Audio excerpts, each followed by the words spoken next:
¿Cómo es posible que nosotros permitamos que unos invasores interrumpan la tranquilidad de nuestro hogar, se metan en nuestros hogares y verdaderamente nos ataquen de la forma que pretendían atacarnos? Yo no tenía la intención de permitirle eso. No porque pudiera ser o no el hombre más valiente de la tierra, es una cuestión de dignidad y de honor. Esto es un mensaje de parte del residente Calle 13 para todo el gobierno y para todos los puertorriqueños. Dani, métele ahí. Queridos compatriotas, abogados, maestros, alcaldes y chotas, doctores, bichotes, bomberos, enfermeros, contables, traqueteros, piragüeros, todo el mundo entero, por mi madre que hoy me disfrazo de machetero y esta noche voy a ahorcar a 10 marineros. Hoy tengo la mano aniquilada y a mano pelada les voy a dar una pela para que vean que el gas pela. Nuestra bandera la han llenado de meao, murió desangrado, mi gente que murió desangrado, nunca arrodillado, lo van a tener que enterrar parado con el machete al lado. Que se activen La Perla, Llorén, Barbosa, Manuela, Caimito, Vista Hermosa, Covadonga, Camarones, Altura, Torre Sabana, Villa Esperanza, Sabana Bajo, Villa Fontana, Gladiola, Villa Carolina, el pueblo de Trujillo, Las Parcelas, San John, Monteatillo, Canales, San José, Río Grande, Luquillo, Puerto Tierra, Santurce, Monacillo, urbanizaciones, caseríos. El FBI se ha metido en un lío, están jodidos, se jodió la Casa Blanca. Ahora voy a explotar con estilo en el nombre de Filiberto Ojeda Río. Me tumbaron el pulmón derecho, pero todavía respiro. Me voy a los tiros, pero todavía respiro. A los federales con piedra les tiro, y si no hay piedra pues les tiro con guiro. Con lo que sea, tumbaron al hombre pero no a la idea. A todos los federales los escupo con diarrea. Me dan náusea, me dan asco. Yo sé que estoy perdiendo los cascos por culpa de ustedes, jodidos brutos. La calle 13 está de luto. Con calma, compi, hay que ser astuto. Cállate, fucking federales, gandules y guardias estatales que no hicieron nada con las manos cruzadas, se quedaron mamándose un bicho. Fucking cabrón gobierno que permite esto. Chorro de puercos, son todos unos insectos y por eso protesto. Protesto por una masacre en Ponce, protesto por un Cerro Maravilla y hasta por un septiembre 11. Lucha, lucha, como lucha libre, por la libre, viva Puerto Rico libre. Hay mucho tiburón en el Caribe, 100 por 35 es el calibre. Lucha, lucha, como lucha libre, por la libre, viva Puerto Rico libre. Hay mucho tiburón en el Caribe, 100 por 35 es el calibre. Pa' explotarle esos cabrones los colmillos, hay 3.9 millones de cuchillos. Esto es sencillo, se me prendió el bombillo. Lo que hay es que activar a los corillos, en vez de apuntar para los mismos caseríos, apuntar para arriba, para donde hace frío, para los del norte, sin cojones la radio y las ventas. White Lion me dio el pasaporte para tirar este corte. Lucha, lucha, como lucha libre, por la libre, viva Puerto Rico libre. Hay mucho tiburón en el Caribe, 100 por 35 es el calibre. Lucha, lucha, como lucha libre, por la libre, viva Puerto Rico libre. Hay mucho tiburón en el Caribe, 100 por 35 es el calibre. Este fue el residente Calle 13. Calle 13. Acuérdense de mi nombre, porque lo van a tener en las carpetas. Acuérdate. Con todo el peso de la calle, con todo el peso. Te va a caer la calle 13 completa. Para que respeten. Aquí se respeta o se te espeta. Se respeta o se te espeta. Se respeta o se te espeta, puñeta.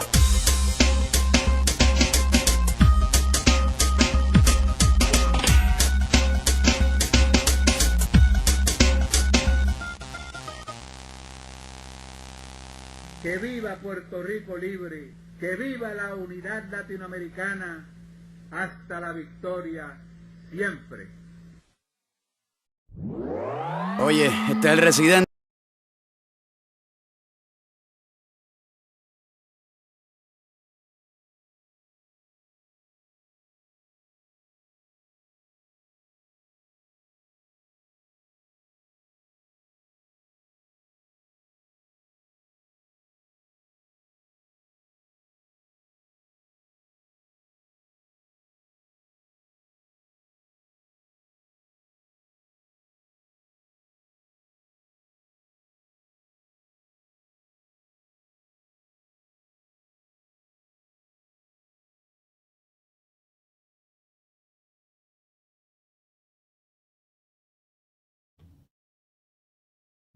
All right. Look, I think what we're gonna start doing is I need to start training in the morning because finally got out there. Hope everyone's doing well. Finally got out there. Got some good little workout in. My abs are hurting. I don't even have abs right now. That's how rough things are. And I forgot, after you shower, you get like this rush of energy, or I don't know. I wake up after a good workout. And yeah, sure enough, I didn't knock out till like 1 a.m. So I slept in a little bit today. Then I got up. I'm like, all right, if I rush, we could start the stream like at 11, right? Mind you, it's about to be 1. I could start the stream at 11. And I see Dr. Ball talking, being critical of Angela Davis. And I'm like, I'm not going to miss this live. You know what I mean? So, yeah, shout out to I Makes What I Like. Just always a good time. The professor of petty showing us how it's done. Man. All right.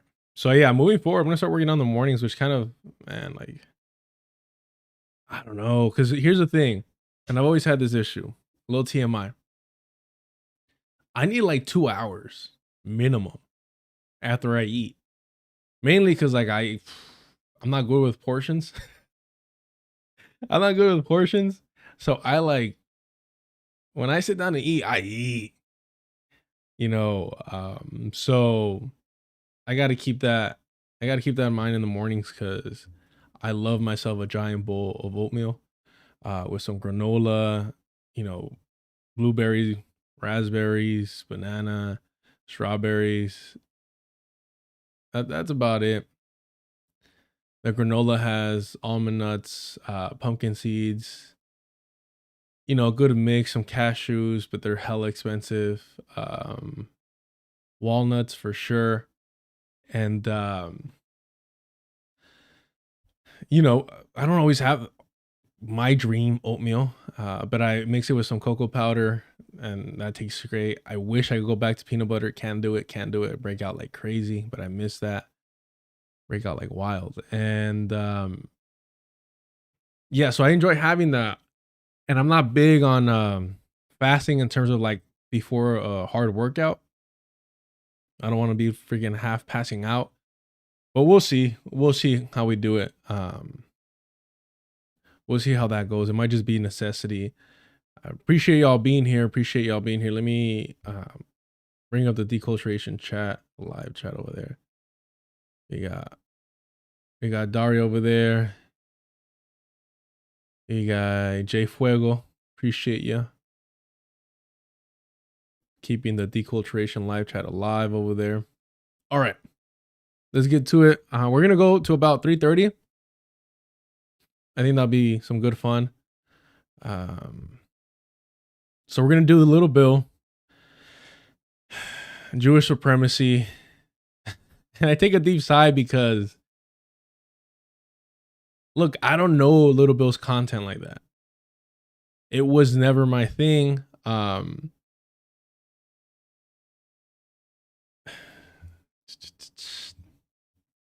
I did find out that he was like Puerto Rican, which,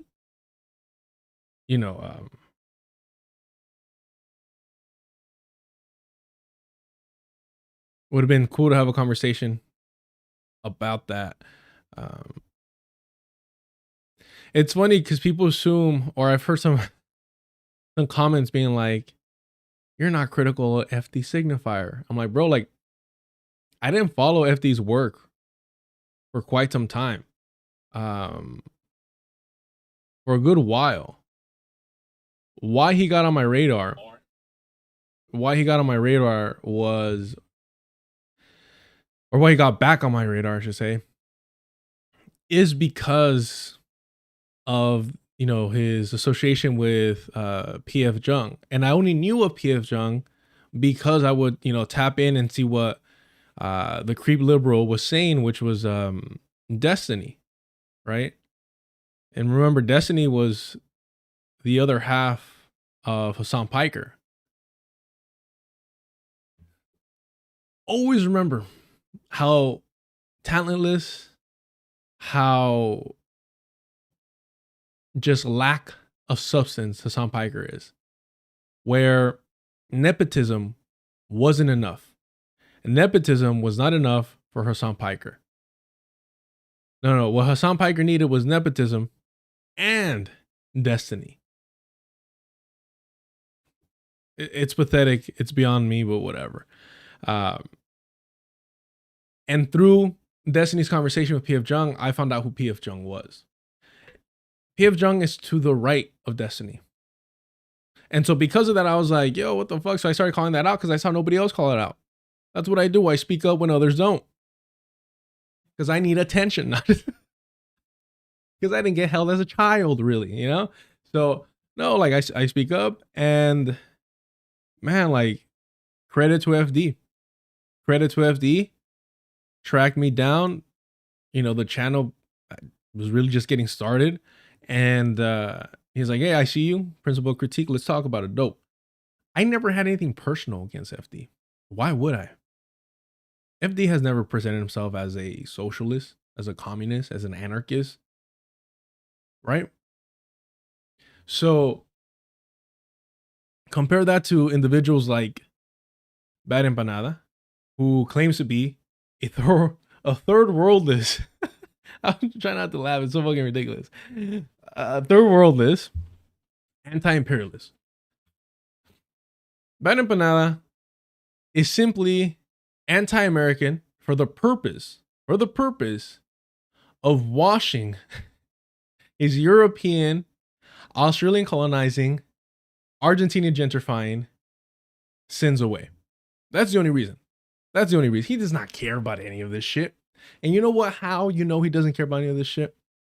He's over here plotting and encouraging and wanting and calling for the U.S. colonization of Greenland.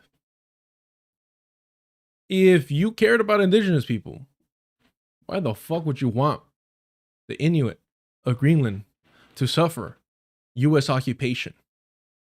So you see these inconsistencies, right? You see these inconsistencies, and it highlights who an individual is. You're unprincipled, right? This is just a fucking game for you. There is no substance, right? So with that in mind, I despise this individual on a personal level because you're selling yourself as something that you're not. You're profiting off the suffering of other individuals that you've never gone through. In fact, you've benefited. You've solely benefited. That's all you've ever done. And he doesn't own that. He'll talk about it, but he doesn't own it. And that's what he requires to point the finger at the US, not because it's a legitimate critique, but because he has this personal kind of a baggage that he doesn't want to be held accountable for, right? And you see it in his anti-indigenous, anti-black, and transphobic positions. So for me, somebody like Bad Empanada is no different than the individuals of the ACP, right? Basura. So Hassan Piker as well. How do you claim to be an anti-imperialist? How do you claim to be an ally to Palestinians while working with the Democratic Party? Bragging about how you're the young, you know, oh man, it's just, this fool brags about being in connection with Democratic Party consultants. This is where we're at. This is where we're at, where you can claim to be part of the left, a socialist, a communist, an anarchist. We got to name it. And yet you're in the room, you're side by side, you're on the phone with, you're texting, you're in the email chain with the Democratic Party. Bro, we don't need feds anymore. We don't need sellouts. We don't need ops inside infiltrating. We don't need COINTELPRO anymore. For what? For what? People are lining up. DSA members were lining up to hug this Democratic Party consultant. God damn, bro. I mean, it's bad. It's bad. It is a mess out here. And all you can do is laugh. You're like, damn, a Nepo white millionaire. The voice of the left. Only in America, baby. Only in America. So, with that in mind, that's personal. I despise these people, right? on a personal level, on the as a human being, right? It's just gross to me. So, but again, with FD, he's never claimed to be that. Why would I have a problem with him to that degree? For me, it's like, yo, why are you co-signing or why are you helping out the image of this white Christian nationalist and PF Jung, right? That's all it was. And then once we talked about it, that's all it is. That's all it is. I appreciate him willing to have the conversation and all that. And so it's always funny when people are like, why are you mad about empanada? Well, you're all friendly friend with FD. Bro, I don't like bothering people. I don't like bothering people that I'm cool with, that I know well, that just in general, it doesn't matter. Like if I'm cool with you and we're close, I don't like to bother people, right? Now I'll send you memes like wild, right? Like a wildfire. But other than that, like I understand, I'm big on like, hey, like everybody's going through something, everybody's struggling, everybody's got so much on their head and so much responsibilities and so much weighing them down. I don't want to contribute to that. And then when you have somebody like, you know, whether it's FD or Dr. Jared Ball or Jared from Millennials Are Killing Capitalism, Renee, whoever, right? I never want to come off like I'm trying to get something out of you. I'm only going to approach you if I have an idea that's going to benefit both of us that I know you're probably going to be into, and then we can, you know, have some fun on stream and hopefully produce some, you know, entertaining and slightly educational content for y'all. That's it. If I don't have that, I'm not really, you know, trying to hit you up and bother you.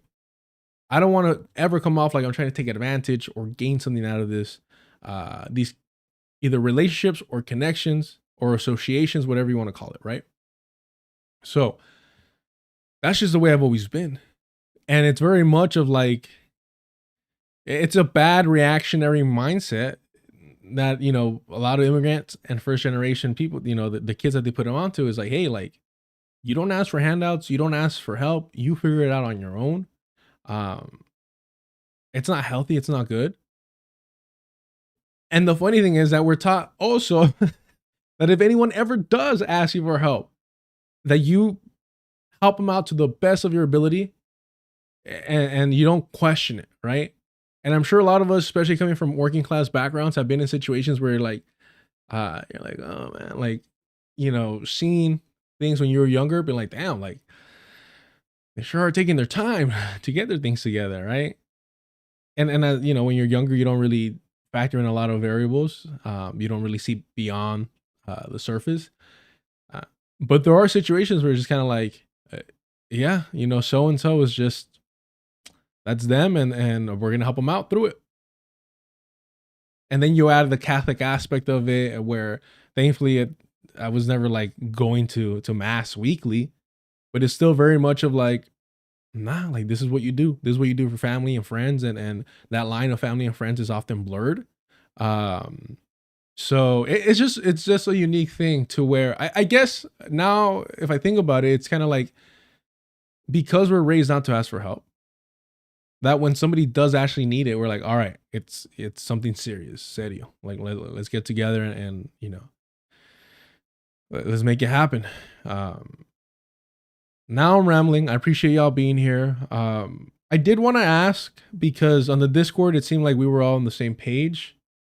But I just want to double check, because I did see a comment on the Deculturation Live channel saying that the drop of Hassan, obviously saying black in a very, let's just be honest, racist, anti-black manner, that was a little triggering. Now, I don't know if they were being tongue-in-cheek. I don't know if it was, you know, there's always a possibility of somebody just trying to, I don't know, maybe it's just my jaded nature now. So we're like, oh, somebody from a fan of his is trying to get us to stop using that drop, what have you. I don't know. I don't know. I didn't recognize the username. The concern is that the drop might be a little triggering, or I don't want to downplay it by saying a little triggering, that it might just be triggering. And like, we laugh about it, I guess, because it's like, dude, this guy's so fucking anti-black. Like, why are we pretending? And then that portion of the drop for me is kind of like, All right, let's, you know, I appreciate the chat, like when y'all get busy.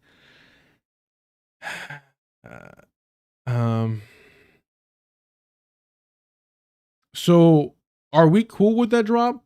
Because at the end of the day, like, I'm not black, right? So if I'm over here, I don't know, like taking advantage of this drop, and mind you, I cut off the drop because one, it's kind of directed towards the chat. And two, if that drop continues, he starts talking again, like he always does, about fellatio, and it's kind of like, again, a reflection of who he is, of who he truly is. So let me know how y'all feel about that drop. I thought we were all on the same page, but again, if we have new people coming in or whatnot, let's see if they're even working. If the drops are even working, I'll drop it right now.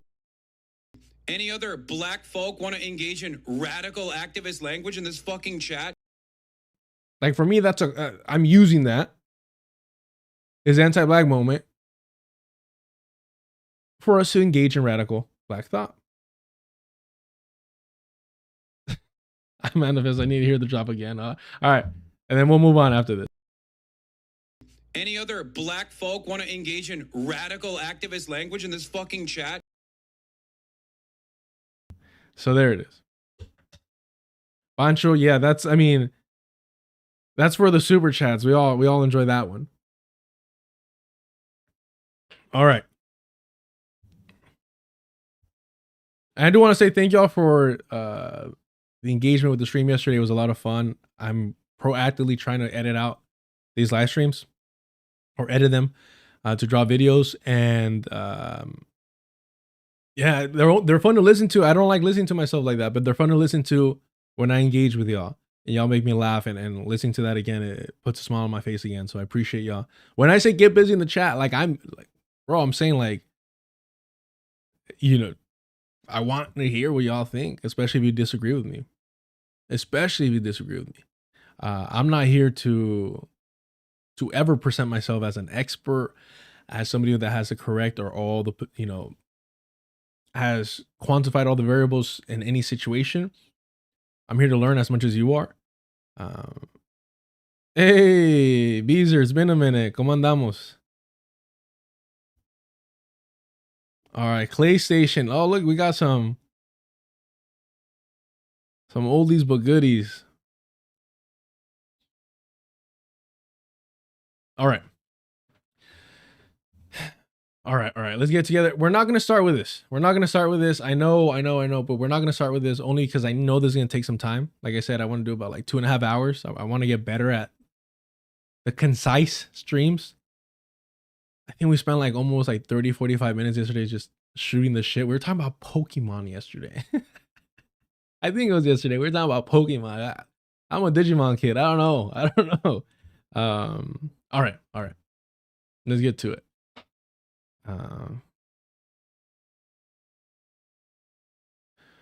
Okay, so Daria in the deculturation live chat.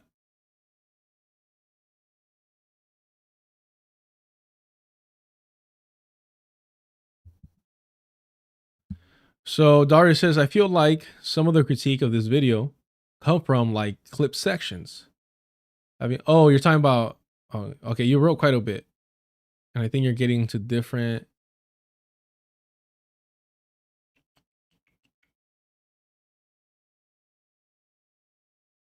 Okay, you're talking about Little Bill. Okay. We'll get to that. We'll get to that a little bit later. Claudia, ¿cómo andamos?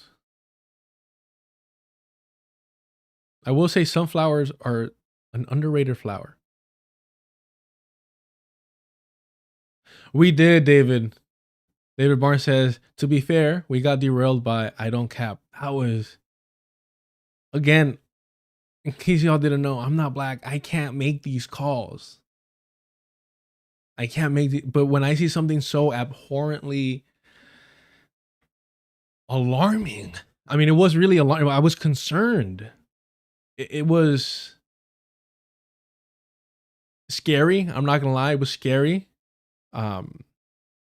It's almost like if you saw somebody's like face slightly like fall off and you see like, you're like, wait, well, who the fuck is that? Right? Like it was that. Because if you tell me, like, I'm gonna take you at your word. Autumn Leaves. We can only say their name once, 2 more times, and they appear.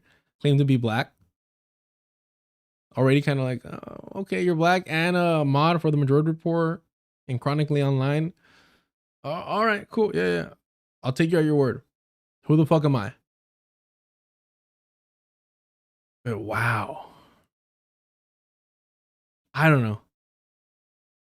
I was at the verge of doing a wellness check. I was gonna bust a Hassan and call the cops to make sure they're all right in case they were having like a stroke or something. But I mean, oh, here we go. Autumn Leaves, you said you would only be here if we're covering the Majority Report. Gases. You already threatened us. You said, hey, as long as you cover the Majority Report, I, their hired mod, will be here. We only said your name once, not twice. Look at that. What did I tell y'all? Autumn Leaves, you're such you're a chronic liar. You're chronic, or maybe now you're joking. Who knows?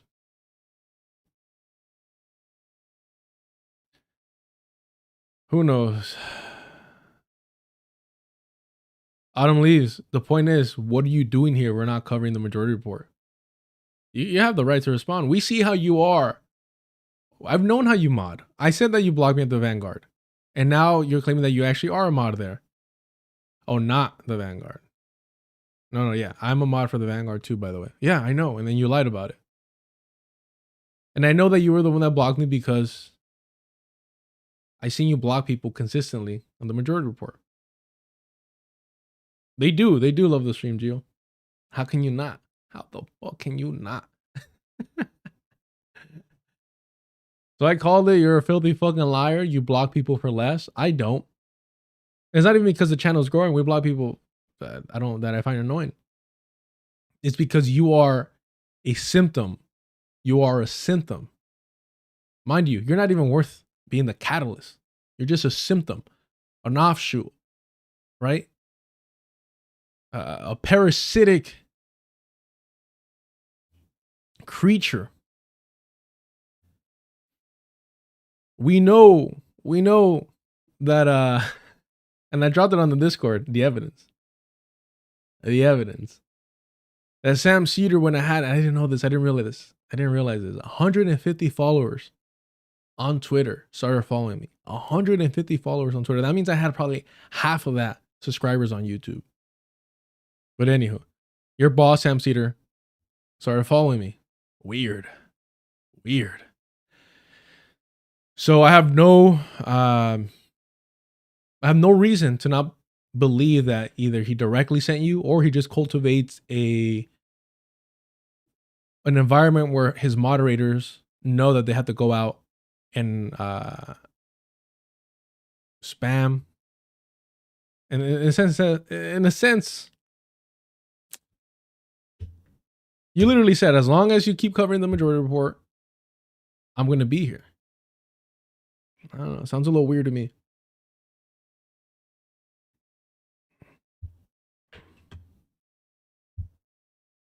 Why are you calling grown-ass men boys? It's fucking weird. Trying to minimize who they are and what they do. Linstack is trying to get us on track. All right. The conductor, Linstack, says we're 30 minutes in. All right. All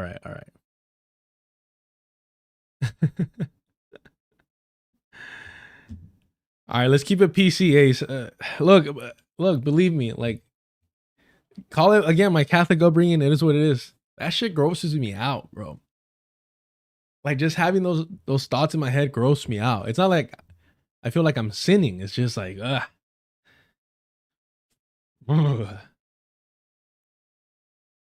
All right. Linstag, the undercover mod, says we're 30 minutes in. Let's get it together. We're talking about Iraq. I got fucking calls from military personnel whose lives were destroyed during that time. All right, let's go with this piece. We'll do a little housekeeping. I'm trying to be better with covering or just discussing Mexico at large. What's the name of this piece?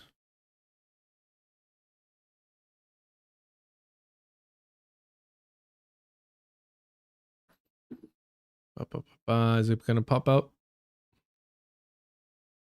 Oh, I do on this though. I don't really visit the anarchist library. Go figure. And I don't even know how I feel about them claiming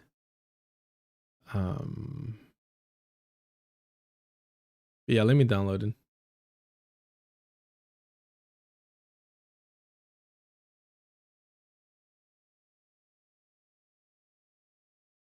I don't have this.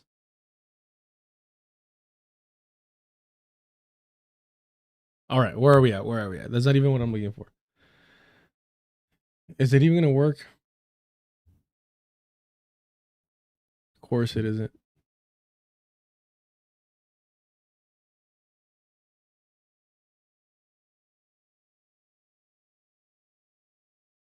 I misspelled that brutally. Hold on. Here we go. We're gonna do that, and then we're gonna do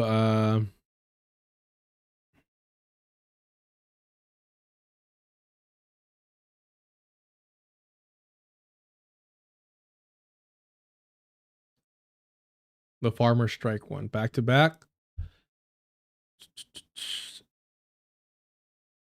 Yeah, we'll do this and that. Because they're not, I mean, look, it's about Mexico. They both are. Do not assume that they're one and the same. Right? We're talking about specifically indigenous communities. We talk about EZLN. And it might be a mixed bag when we talk largely about Mexican farmers. I'm sure it's going to be predominantly mestizo, but we'll see. Children of the Cornbread, mod me. I kind of want to because I think you do a great job at kind of pushing back, and you articulate yourself very well.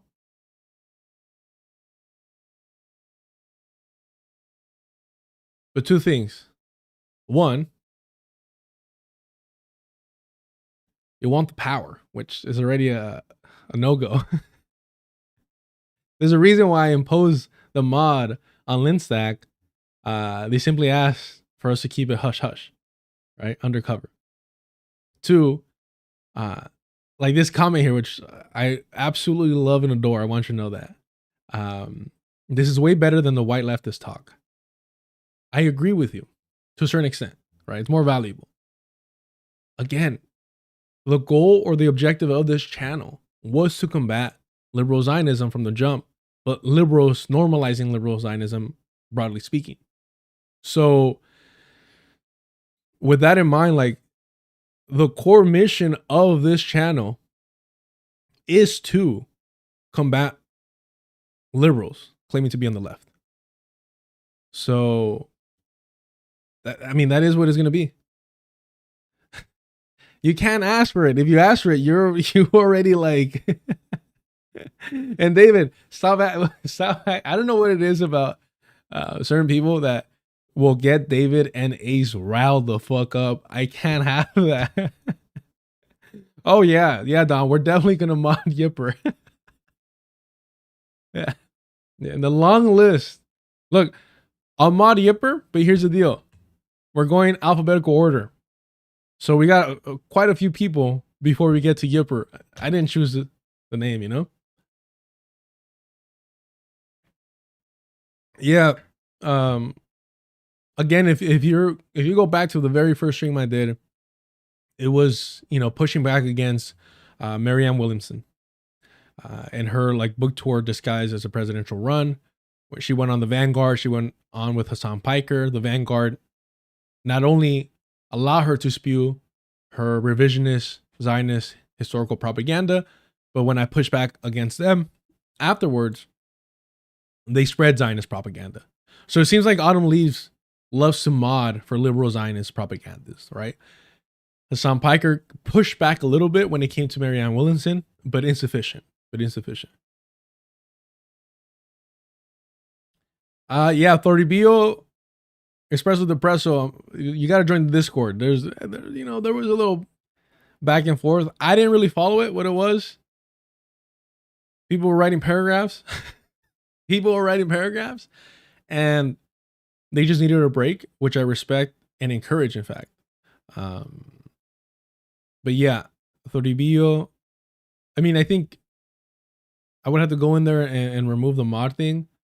But if they're still watching, like, I don't know, I don't want them to think that it's personal. It's just, hey, if you're not going to engage in the community, you have every right to. Then there's kind of no point, right? But I don't think it was anything. I don't know. I can't really say. It didn't seem like I didn't see any cursing. I didn't see any personal insults. It was just kind of like a disagreement that just kept flowing, right? I don't want to say who else was involved in that. Thick Air, yeah. Join the Patreon, $2, and you get access to the Discord. So yeah.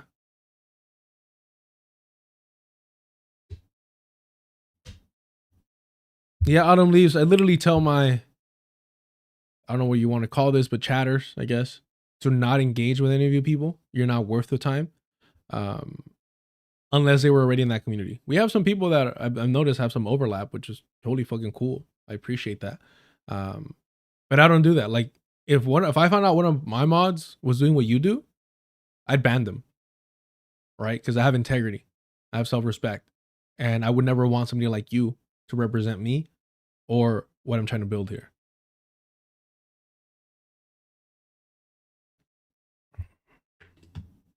Children of the Cornbread. That's on me to make me, to make myself undeniable, unignorable. Not y'all. So what are we? What do you mean by y'all? What do you mean by y'all, Autumn Leaves? You already slipped up yesterday. We're not going to go 2 for 2, are we? Daria, I don't know if Autumn Leaves is on the Discord. I wouldn't be surprised, but I really don't care. The Discord is mainly receipts. Receipts and receipts. Pancho trying to get us on track like Linstack. All right. Sheriff Linstack, is that what we're going with? I like that. Yeah, all right. We're all on the same page, chat. Sheriff Linstack. All right. Here you go.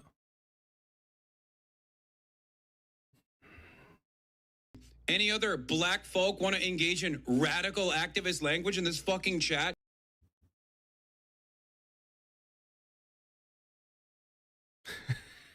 Linsack, either die the rebel or you live long enough to become the sheriff.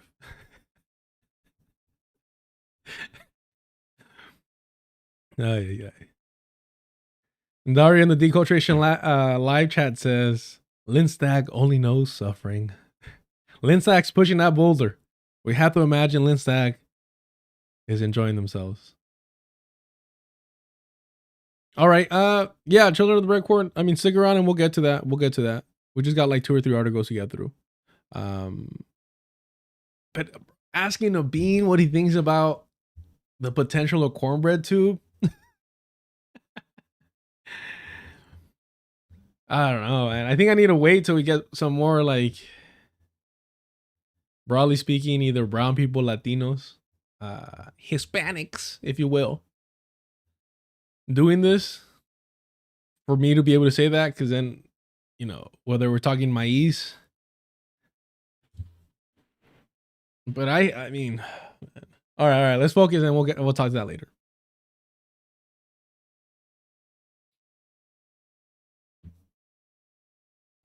Liberals lacking substance.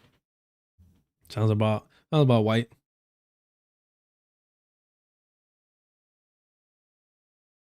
Linsack is, I can't stop power from coming to me. Holy, manifesting her authoritarianism.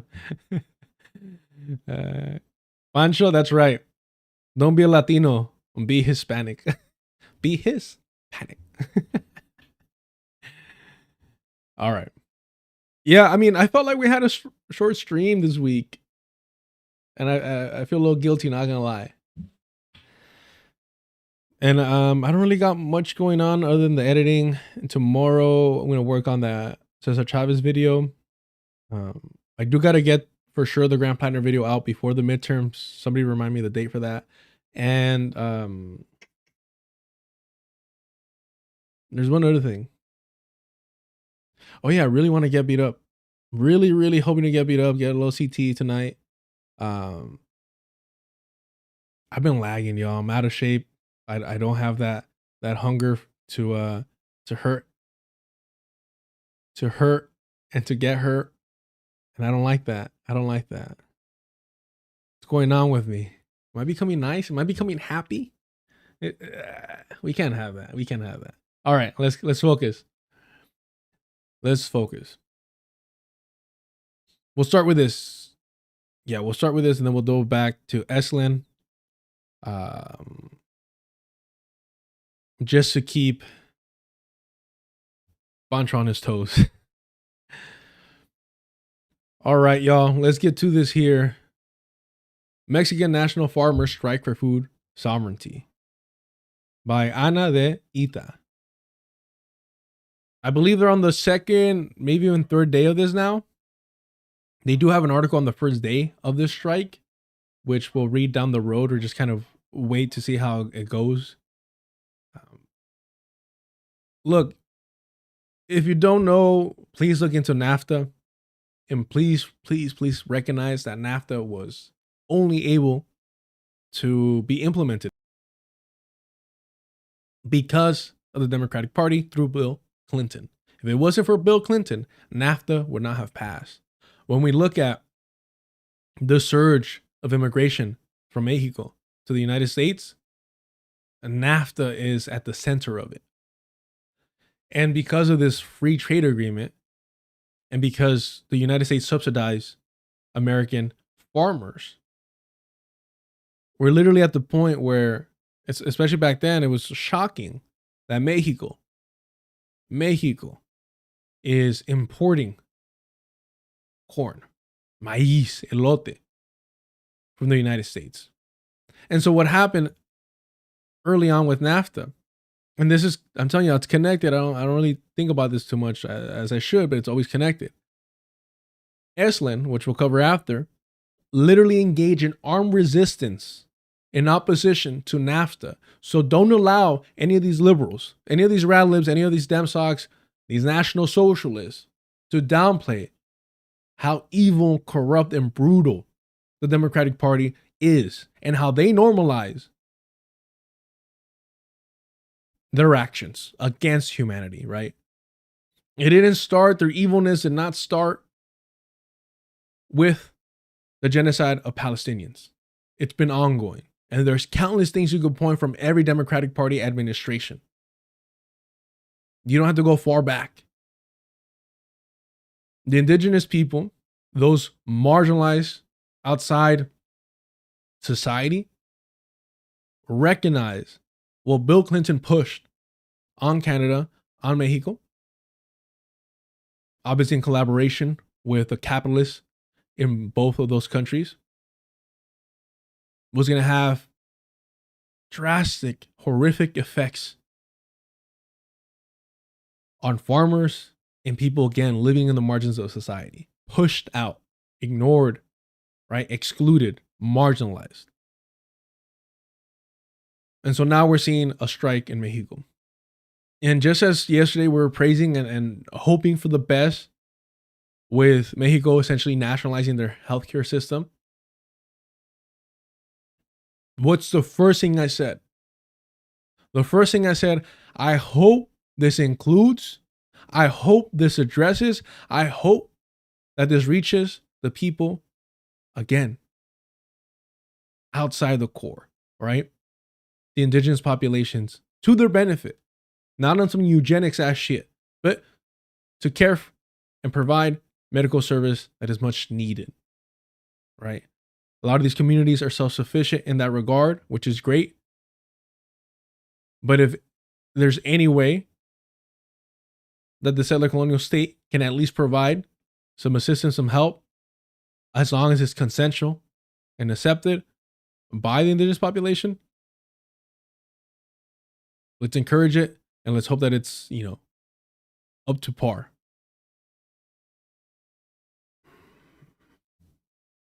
All right, let's get into this. Mexican National Farmer Strike for Food Sovereignty. Once again, farmers from the National Front for the Rescue of the Mexican Countryside and the National Association of Transporters demonstrated the day before yesterday at various points along highways in different states. In late October and November, they staged the first simultaneous blockade in an unprecedented mobilization that paralyzed the country. Paralyzed the country. Paralyzed the country, man. We're not even allowed to do that here. We're not even allowed to do that here. Like, Joe Biden gets so much praise for joining John Fain. Was it John Fain or Sean? Sean Fain. There you go. For joining Sean Fain and the auto workers on the picket line. If your strike is so defanged, so neutered, that the president of the United States is willing, feels safe enough to join you, there's something grotesquely wrong. And he only did it because he ended the railroad workers' strike, which would have paralyzed the country. It's been memory hold. It's been memory hold. I'm like at the brink of saying, like, I need to like stop everything that I'm doing and like do a legit breakdown. I'm talking like an hour-long video going and interviewing railroad workers, right? Flexing my union labor credentials to try and gain some access. Fuck it. Because, I mean, in my heart of hearts, I truly believe that that would have been the most significant and historic, in terms of modern history, moment in labor organization, in labor struggle. Wow, both fumbled. Labor struggle. I was laboring and struggling to deliver that line. There we go. So, can you imagine what would have happened here if it happened? That would have been.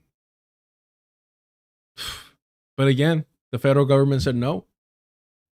And so I do believe that his appearance at the picket line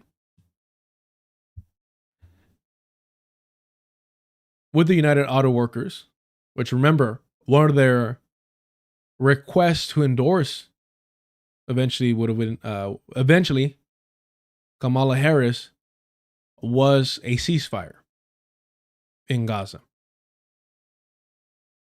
Didn't happen, and they still endorsed. Sean Fain still endorsed despite not getting the ceasefire that they had requested or endorsement.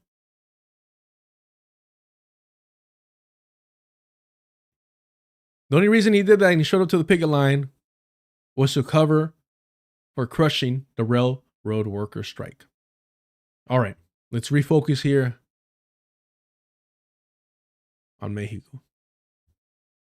After 5 months and dozens of meetings with officials from various ministries, they believe the government has failed to honor its commitments and that their situation is untenable. This mobilization, like those of the past, demonstrates that the absence of agricultural policies and the dismantling of institutions undertaken by previous governments, the 2019 through 2024, has brought Mexican agriculture to a brink of collapse. The U.S. MCA subjects farmers to open competition with U.S. producers, who are indeed supported, subsidized, and protected by their government. This is what we have. I mean, the subsidized. I've been telling y'all, we know this. We know this.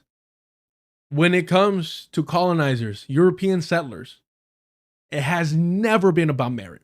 It has never been about hard work. It has never been about their own labor. Because they cannot fucking compete on an even playing field. They would have fucking starved. They would have starved if it wasn't for indigenous people feeding them.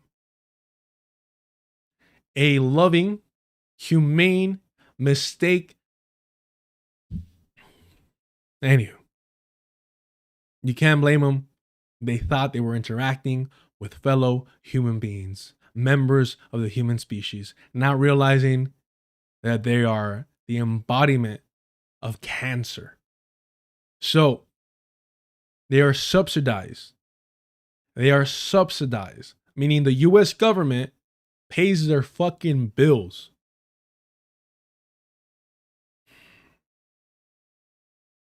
And so, of course, they're going to beat out rural, real farmers.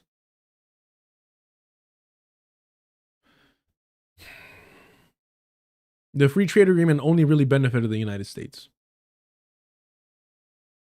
Specifically, corporations and capitalists.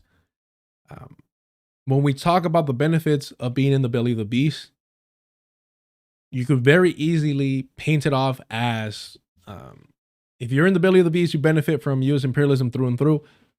We do. We're not here trying to excuse things like Hassan Piker and trying to whitewash our complicity, right? Never that. We have to be held accountable, and it's our responsibility to create a vanguard party that will lead us to ending imperialism and settler colonization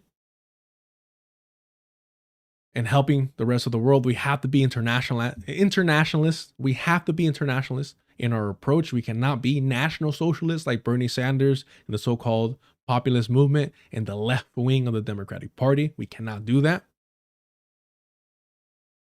I mean, shit. It helps when you literally have family, abroad. It reminds you of the privileges, the benefits of being here, and the consequences for those who are not.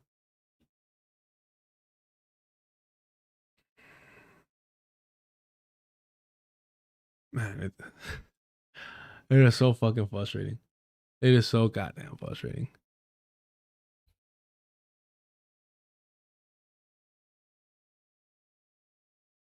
But it's undeniable that NAFTA, included, essentially the death knell in industry in the US. And so you see all the maquiladoras in Mexico, which have brutal working conditions. They've improved, but brutal working conditions, sexual harassment, sex trafficking, things like that, were prominent and a staple of these maquiladoras that were predominantly hiring women. All right.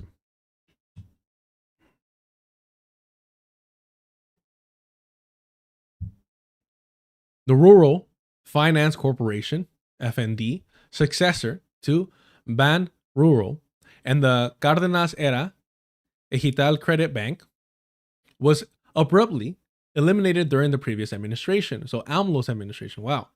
Leaving farmers without development banking, credit for planting, or machinery purchases. I have never heard of that. That is astonishingly fucked up. I'm sorry. I'm trying to think of something more articulated to say. How? Why? What is the rationale behind this?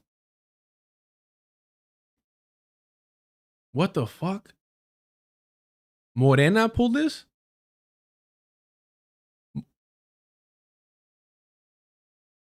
Wow. Look, we've been critical of Scheibom. I've always been critical of AMLO. I think in a principled way, always recognizing the improvements, but never ignoring the settler colonial project that is Mexico, aka New Spain, right? Or the artist previously known as New Spain. But I'm genuinely shocked about this.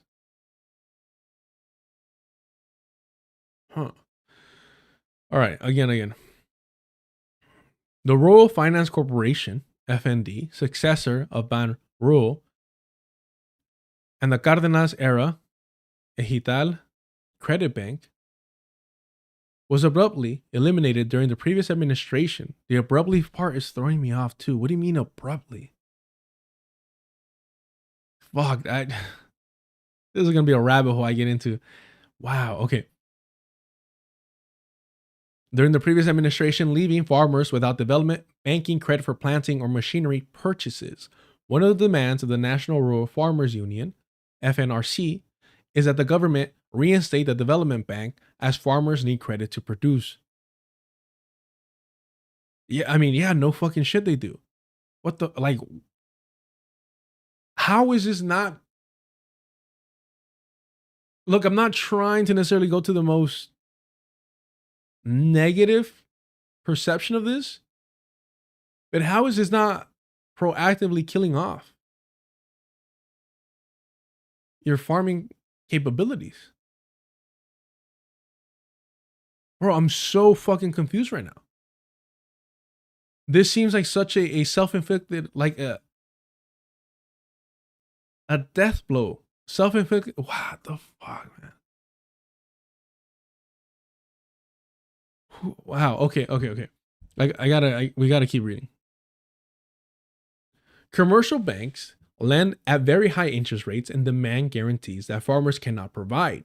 Commercial suppliers are currently the ones providing the resources for their crops in exchange for purchasing inputs from them at very high prices. This represents a clear setback in the conditions necessary to maintain their competitiveness. It is the government's responsibility to establish a financing system for agriculture, a first-tier development bank which existed in Mexico since 1929. What the fuck was Morena doing?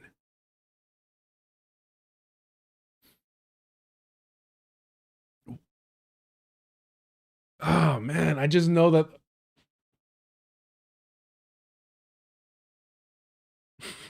I just know myself.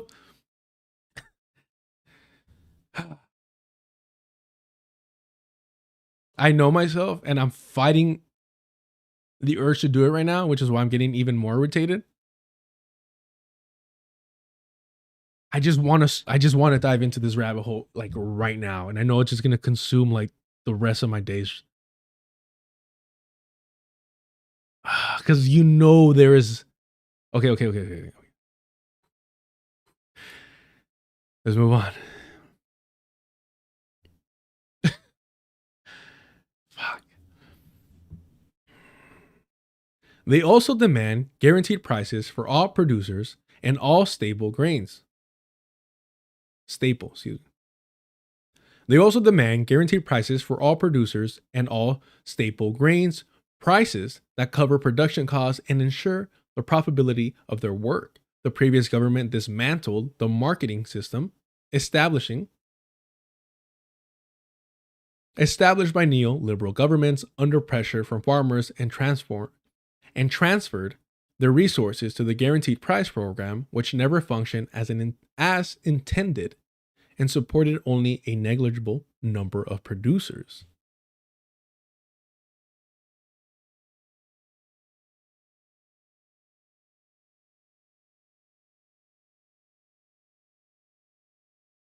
Okay, so am I misreading this? The previous government dismantled the marketing system established by neoliberal governments. So if it's under a neoliberal government, we know that it's going to be trash. And if I'm reading this correctly, they did so. They dismantled it under pressure from farmers.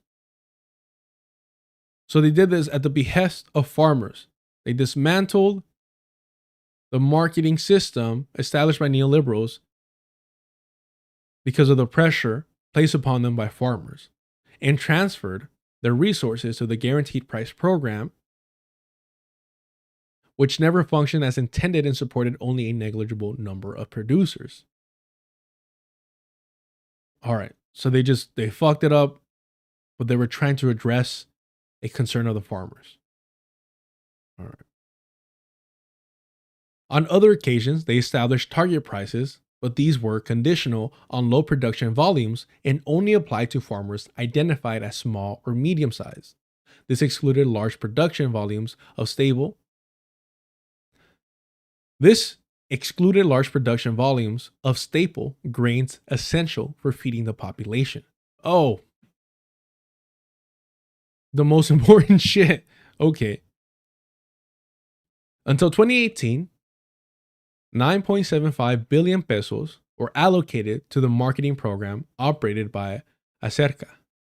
In its place, the previous administration established the Guaranteed Price Program, which absorbed 12.534 billion pesos until 2024. Despite the protests at the end of 2025, which highlighted the marketing difficulties and the need for subsidies to support farmers' incomes in the face of failing international grain prices. In the face of falling international grain prices, the Ministry of Agriculture's 2026 budget eliminated the Guaranteed Price Program and allocated only 1.5 billion pesos to the procurement program for welfare. This program is not designed to address the market for all grains, but rather to purchase from small producers.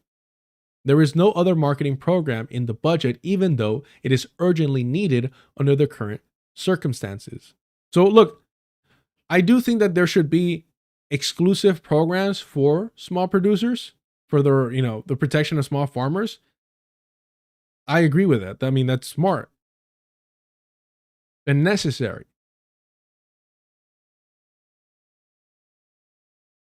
But why wouldn't you protect large? I mean, at a certain point. So like my concern with this, with subsidies with American farmers, is the international aspect of it, right? Especially in consideration with NAFTA. The subsidies were done to beat out everybody else, not to have fair and free trade. But when it comes to protecting your farmers from that type of fucking shit, to at least even out the playing field, why wouldn't you guarantee that for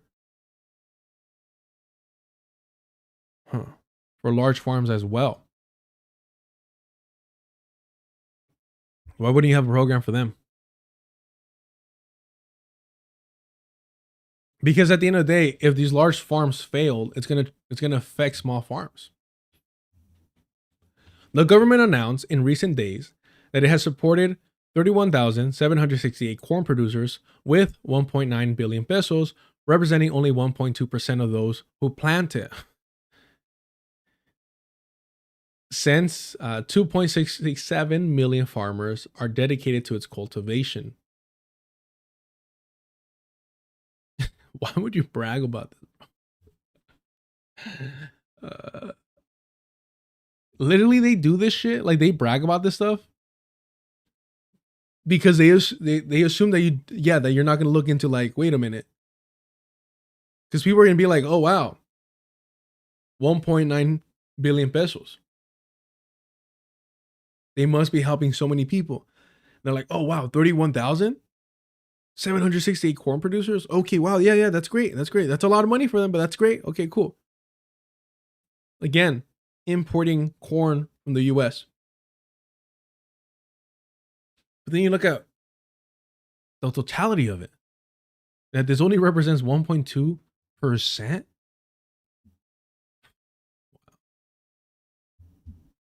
Huh. So here, this image of aftermath of the police breaking the farmer strike in Toxolaca. What is that? Oh, Toxolaca? Hold on. Tlaxcala. Are we doing the Tlaxcala? With tear gas. What are the pigs for, right? What are the pigs for?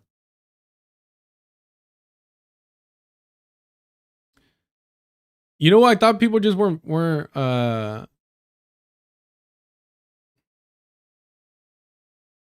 engaging. Is the main chat frozen or what? Hold on.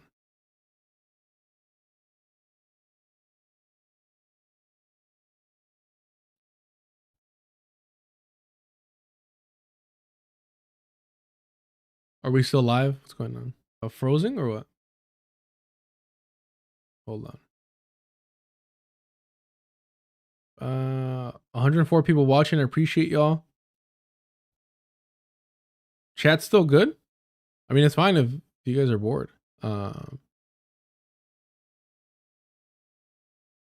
No, yeah, they're just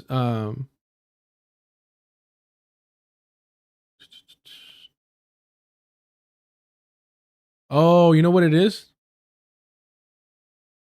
They're racist. I'm just kidding. They hate Mexicans. All of them. Makes sense. Yeah, no, I wasn't really paying attention to it. I was locked in. I was honestly, I mean, this article I didn't expect to be this good. But then Daria pointed it out. Okay. Which I do appreciate. Christina, Amazon. How we doing in the Culturation live chat?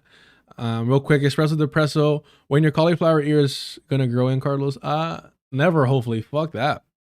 I'm not a grappler. I do really, really enjoy grappling. I think it's fucking so fucking cool, man. When you're able to like choke somebody out, setups, counters, like all that is, I mean, it's such a cliche to say that it's like chess with your body, but it really is that. I mean, it's so appropriate. I love it. I remember the first time I grappled, like legit. Shout out to Max from a gym years ago. I think I was either in high school or fresh out of high school. No, in high school. Yeah. Damn, that was a fun time. Literally made me tap out the first time we grappled. He was in like half guard, and he just put his hand over my nose and mouth. And bro, like, and he had his weight down. Like his weight placement was perfect. I couldn't move. I didn't know how to move.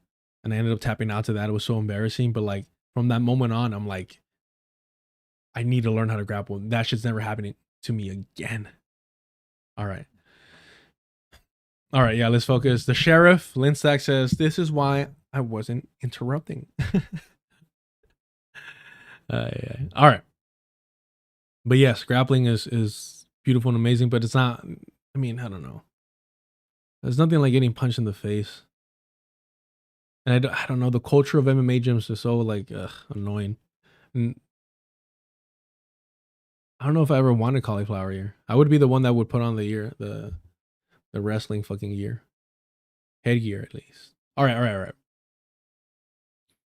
The price supplement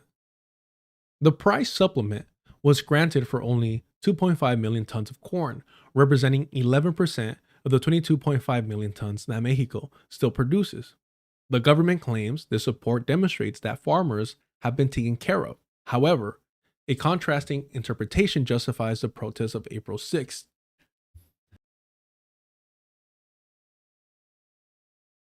I mean, unless this is some type of like AstroTurf, you know, Canada type of fucking trucker situation. What the fuck are you doing? Is this a larger plan by Morena? If this is 2 administrations now? Progress towards food sovereignty requires policies that protect, regulate, and promote the responsibility of the state, maintaining the mistaken notion that these are goodwill aid packages given to farmers and agriculture producers only when budgetary resources are available will deepen the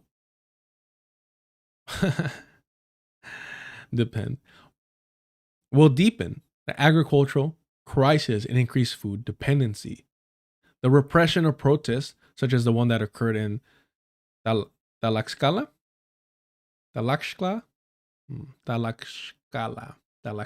we're doing the X like the X, like the ch. Tlaxcala. I gotta find out. Easily distracted, but I want to get it right.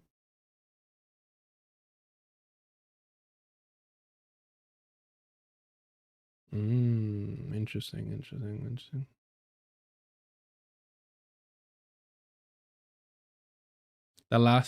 Tlaxcala. Okay.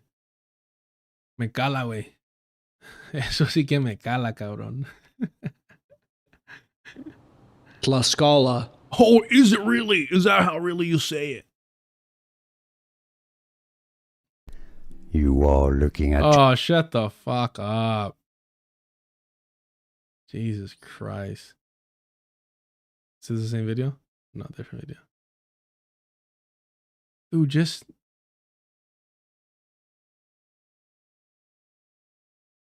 Welcome to this pronunciation. Is this like some AI shit? Significant historic. One more time. Tlaxcala. Tlaxcala.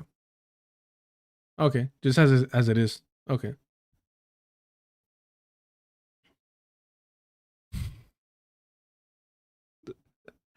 What the fuck? Chilling with the cornbread. Have you seen Blood In and Blood Out? Hey, amigo. Okay, as it sounds, I guess. Yeah, Tosti Locos is how we're pronouncing it. Tlaxcala. Okay. The repression of protests, such as the one that occurred in Tlaxcala, deeply calls into question the democratic nature of the government. I mean, these articles I noticed are pretty short and sweet. Kind of give you a summary kind of breakdown, or it's almost like a newsletter than anything, what I've noticed here.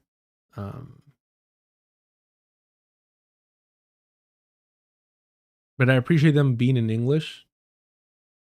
There's a couple like things that Telesur produces that like I read on my own in Spanish.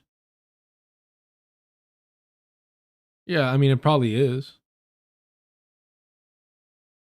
All right. God damn, man.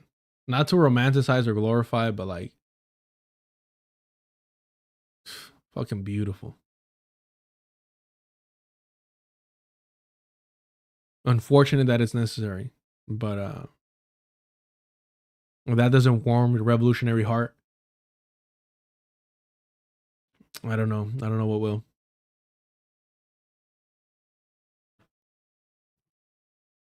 Oh shit, we're gonna have somebody infiltrate the Morena party, huh? That's dope.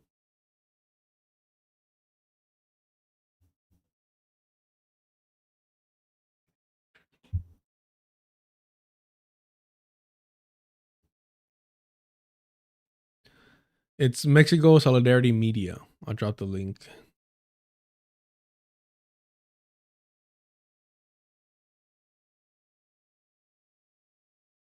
All right.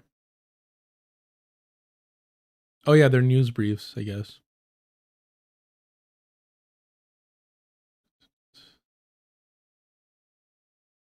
This is EZLN, the nation state no longer has decision-making power. EZLN, the nation state no longer has decision-making power. By Elio Enriquez. I think this is the first time I see the H in front. Henriquez. San Cristobal de las Casas, Chiapas. The main victim of the current stage of capitalism is the nation state, which now has no decision capacity, stated Captain Marcos, the Zapatista Army of National Liberation. I thought Marcos changed his name. How old is this? Marcos changed his name.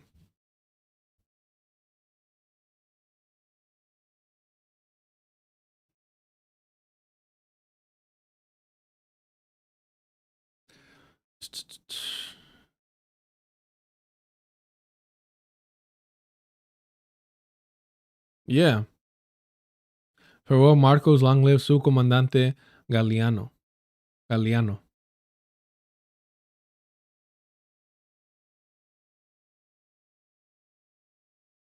The disappearance, death of Commander Insurgent Marcos was collectively decided by the Zapatistas and designed to give life to the fallen Zapatista teacher, Galeano. By extension, his powerful, nonviolent action may save lives in Mayan communities besieged by paramilitaries across Chiapas, Mexico.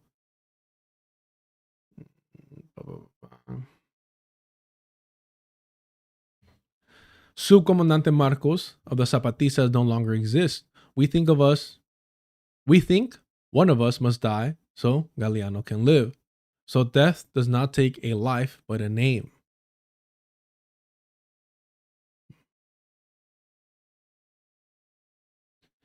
At 2:08 a.m. on May 25, 2014, at the Southwestern Combat Front of EZLN, I declare that the one known as Subcomandante Insurgent Marcos no longer exists, he said in an enigmatic, as usual, communique in his first public appearance since 2009. The media immediately created the story Subcomandante Marcos steps down as EZLN's leader, which he never was. They did not even bother to read the rest of the communique. Neither did they bother. Is that how you say it, by the way? I'm literally saying que. Like what? And neither did they bother to investigate the situation any further. The headline was there, emphatic and maybe convenient as well. Subcomandante Marcos steps down. So now he is gone, like gone for good. Okay, this is kind of a little bit of a blog post, huh? Yeah, my bad.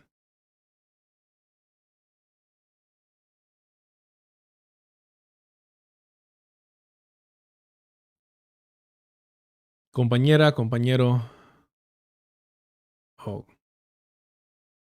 Compañeroa.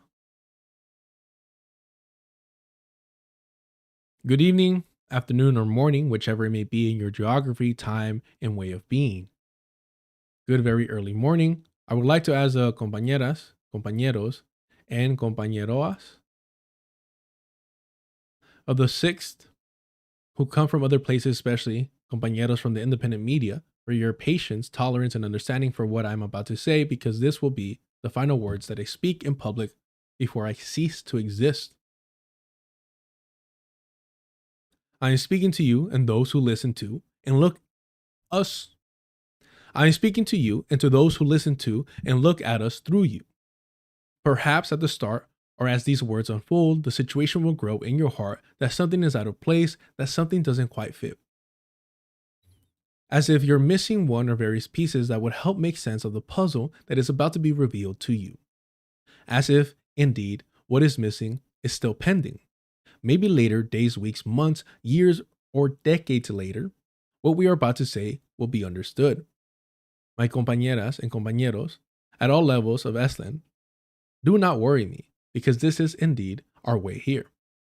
To walk and struggle, always knowing that what is missing is yet to come.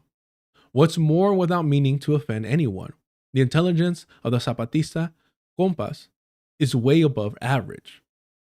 In addition, it pleases and fills us with pride that this collective decision will be made known in front of compañeras and compañeros and compañeroas, both of EZLN and of the 6th. And how wonderful that it will be through the free, alternative, and independent media that has this archipelago of pain, range, and dignified struggle. What we call the 6th will hear what I'm about to say, wherever they may be. If anyone else is interested in knowing what happened today, they will have to go to the independent media to find out. So here we go. Welcome to Zapatista reality, la realidad.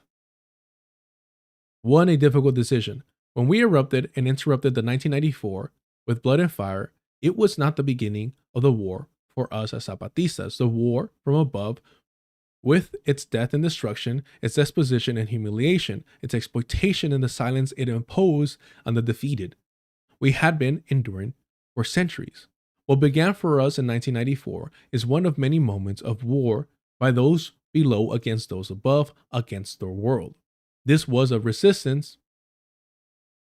This war of resistance is fought day in and day out in the streets of any corner of the 5 continents, in their countryside and their mountains. It was and is ours, as it is of many from below, a war for humanity against neoliberalism. Against death, we demand life. Against silence, we demand the word and respect. Against oblivion, memory. Against humiliation and contempt, dignity. Against oppression, rebellion. Against slavery, freedom. Against imposition, democracy. Against crime, justice. With the least bit of humanity in their veins, would or could questions, who with the least bit of humanity in their veins would or could question these demands. And many listened to us then. The war we waged gave us the privilege of arriving to an attentive and generous ears and hearts in geographies near and far, even lacking what was then lacking,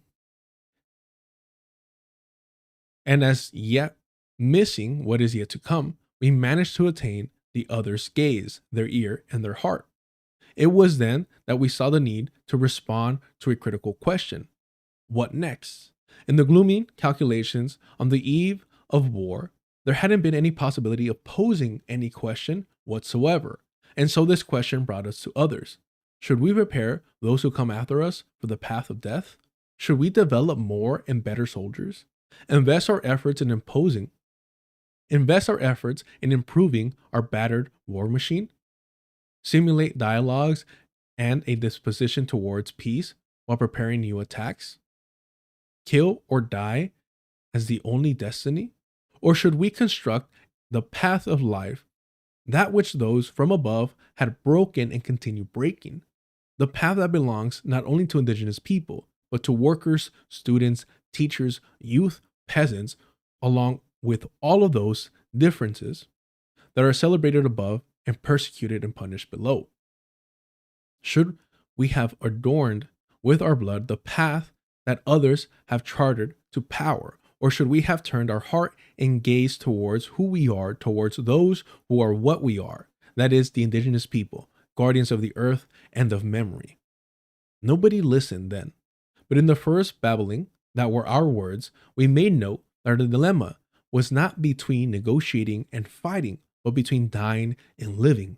Whoever noticed then that this early dilemma was not an individual one would have perhaps better understood what has occurred in the Zapatista reality over the last 20 years. But I was telling you that we came across this question and this dilemma, and we chose. And rather than dedicating ourselves to training guerrillas, soldiers, squadrons, we developed education and health promoters who went about building the foundation for autonomy that today amazed the world. Instead of constructing barracks, improving our weapons, and building walls and trenches, we built schools, hospitals, and healthcare centers, improving our living conditions. Instead of fighting for a place in the Parthenon of individualized death of those from below, we chose to construct life.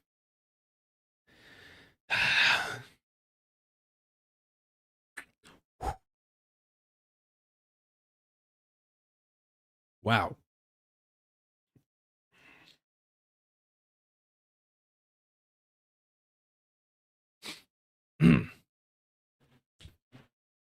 That is beautiful. Soy chillón que quieren, güeyes. What do you want? I'm a crybaby. It is what it is. That is beautiful. Although, as much as I'm enjoying this,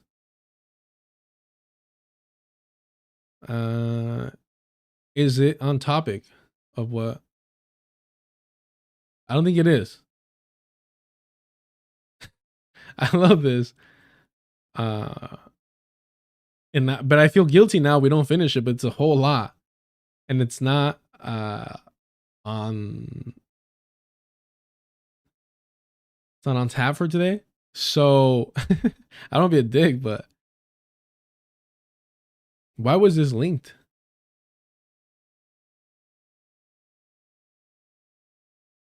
Let's just finish this part here, and then we'll go back to the main article.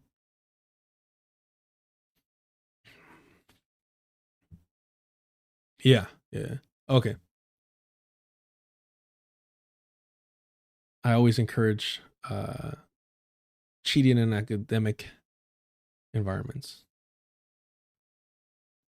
Yeah, I mean, I was fighting it earlier. I fought it earlier in the farmers article. So I'm going to give myself credit for that. But this got the better of me here. Yeah, no, it's a great website. The Mexican Solidarity one, for sure. Essential if you want to keep tabs on Mexico. LA Taco is great if you want to keep tabs on what's going on in like Southern California, but like the Southwest. It's mainly LA, but still. What is the Southwest if not Los Angeles? Not so biased and shit. Okay.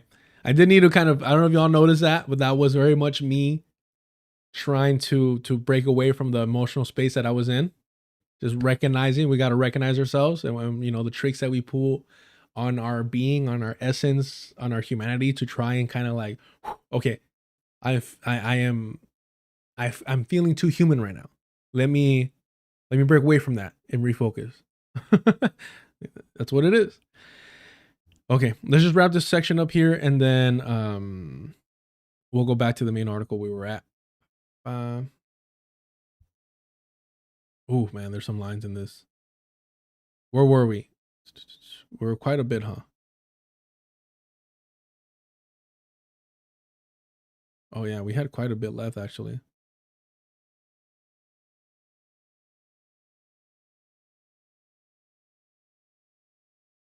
I think we'll stop there because that's a beautiful place to stop for what we're doing. For what we're doing here, we chose to construct life, and I dropped the article, so feel free to check the audio. I'm breaking off. 1 2 1 2. Am I good? Chat. A-Rod says I'm not coming through clear. All right.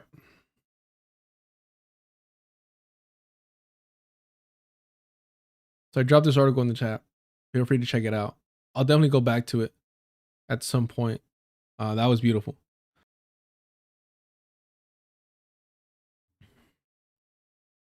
All right. You might just have to refresh your... Why is that? They're EI Taco now? It's weird.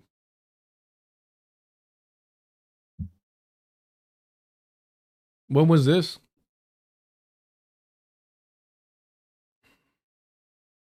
Yeah.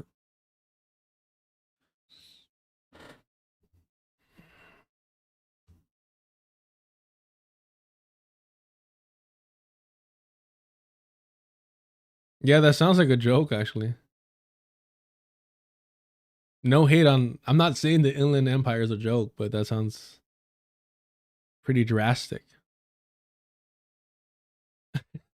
They got you good. They got you all the way till April 10th. That is solid.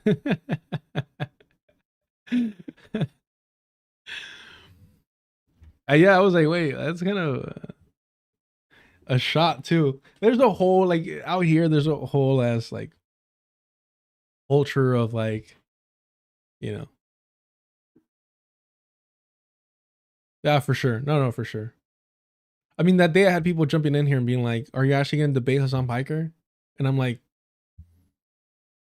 what? Or like clickbait, you're debating Hassan, or trying to claim your debate. I'm like, bro, like, it's April 1st. Like, is it clickbait? No, you're good. That's fucking, that's hilarious. It's adorable. Like, what do you mean? That's awesome. That's a good yoke, and they got you. No need to take fault. All right.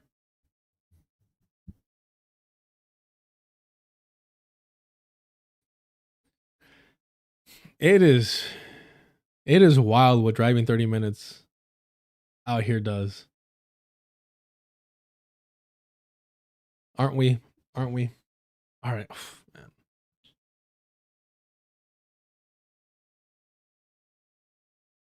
All right.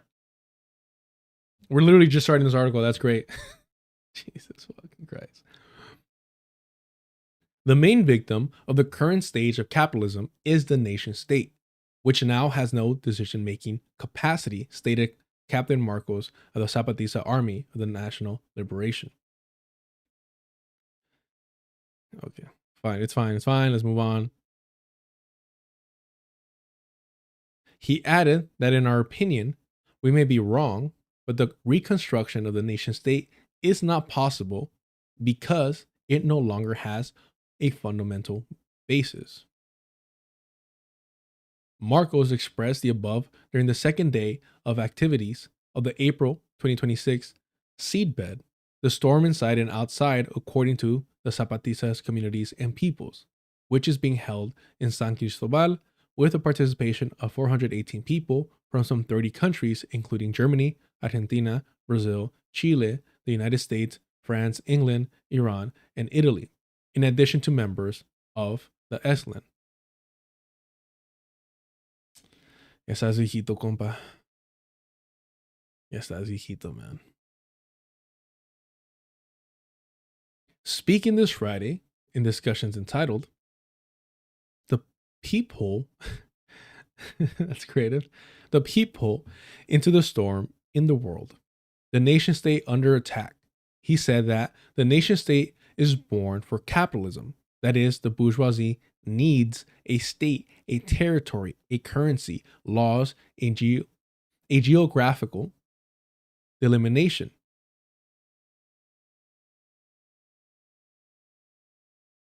No. A geographical delimitation. Delimitation? Or did I say it right the first time? Hold on. Because I said limitation. Yeah. Delimitation. Hold on. Delimitation. Sounds weird. Delimitation. All right. A territory, a currency, laws, a geographical delimitation, a coat of arms, a flag, and so nation states are born.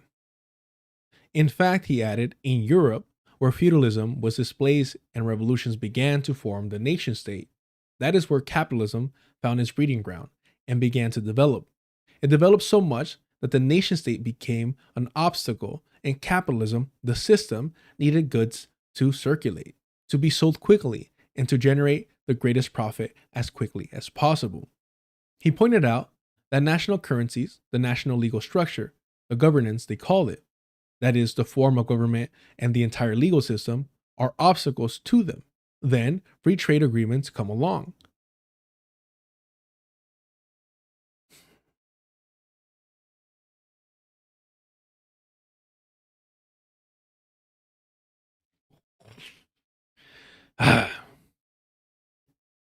What about me, Michael? What about me? I'm smart too. Okay. I'm telling y'all, never worry about my ego. All right. Yes. Okay. So yeah, Galeano de Moises, right? I know there was something I was missing. PlayStation, thank you.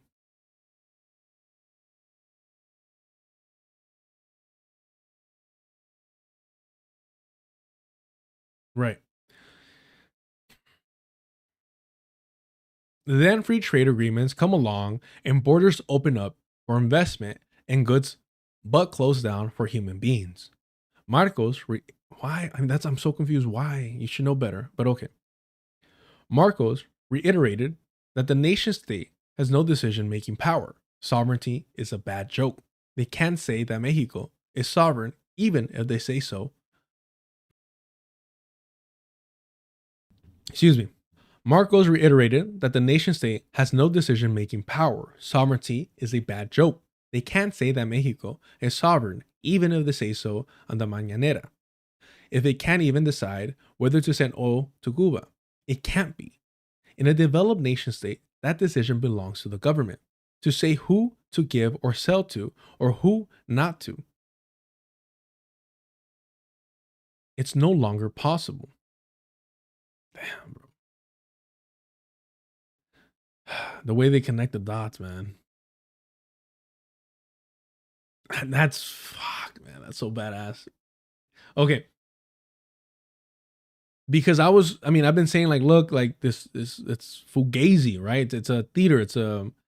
I was expressing my frustration, like, just be honest. Just be honest. You're not going to aid Cuba with oil. Just be honest. You're not going to confront the United States. Just be honest. It's not, it's humanity's collective responsibility. It's primarily the responsibility of those of us within the belly of the beast, right? But to expect Mexico, another country, to fight our battles, I think that's wrong. For us to wag our finger towards them, I think that's wrong. However, I do think that it's fair for us to express our frustration when you're doing this performative shit. That's what I was thinking. But this aspect, and it's a better fucking analysis than I was capable of really thinking about.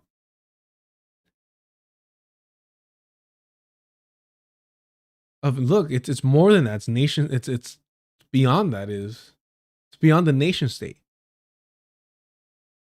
Huh? Yeah, it's not just Mexico. Yeah, the entire offensive under the name of Donald Trump and Benjamin Netanyahu is related to this. Israel thinks it is defending the nation state, but that is not true.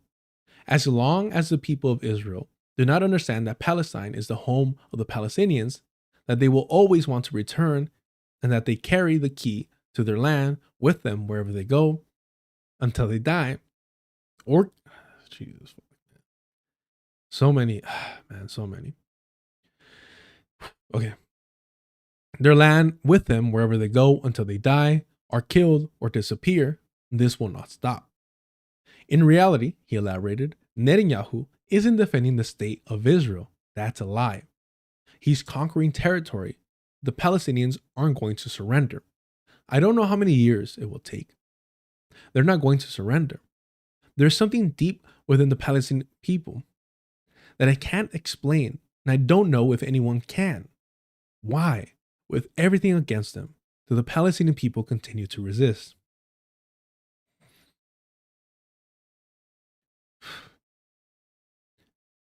Why are the Cuban people preparing for an invasion if they're supposedly under a dictatorship? Why don't they take to the streets and say, yes, invade us and liberate us?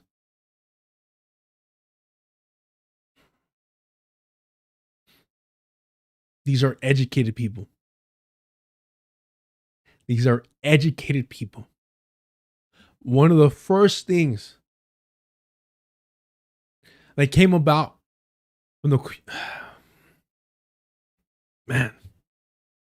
one of the first things that came about from the Cuban Revolution was a literacy program.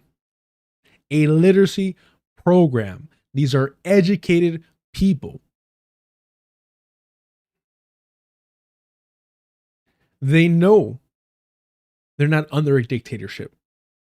They know what will happen, the consequences of a U.S. invasion, of U.S. occupation, of a U.S. puppet regime. These are educated people. Palestinians going through a genocide. We're still prioritizing their education. There's a reason why the Zionist entity was bombing universities, schools, why they assassinated Riafat.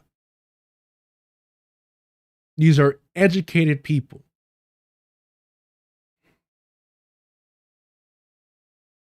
And we're over here in our fucking comfort, too lazy to fucking read, too lazy to do the basic work.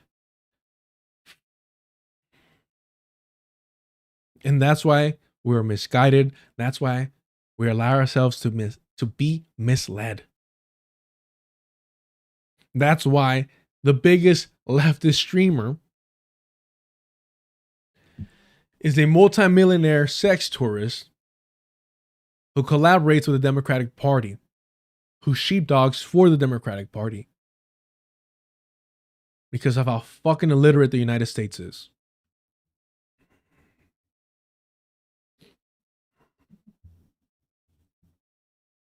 He added, why did the U.S. military enter Venezuela to kidnap Nicolás Maduro and Celia? It was funny how the media didn't want to say kidnapping and said they went to arrest them.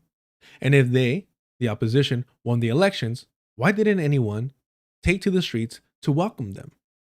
They had to make a one-way trip. They had to make a one-way trip. They had to make a one-way trip. They had to go in and run the fuck out. What happened when they tried putting the same shit con Chavez? The streets, Venezolanos flooded the streets and liberated him.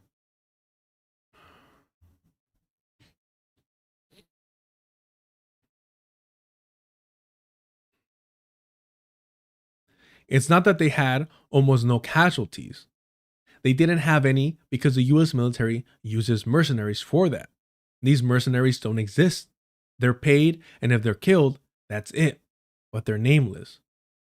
So the US military casualties during the kidnapping in Venezuela don't appear on the list. And the major left-wing analysts, including those from Cuba, take it for granted that what Trump says about them having no casualties is true. They did. What happened is that they used mercenaries, just like Putin had to use them in Ukraine. Even a country's national army can no longer sustain a war as a nation. They have to rely on other resources.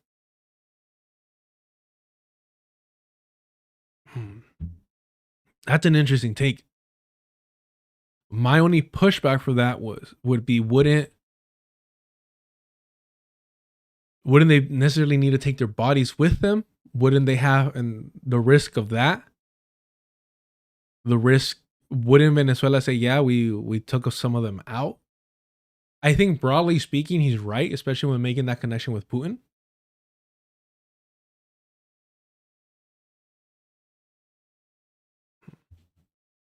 I like that though. That's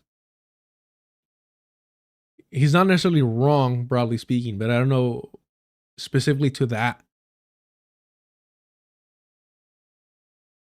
In that situation, how that would have worked. And yes, here it is, Subcomandante Moises. Marcos asserted that in the US and Israel's war against Iran, the big oil companies are the ones who benefit because the price of oil has risen. That's what needs to be discussed. Who is profiting from these wars?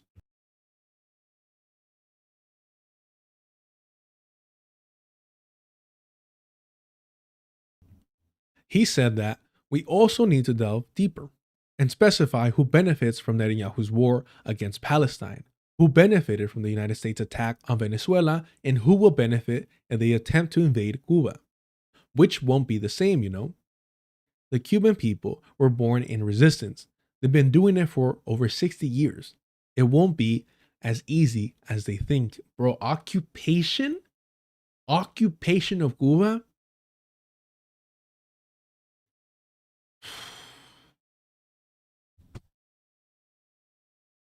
The Zionists, the IOF, were terrified of entering Gaza. The IOF, with their tanks, with their machinery, with their drones, with their control of the skies, were terrified of putting boots on the ground in Gaza. Blockade everything. Terrified of entering. ¿Tú crees que va a pasar en Cuba? Can you imagine what's going to happen in Cuba? Man. Their only hope would be just, unfortunately, because it's an island, it's been blockaded for so long that they would run out of ammunition. That would be it. To resist, that would be it. And even then, and shout out to Diallo, has talked about at least any form of armed resistance against settler colonialism, broadly speaking, on Turtle Island. Shit is too complicated to embrace the type of warfare and resistance that we romanticize or think about during the Cold War, during, decolonization. Which I've always, yeah. All right.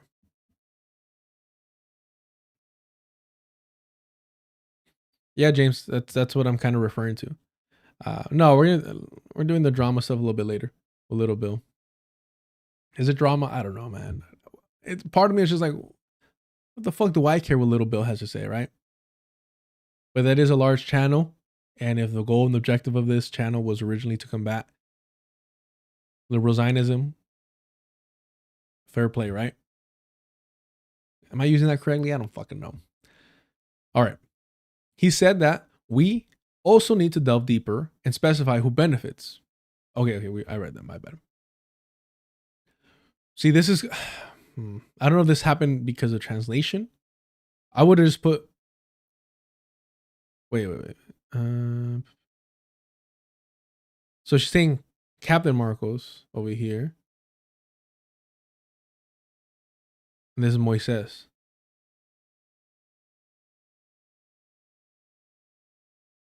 I'm a little lost. Did Moises take over as subcomandante, and then earlier with Galeano, or man, I've not been keeping track of EZLN for a while, to be honest with you. There's this weird thing that happens where when you're embracing like Chicanismo, Indigenismo, you become obsessed with EZLN. It's just, you know, no different than like you become obsessed with like, anyways, it's just, yeah. And so part of me kind of abandoning that or growing out of Chicanismo, unfortunately, kind of had me walk away from keeping up with and studying the Zapatistas, which is not good. I kind of threw out the baby with the bathwater type of situation there. But it's so pervasive and so comforting, Chicanismo, that it's kind of difficult not to be like, all right, I gotta break away. I gotta break away.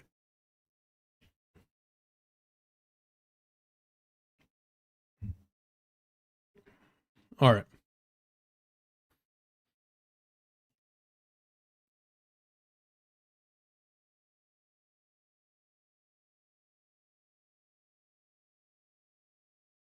Subcomandante Moises, who spoke about a widow to Zapatismo. A window. Subcomandante Moises, who spoke about a window to Zapatismo, a window to the government counterinsurgency programs in territories of Zapatista indigenous peoples, expressed that the migration of indigenous people and peasants to the United States has caused lenders to keep their lands because they cannot pay the loans they took out to immigrate. Because of poverty and migration, some people mortgaged their land in exchange for loans. They left, some died, others returned. But they have no way to pay, and the lender keeps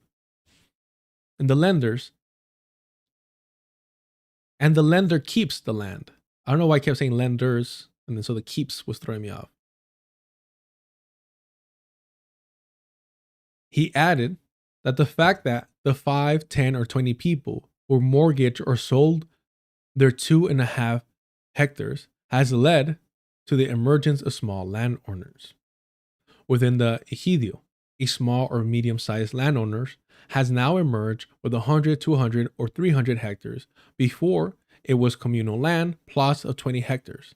And now, 2, 3, or 4 people own 300 or 400 hectares. The community has been erased. Now it's just an empty shell.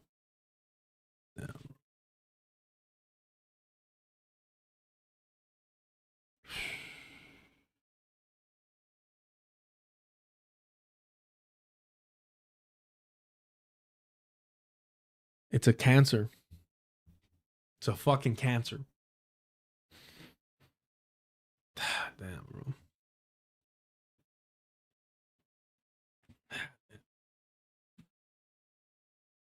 Damn, bro.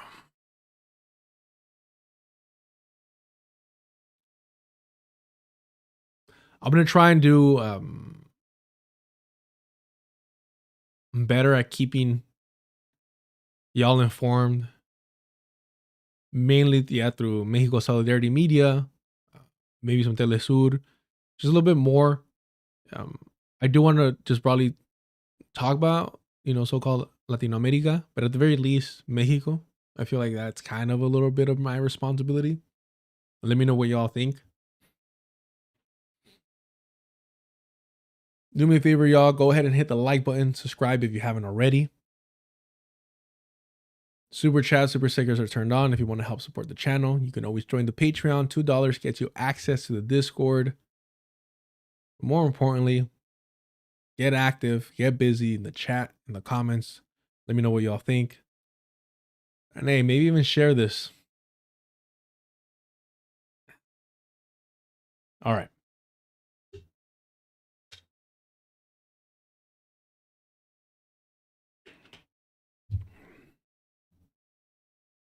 I do want to read, or let me find.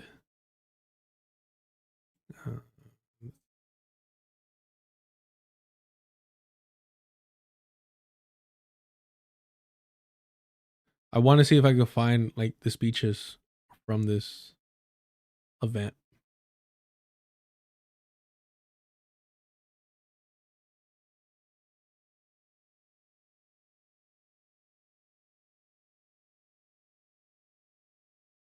Nice. Guess what I'm watching tonight? Guess how I'm going to spend my Friday night? Well, after getting fucking CTE, of course.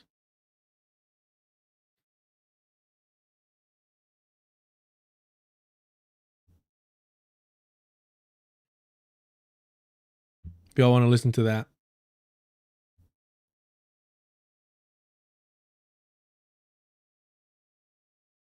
All right, we're done there. And let's I do want to cover this first before we move on, since we're already kind of I mean, I feel fucking, again, part of the whole Chicano thing is you look at the Zapatistas, EZLN, in such a romanticized way, in such a like, damn, they're like fucking living fucking superheroes, which is not fair, right? It's not fair to place that upon them. Like, you want to be them, bro. Like, that you want to emulate them. Like, even more so, maybe it was just me. Maybe y'all let me know if we have, some brown people in the chat, some Chicanos, some Latinos, Hispanics.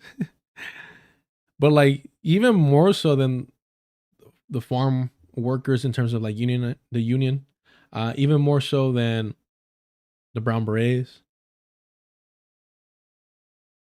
the Zapatistas, EZLN is like S tier.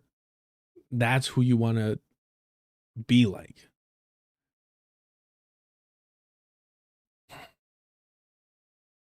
Pancho, same. Yeah, right. It's just kind of like, yeah, brown berets are cool and all that, but like a balaclava, like, man.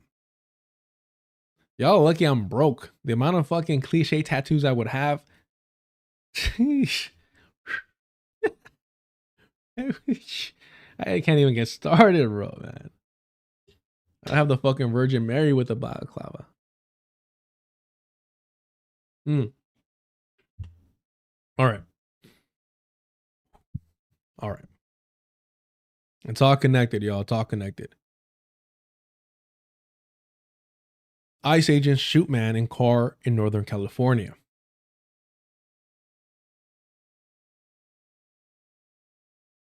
Immigration and Customs Enforcement, ICE, agents shot a man in a vehicle in Northern California on Tuesday.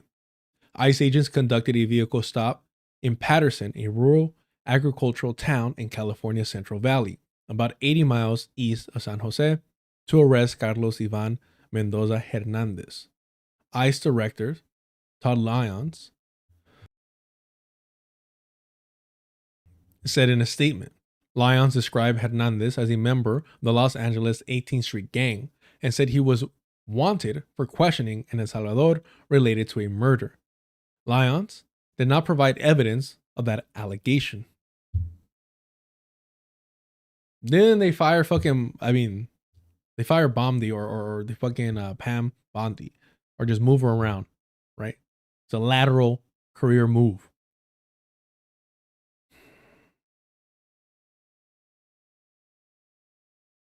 Same shit. We're just going to make allegations, no evidence, just believe us. We're the fucking state. Obviously, these are brown people. Of course, they're criminals. The details of that investigation remain unclear. Hernandez was hospitalized after the shooting. A spokesperson for the, what is this? Stanislas? Huh. A spokesperson for the Stanislas, damn, I can't even say that. Stanislas? I can't even say that. I'm trying to say it in Spanish. Stanislaus. What the fuck? Stan is last. Stanislas. Yeah, I'm gonna say Stanislas. I don't know. Hernandez was hospitalized. All right. Hernandez was hospitalized after the shooting. A spokesperson for the Stanislaus County Sheriff's Office, which has jurisdiction over Patterson, declined to comment on Hernandez's condition. According to Lyons, as agents approached the car, Hernandez weaponized his vehicle. Here we fucking go again, bro. We're gonna have to have like fucking registered. I get you get registration. I get they have to pass a driving test.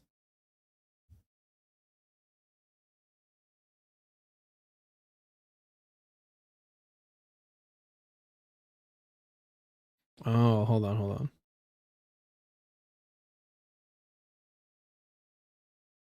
So it's not Stan, it's San.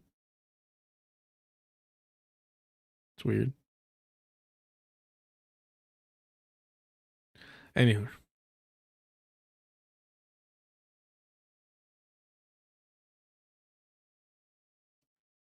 Is that how you say it? Stanislaus?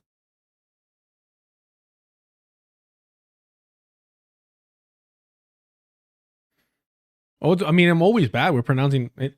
And that's the thing, like English, Spanish, doesn't matter what it is. Like, se me traba la lengua. All right, I get tongue-tied just trying to pronounce it. Or the worst part of that, I just don't know.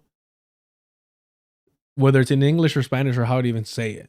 Even how to approach it, right? How to attack it.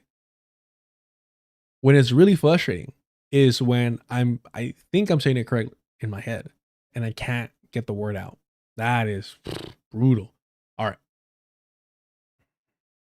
Sorry. According to Lyons, as agents approached the car, Hernandez weaponized his vehicle in an attempt to run over an officer. In response, the officer fired defensive shots to protect themselves, their fellow agents, and the public. Of course, the public, always first. Well, no, literally last, but okay. Lyons said, it is unclear how many shots were fired. How, bro? How?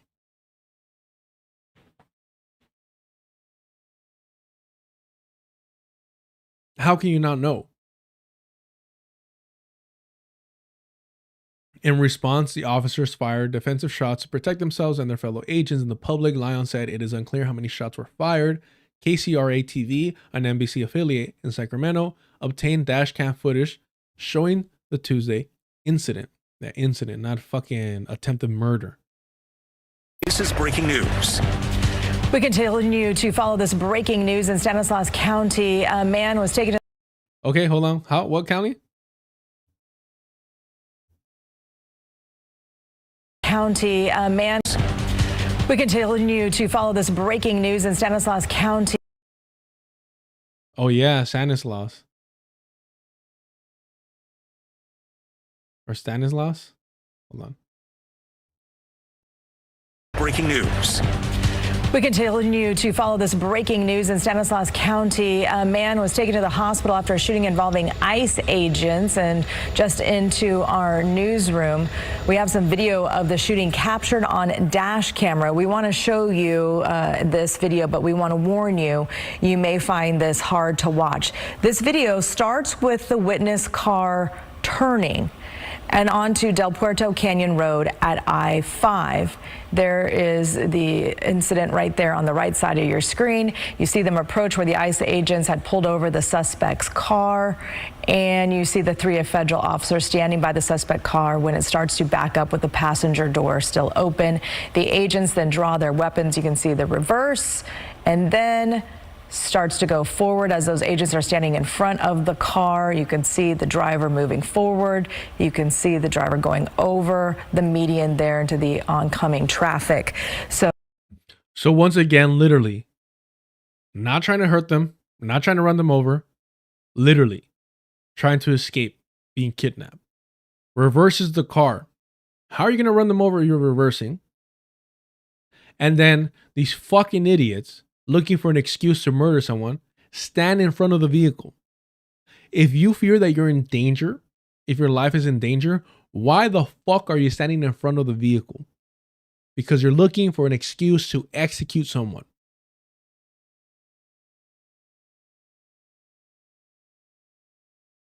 Man. So that's before stopping on the other side of the street. There's no audio on the video, so we don't know when agents first fired their guns. We just can see the guns drawn, but there you can see the backup and reverse and then goes forward. ICE has not said how many shots were fired. Now, the acting director of Immigration and Customs Enforcement says agents were trying to arrest a person they called a gang member for questioning in connection to a murder. They say when officers approached the car, the suspect weaponized his vehicle in an attempt to run an officer over. Officers then fired their guns. The man was taken to the hospital. And so there is a suspect's vehicle, and these live pictures from Live Copter 3 are still over the scene. This is Sperry Avenue right along I-5. Chat, you're right. It wasn't Pam Bondi. She's the blonde. It was Christy Nome, the one that's been through like legit, like if she's a fugitive, so much reconstructive facial surgery that it is terrifying. My bad. Wrong. White supremacist white women.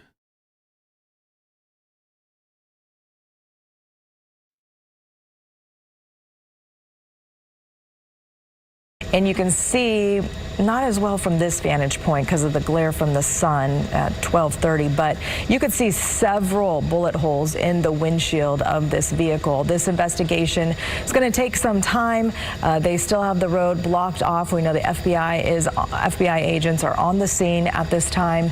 And yeah, the sun's just kind of blocking the windshield. But yeah, there's quite a lot of damage done to that vehicle, as you saw in that witness dash cam video that we showed you.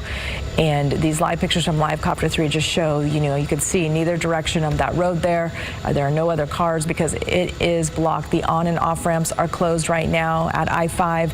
This is expected to be closed for several more hours. Stanislaus County Sheriff's Office is also investigating in this investigation. That man is in the hospital.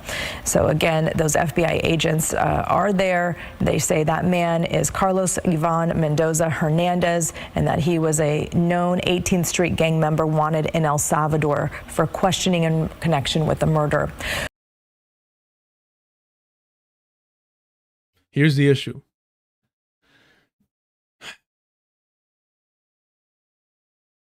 Pretty sure he beat that case in El Salvador. In a video with no audio, 3 ICE agents were seen flanking the black sedan. A black sedan was pinned between 2 other vehicles, respectively, as it is at its front and back, with flashing police lights. As the officers appeared to reach into the vehicle, the black sedan reversed with its right passenger door open. That door collided with the car behind it. The agents appear to have their weapons drawn as the car reversed.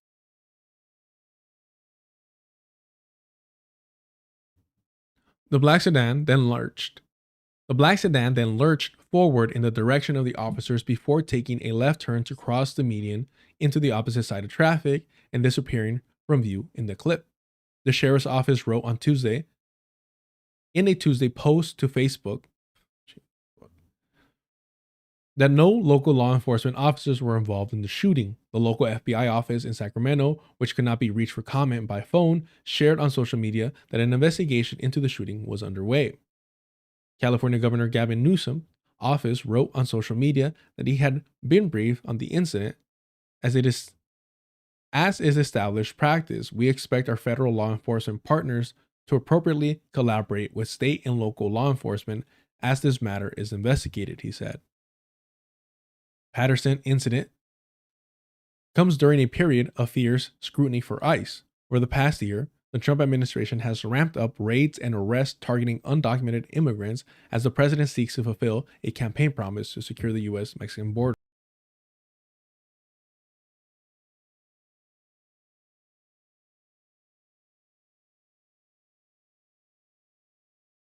Excuse me.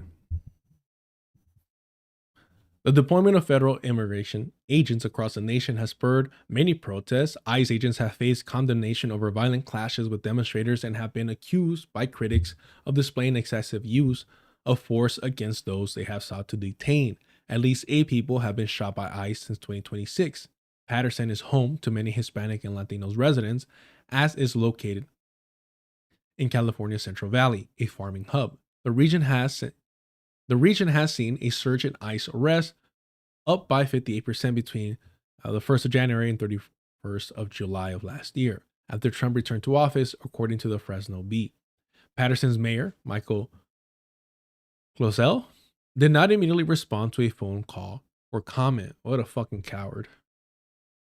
So, they don't talk about it here. Let me see if I can find it real quick. I used to have it queued up, but I accidentally closed a lot of my the tabs I had for this.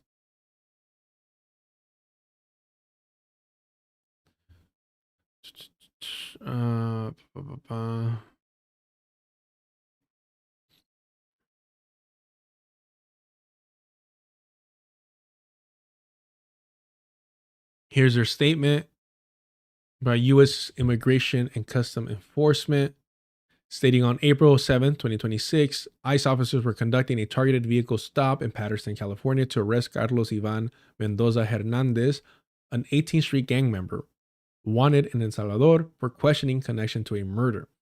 As officers approached the car, the wanted gang member, again, all fucking alleged, but stated as fact to control the narrative, weaponized his vehicle in an attempt to run an officer over, literally reversing to get away.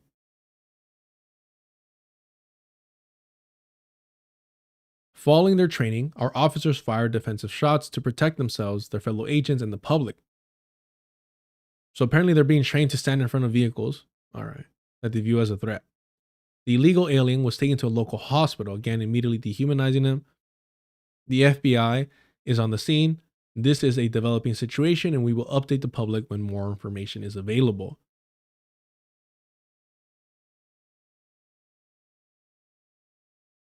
This is the same video we saw.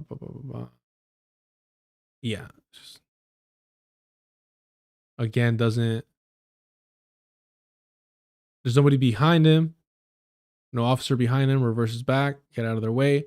At this point, these fucking pigs, once you see it moving forward and away from them, look, with this fucking asshole here trying to kill him,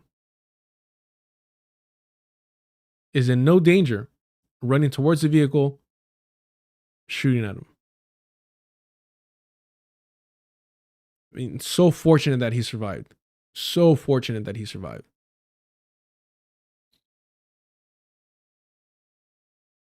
I'm seeing that he had at least 6 wounds.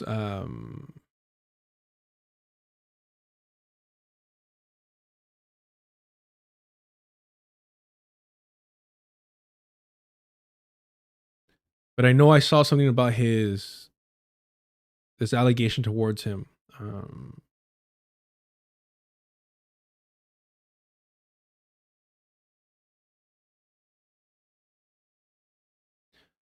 Attorney Patrick Kolinsky.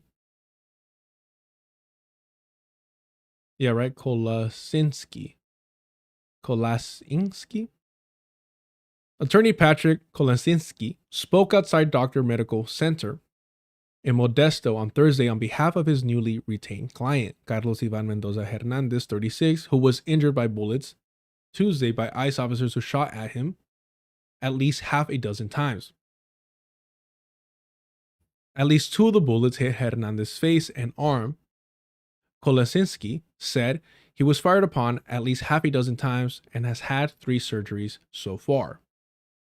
It was absolutely and abundantly clear he was shot in the face near the jaw, Kolesinski said, adding that Hernandez had been unconscious for the last 2 days and is expected to be leaving the ICU on Thursday.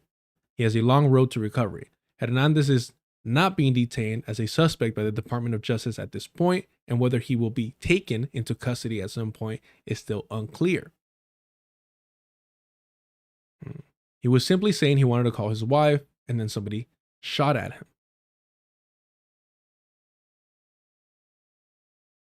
Hernandez told him from his hospital bed that he was on his way to work and wanted to stop for coffee when he saw lights behind him. He pulled over. Officers asked him for his driver's license, which he handed over.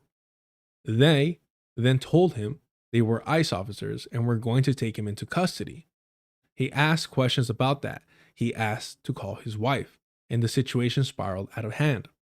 He wasn't doing what they asked, just stepping out of the vehicle and surrender. He was simply saying he wanted to call his wife, and then somebody shot at him.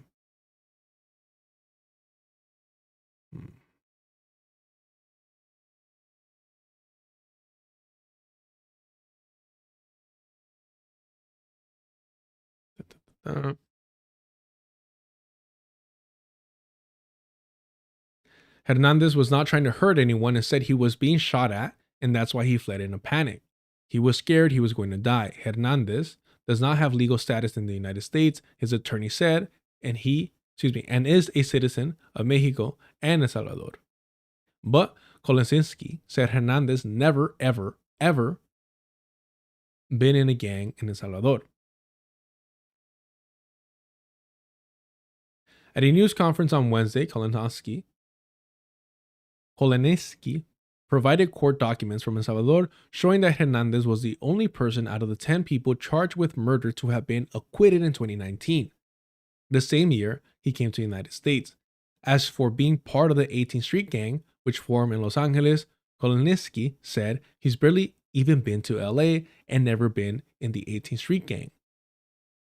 Carrie Doyle, a former immigration judge who also worked for the Department of Homeland Security, said that even though Hernandez was acquitted, ICE officers would be interested in talking to him, detaining him, or put him in removal proceedings. But why? Wouldn't that be irrelevant? Why even bring that up as an excuse? Still, Doyle said Hernandez has the right to present any claim for the relief in court. So he absolutely has a right to access the courts. He has due process rights, constitutional rights, she said. Oh, wow. Moving forward, Kolesinski said he will likely keep some of the information more private about Hernandez as he wants to respect the attorney-client privilege.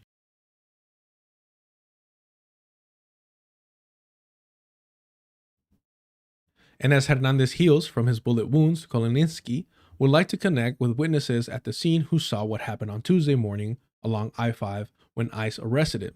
I need witnesses. I'm chasing them all down. Damn. And you got a GoFundMe over here. Oh man, that's great. That's solid. We're almost there.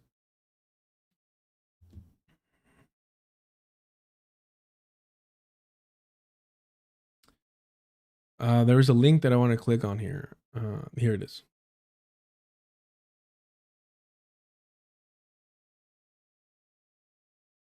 Okay, I think this was actually the article that I remember because I know it was a Fox affiliate. But I want to see the actual paper. ICE officials say immigration officers were conducting a targeted traffic stop. They say Hernandez was a member of a gang in El Salvador, wanting for questioning related to a murder there. See, that part makes no sense. If he was acquitted, why would he be wanted for murder? Or why would they want to question him about that murder? They never specified what murder or what his connection to that murder was. At a news conference Wednesday in his Modesto office, okay, but this is what I want to see. Hernandez was the only person acquitted of murder in that case, and therefore there could be no way there could have been a warrant out for his arrest, his lawyer said. The documents mention Hernandez by his nickname, El Pana.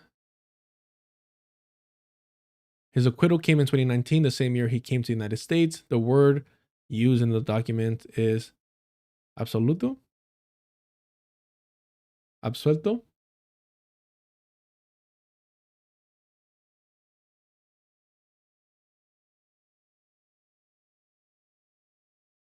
What pages is this?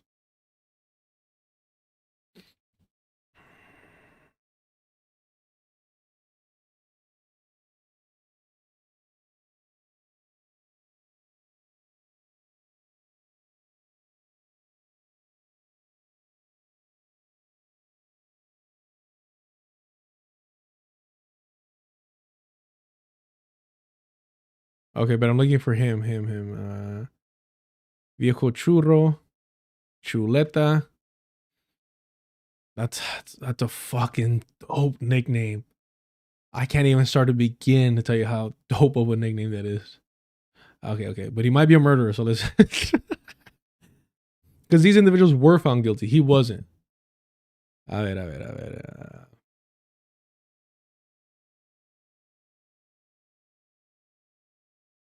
¿Dónde está?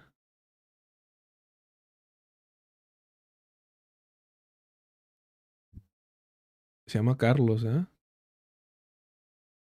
Shit, I'm having trouble finding him.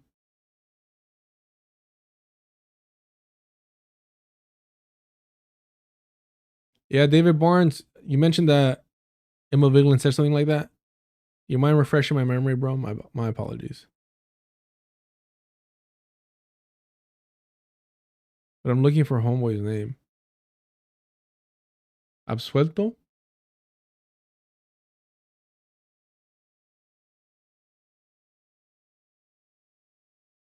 Bro, why is his name the only one I'm not seeing? Jose Alberto Martinez Lopez, Manuel Antonio Ortiz Beltran. I keep missing it. It's 6. Number 6. 1, 2, 3, 4, 5, 6. Okay, yeah. Thank you so much, Dario.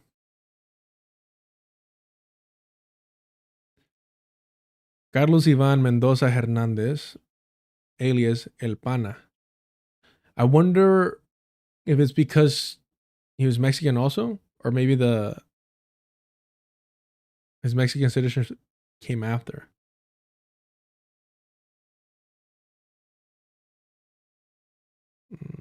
Okay.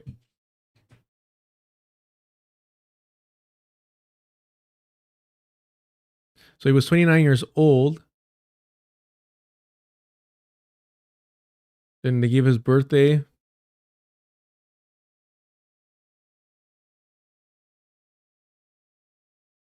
Originario de Mexicanos. Empleado. Compañando con some lady named Catherine. Well, giving even his mother's name. So he's a junior.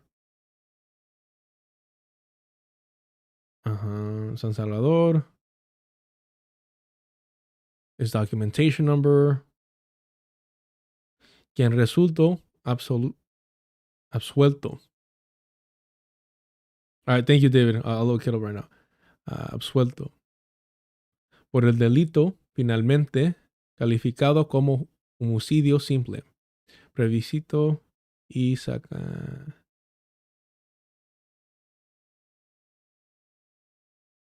Provision in the sancionado.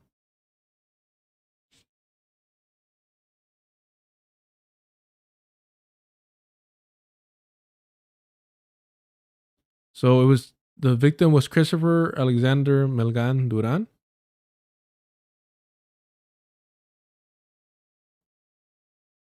And the accusation was like aggravated homicide. Interesting. Okay, but I mean, I didn't even know the fucking how the courts work over there. So he was acquitted.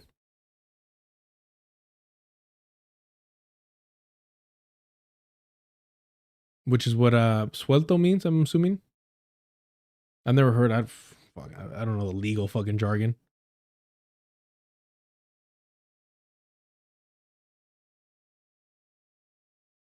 Oh, it's obsolete and let's see.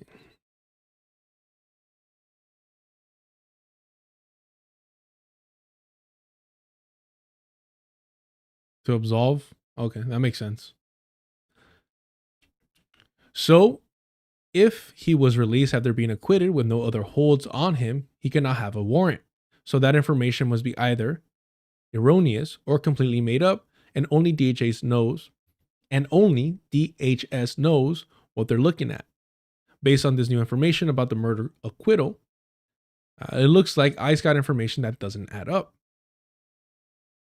So he modified an earlier statement saying,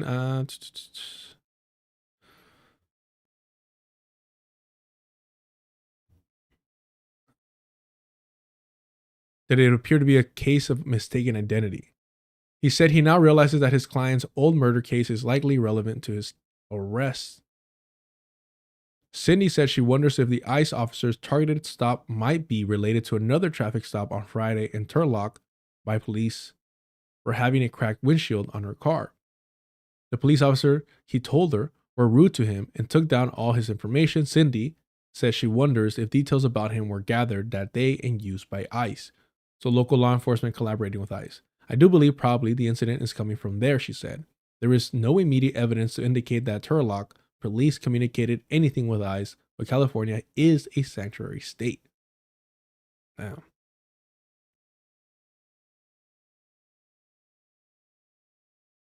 so Cindy is his fiance.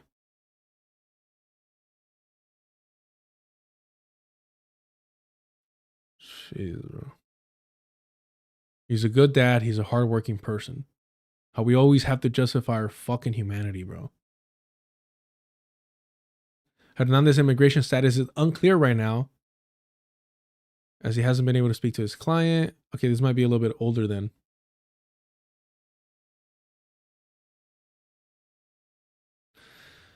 Jeez, bro. I hope, they recover well. Hope he stays safe. Damn.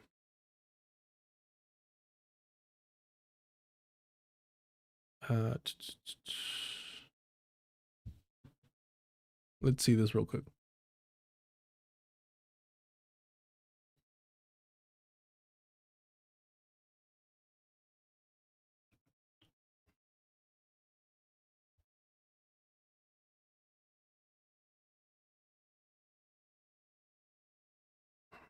What is this? The 8th? We're on the 10th, so that's the 9th. This should be the 8th, right?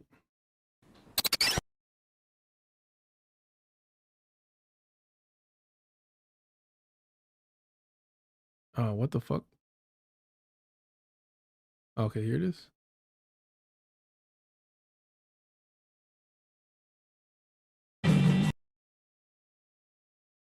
$104.55.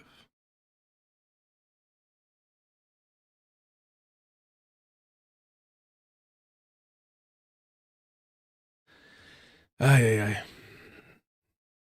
Mi tocayo. Hope you recover.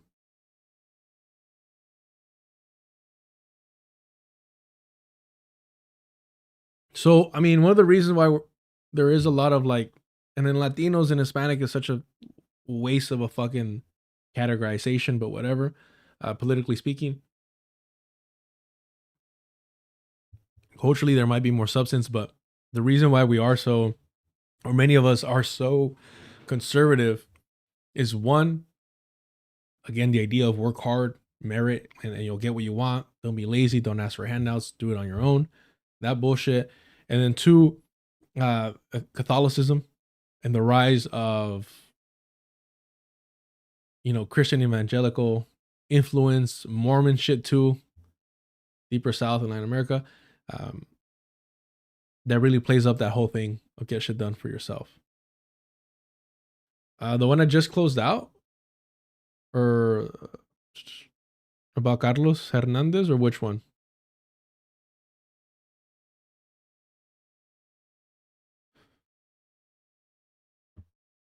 Rogue Historian. The one I just finished reading?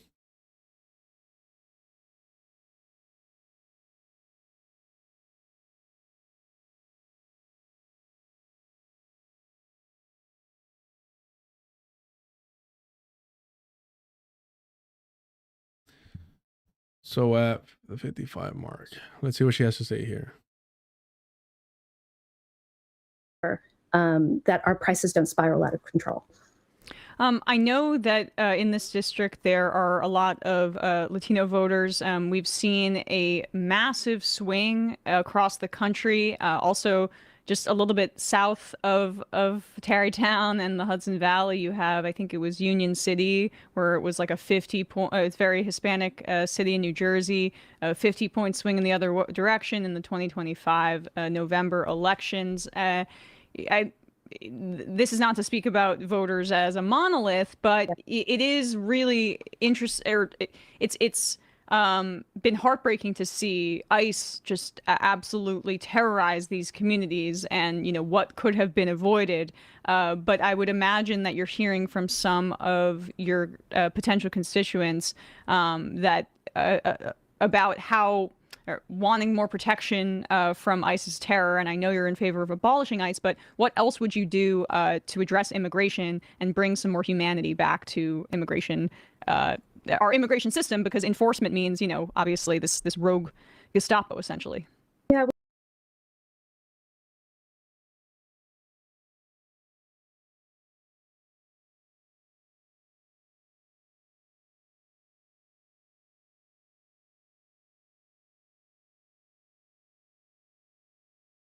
This is her profession. This is her job. And this is her career. And she can articulate a concise, direct question.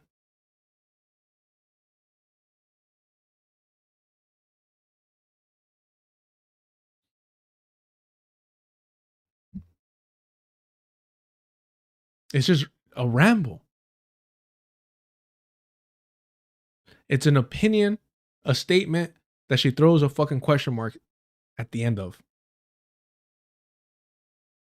And it makes sense. I mean, I sort of feel bad for her, professionally speaking, I guess, or whatever, because she's not good at this. Like, if she was just doing political commentary on her own, like she started her own channel, wouldn't go anywhere. She has no charisma, she has no personality, all that stuff. But I do feel that working with Sam Cedar is actually hindering her in terms of her delivery. And you start seeing how she picks up a lot of his mannerism or vocal tics almost. I don't know if tics is the appropriate word. Crutch, maybe. It's not good. It's not good. Because she's not talented or skilled at this to begin with. Do you know the management strategy called Peter's Principle? No, I never heard of that. Or what's it? Is it related to this, or? I'm not saying that like condescendingly. I'm like legit asking why can it be applied here or what? Management strategy. That's interesting.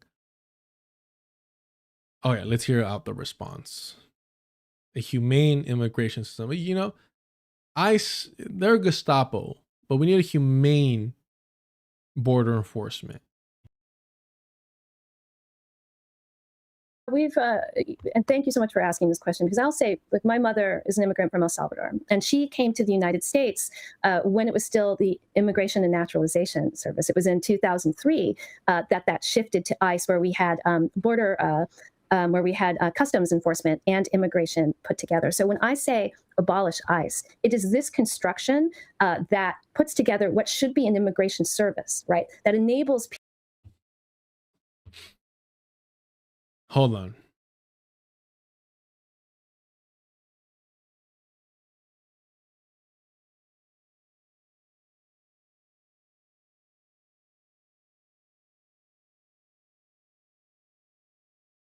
Oh, why did you freeze? It is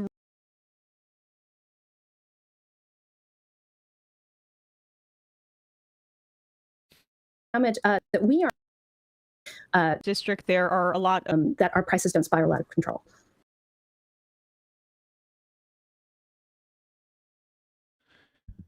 Let's read through it. I know that in this district there are a lot of Latino voters. I've seen a massive swing across the country. We've seen a massive swing across. We've seen a massive swing across the country. Also, just a little bit south of Tarrytown and the Hudson Valley, you have, I think it was Union City, where it was like a 50 pro. It's a very Hispanic city in New Jersey. A 50-point swing in the other direction in 2025 November elections. This is not to speak about voters as a monolith, but it is really interest, or it's been heartbreaking. There it is. It's interesting to her because it's kind of like it's a fucking game. It's a fucking game. That's why it's interesting to her. It's like, oh, these are just numbers. We're just numbers to her. We're just fucking clicks and incidents to her. We're not actual people. It's very interesting. I'm heartbreaking. Yeah, heartbreaking. I have feelings. I have emotions. Yeah, I think these people are human beings. Renee Good. Oh my God. Alex Parenti. Oh my God. Brown and black people being kidnapped by ICE. It's interesting. I mean, heartbreaking. Yeah, heartbreaking. All right. Really it's been heartbreaking to see ICE just absolutely terrorize these communities, and what could have been avoided. But I would imagine that you're hearing from some of your potential constituents that about how wanting more protection from ICE terror. I know you're in favor of abolishing ICE, but what else would you do to address immigration and bring some more humanity back to immigration, our immigration system? Because enforcement means, obviously this rogue Gestapo, essentially. Yeah, we've okay, and that's it. You think that's a fucking like what, bro? The us were even throwing me off. What the fuck, bro? Hold on, let me adjust my brain. Wow. Damn.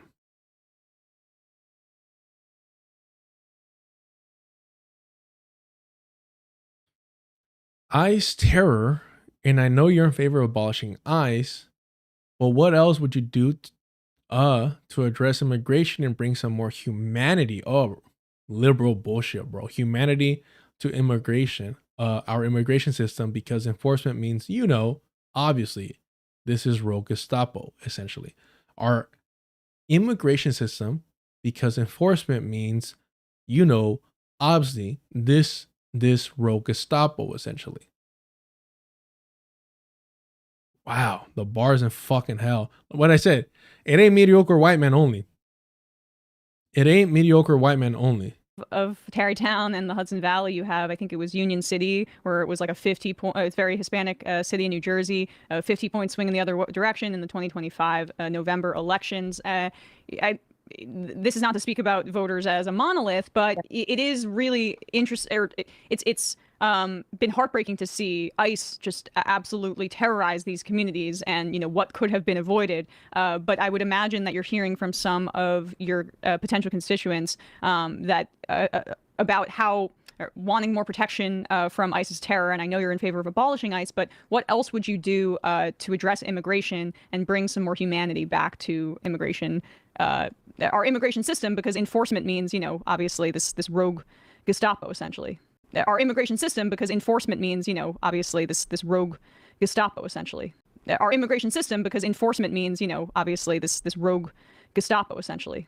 Yeah, and thank you so much for asking this question, because I'll say, like, my mother is an immigrant from El Salvador, and she came to the United States when it was still the Immigration and Naturalization Service. It was in 2003 that shifted to ICE, where we had where we had customs enforcement and immigration put together. So when I say abolish ICE, it is this construction that puts together what should be an immigration service, right? That enables people to come to this country under the right conditions and vets people who are not coming to this country under the right conditions. When they combine it with customs enforcement, you will hear things like some of the people I'm running against in this race say things like, well, we can't abolish ICE because we have to have customs enforcement. No, we need to separate these things, because it's the combination of this kind of enforcement and this idea that somehow drug enforcement is related to immigration that sets us up for the situation that we're in right now, where innocent people are being treated as if they're criminals, which they're not, who are having their human rights violated, which is appalling, under some kind of law enforcement justification that this is about drug enforcement or other kinds of things. It's entirely wrong. We need to humanize our immigration services again. We need to bring it back to what it was like when my mom came here. There is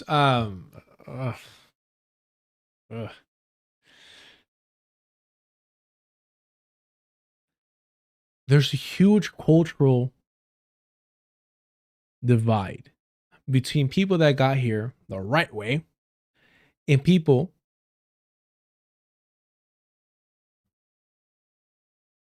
that got here the wrong way. There's a huge cultural divide between Latinos, Hispanics, who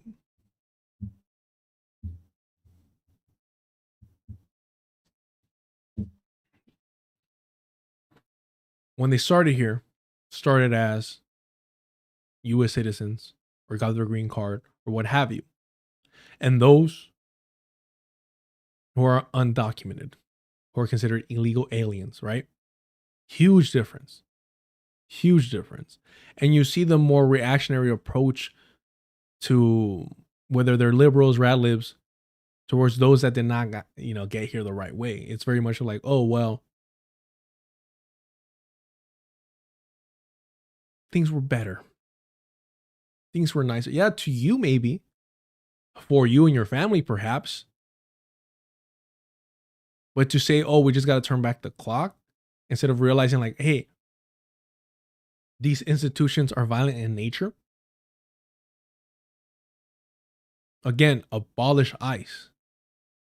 Why do they always have to water down all that shit? Every single fucking time. They always have to water it down.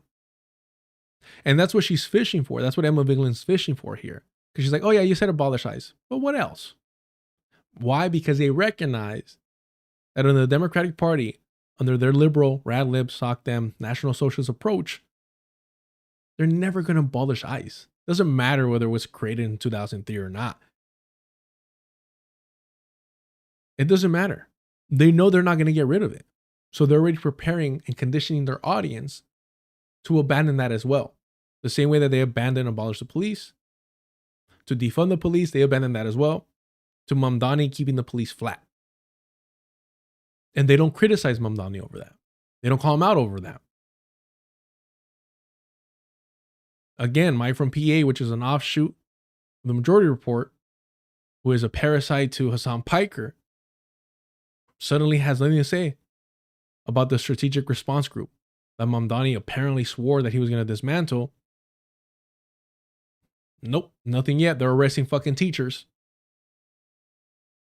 The gang database? Nope. Reforming it, criticizing after it's been reformed as if he couldn't get rid of it.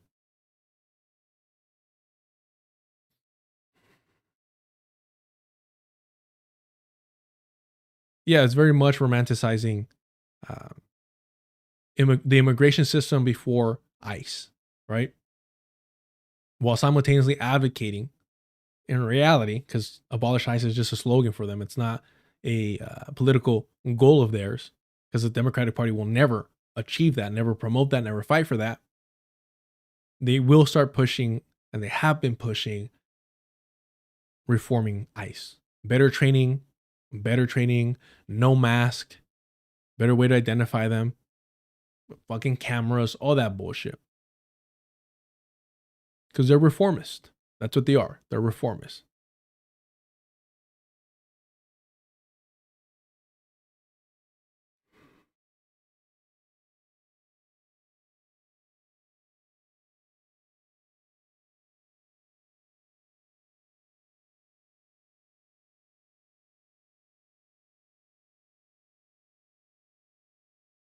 No, I think the question is, what else would you do? Like, besides abolishing ICE, what else would you do?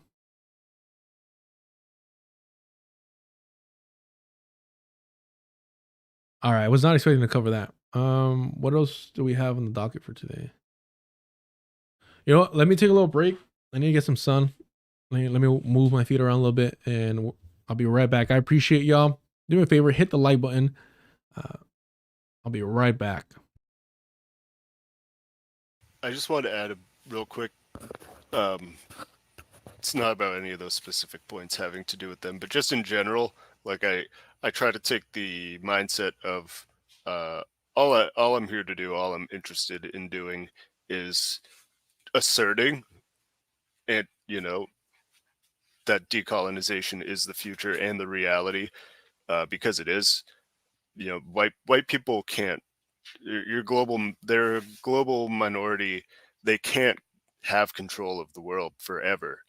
Like they think they can. These two think that they can. They think they're always going to be. America's always going to be a white country where they're, where they have nationhood and statehood, and it's based on their episteme of thought and their political system. That's what they believe. They believe that Europeans are superior and that European culture and society should exist as it is, like as a global hegemony over land across the world, not just Europe. Like they believe that. That's really at the heart of what it is, and that's why they think Israel can just exist, because they're like, how could you take land from these white people, these white colonizers? It's like, how can you expropriate them of land? It's like, let me show you. Like, I'll show you how we're gonna expropriate them from land. Go look at Rhodesia. Like, that's what he's talking about. Malema, what does Malema say? He says there's going to be expropriation without compensation. Like that he wants to talk about Malema, like, right, that Malema doesn't mince words. Like, oh, yeah. he doesn't beat around the bush. He's like, I we're want gonna real expropriate quick. you. Really quick. I want to say, whenever you critique these settlers, or what she's trying to do towards you, is kind of like put words in your mouth and slander you as a bad person. It's always like, we give them critiques, and it's going to be Carlos bad, Derek bad, Rick's bad. And like I said, we saw this recently. What these white people do is paint you in a bad light to legitimize their own settler colonial biases, their chauvinism. So it's not like, hey, let me address my chauvinism. No, it's, well, Carlos is bad, so I don't give a fuck about what Carlos says, even though you're on point, right? Yeah. So, Abdel, do you have anything to add before we move forward? Yeah, no, I think we're good. I think we covered a lot of ground with this one, and I don't have anything to add, but thank you for checking in. No worries. I know you think I'm anti-Semitic as well.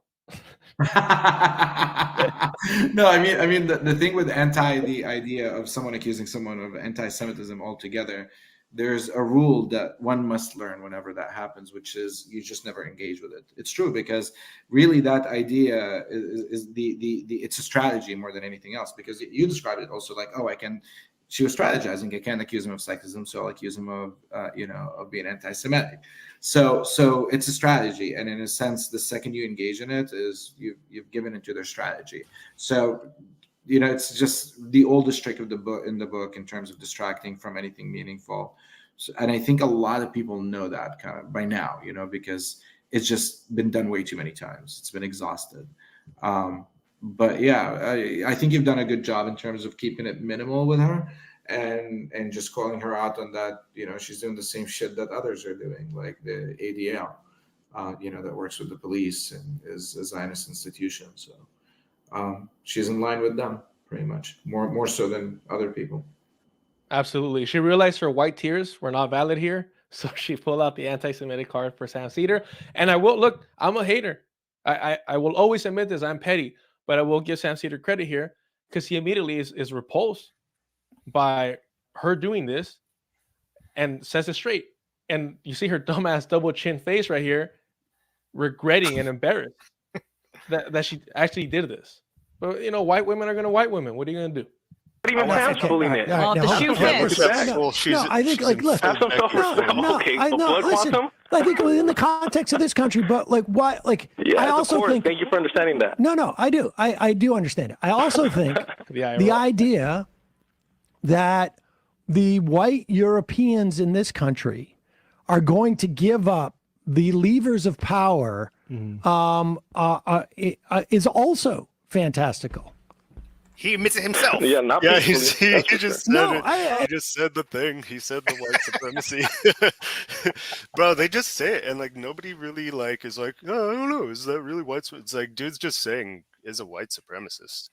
That's the problem. The problem is we get called Sakaists by people on the left for just saying that white people are racist when all they do is say shit like that. And they literally just, like I said, like, yeah, that's the colonial sensibility of the world. It's a shame. It's a global, for liberals, global you have phenomenon. White supremacy is okay. Derek, you're on point. For liberals, they have to see like a cross burning for them to be like, he might be racist. That guy might be like, that's how bad it is.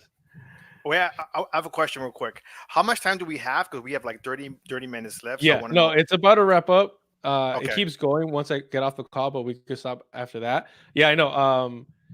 Rick and Abdel have a hard out at 3:45, so we'll let's be liberals here. Identity politics. Let's prioritize Abdel if he has anything to add, and if not, we'll get through. And then I'm not sure in the oppression Olympics. We have a Comanche Mexican, and then we have a black Chamorro. I don't know where to put it. Clearly, as a Aztec warrior myself, as a pure mestizo, I have seniority here. But we're gonna have to duke it out at the bottom here. You are technically at the top of the caste system here. You know what? Thank you for saying it. Not enough people recognize it and give me the respect I deserve. all right, fuckers, let's go. Listen, how do so you I don't Look like. how Emma Wait, dude, look how let me Emma's ask you a reacting. question. Let me ask you a question. No, hold on. No. Wait a second. Listen. You know, white fragility, all that stuff is liberal cringe, but it's accurate. It's accurate. That's exactly what she did. I don't understand what you get out of this. Like you're talking about a Eurocentric. Yeah, no. I mean, propaganda? but there's no one who's listening to this show, who's watching YouTube right now, who is it doesn't necessarily think that it is what you're suggesting isn't impossible. And you're saying that there needs to be a violent overthrow, revolution of the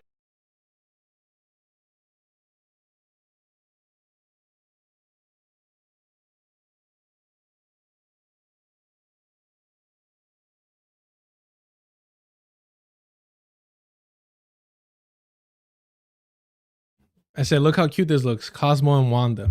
Look, I will say this, man. Man. I miss those guys. You know what I mean? Like those who's are funny. We're having a good time. They could take jokes. What's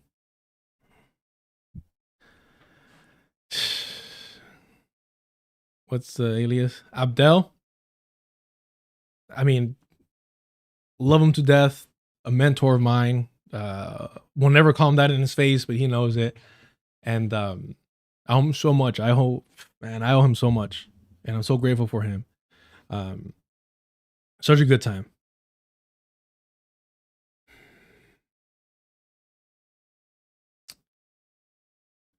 Vic, yeah, just on Patreon. Did you just join the Patreon, Vic? It notifies you when there's new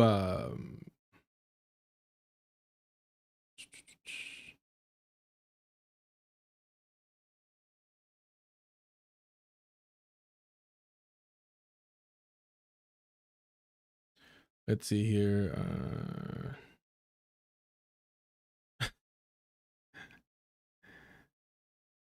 Yeah, I got you, Vic. Vic is like, became a member today, which I appreciate. He's like, get my invite now. I got you.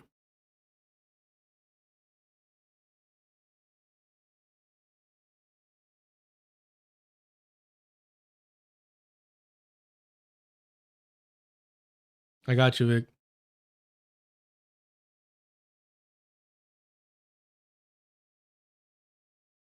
Vic, do me a favor. Hold on. And just send me the username for your Discord, please. John, appreciate it.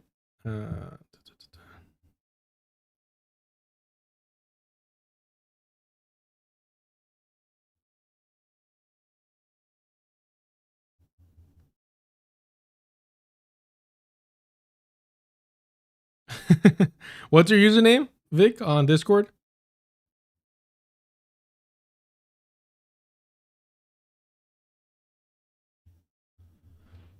I appreciate it though. No, you're good. You're good. It's like a slushy, man. I put the yogurt in the fridge.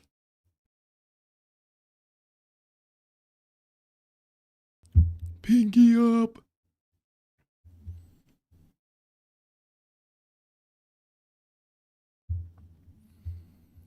Yeah, no, I miss those guys. It was a good time, man. Rick is intelligent, smart as hell. It just, man, like just this fool expects you to jump when he says jump. And that's not, we're grown as men, bro. If we have disagreements, if somebody, has a different perception, like you don't immediately go for their neck. You're an adult. You're trying to build something. You chill out and you wait until you're able to speak face to face and talk about it. And then don't ask for somebody to mediate. And then get upset when they're trying not to be biased, bro. Anyway. Derek is another situation. Derek accused me of being anti-Semitic as well, funny enough. Simply because I stated that the majority, essentially all, of Euro-American Jews were Zionist. Shocking.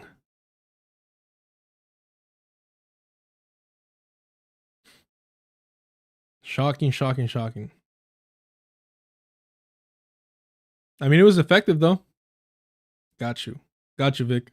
Appreciate it.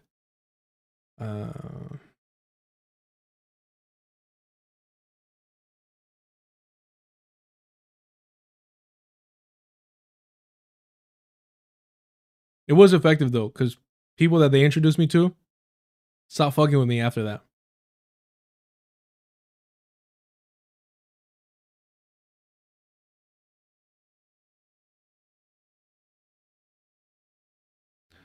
Somebody's defending Noah Samson, stealthing by omission.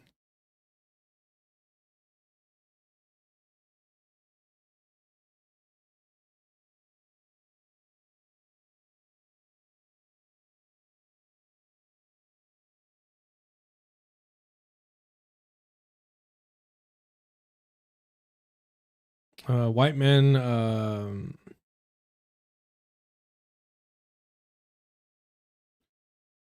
women's consent. All right. I'll stop being petty. We're locking in.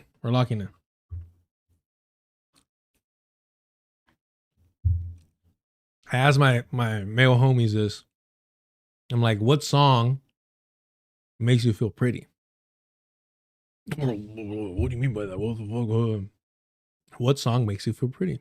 Handsome, whatever you want to call it. Tell me, as I'm pouring this, as I was drinking this, all I was thinking was like, girls just want to have fun.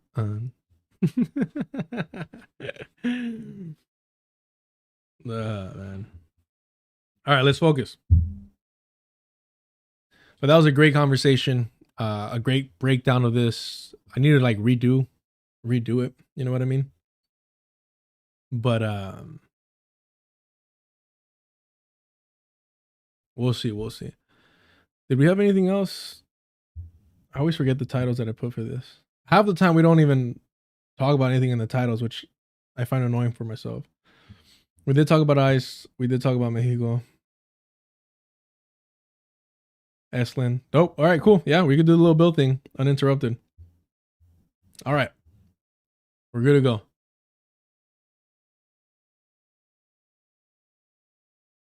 Miguel, let me love you. Nice. When they don't understand what I mean by that, I'm like, what song makes you feel like you go frolic through a field? And if you don't have that song, like, why not? Why are you denying yourself a song that would allow you to? And I always think about Shrek when he's when he does that. I was watching the log. If you never finished the Subcomandante Marcos bit, he changed his pseudonym to Galeano and now to El Capitan, but most media still call him Marcos for recognizability. Oh, I get that. I would like if they're like formerly known as Subcomandante and then boom, right? El Capitan. Oh, that's dope.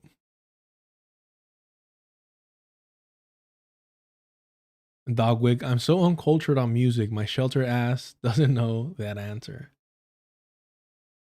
Yeah, I mean, I'm big on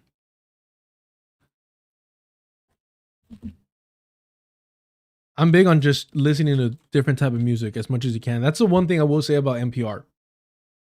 The morning is eclectic or some shit like that. Fucking dope, bro.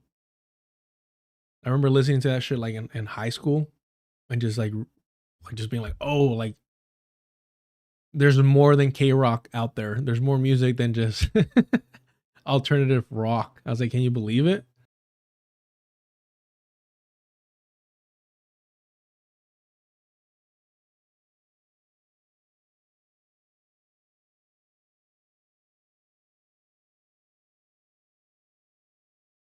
Of the United States. I'm not saying that's what it is. That's reality. You're saying that there needs to be a violent overthrow, revolution of the United States. I'm not saying that's what it is. That's reality. I'm not promoting anything here. Okay. I forgot I gave my last name. You're saying that's what I mean by there needs to be. Yeah. Right? That's it's a necessity. There needs to be a violent overthrow of the US government, and anything short of that is useless. I'm asking now. Is useless or a waste of time or what? Just to point out, this is what liberals, centrists do, quote unquote progressives. The moment that you say anything that might be perceived as radical revolutionary, or in this case, anti settler colonialism, they will say, oh, well, so we shouldn't do anything except revolution. Like they immediately start trying to paint you as a radical, as again, this pipe dream. That's exactly what they do. So that's what he's doing here. He's setting me up. I watched this guy enough. I study my fucking enemies, homie. I watch Destiny more than I should, but I like learning what liberals and their debate styles and what they do. I want to say really quick, he's also giving people the option of liberalism or settler colonization. Like, oh, what about that's the only option? What about these other options that I have? It's like, nah, motherfucker, we don't give a fuck about your options. That's not an option. Exactly. Your option is Europe or the Atlantic. Yeah. Man. Into the sea. They have or had a show together. Plans for Non and Decolonized Buffalo. I don't know, man. It's a bummer. It does make me sad.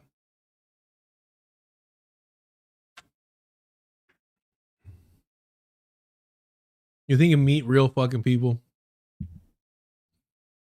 It's unfortunate. And I thought that I was going to be all right because usually when I bump heads with somebody early on and then we're able to push that aside and it's like, all right, cool. For me, it validates the fact that we'll be able to have a long-term friendship because we're able to talk through our disagreements. If before we knew each other, before we were cool, before, we recognized that we were good people, if before all that, when we were strangers, we were able to talk through a disagreement, then for me, that signals that if we build a friendship, if we have a relationship, then we'll be able to talk more easily through those disagreements. It's just unfortunate that there's some people that do have that level of narcissism of, if you don't defend me, if you're not on my side exactly the way that I want you to, then you're my enemy. And I get it. I mean, this fool was in the military, might have some level of PTSD. Who knows about his childhood? I get that.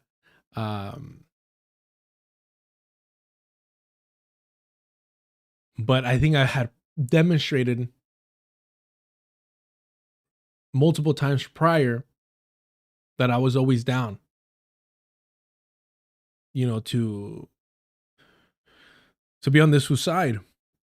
Unfortunately, I am somebody that if two people that I fuck with, that I'm cool with, that I'm friendly with, whose work I appreciate, have a disagreement, I will try to be the adult in the room. I will try to mediate and say, hey, all right, let's talk this out. We can talk this shit out. There's bigger things than us and our relationships. Let's figure out how to make it work. And some people don't like that. And I get it. I mean, through my union organizing, I realized that there's a lot of adults at the moment that you ask them to have some sympathy, empathy, or some willingness to see things from somebody else's perspective, for whatever reason, they view that as a personal affront, an attack to them. I don't get it. It's weird. Because growing up, I was so dismissive of other people's feelings as an adult, that is a priority of mine, to be considerate. I mentioned this before. One of the most hurtful insults I've ever received was some OG, some veterano, who usually I bump heads with people like that because, they're xenophobic. They don't like you speaking Spanish. They'll do a little bit of like Spanish words, but they don't view that as they're uncomfortable hearing people speak Spanish in a conversation like that. I get it. I understand that, the trauma behind that. But we bump heads a lot. The machismo is wild. The anti-black racism is almost unmatched. So when one of them called me inconsiderate, and they were correct, I was inconsiderate. I don't think I did anything wrong. I just was not being considerate. Which I think there's a distinction, right? That was a wake-up call for me to be a little bit more aware of how my actions affect other people around me, even strangers, even people that I have a bias against. So again, when there's disagreements among friends, among individuals that have worked together, and you're essentially asking me or involving me, pulling me into the disagreements, beef, argument, whatever it is, I'm going to do my best to help each individual understand how the other person's feeling, how they perceived it, and, where they're at mentally, and especially their emotions, and try to work towards how can we avoid this in the future. Sometimes I wish that that I didn't give a fuck, that when Rick was voicing his concern, his issues, I would have been like, hey, homie, that's between y'all. Let me know how it turns out. I'm just not that type of person. So I metiche maybe. I like the drama too much. Who knows? But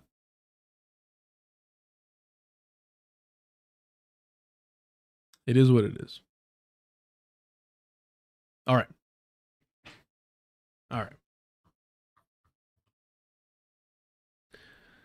I do want to say it's hilarious that I'm being accused of being a jackass. What? Autumn leaves. I mean, it's fine. I'll play it back and take a screenshot, but there it is. Of being a jackass. When Emma Vigeland accused me of being anti-Semitic. And her Jewish liberal Zionist boss had to squash that. What's worse, being a jackass, like to smug liberals, or accusing somebody of being anti-Semitic? I don't know.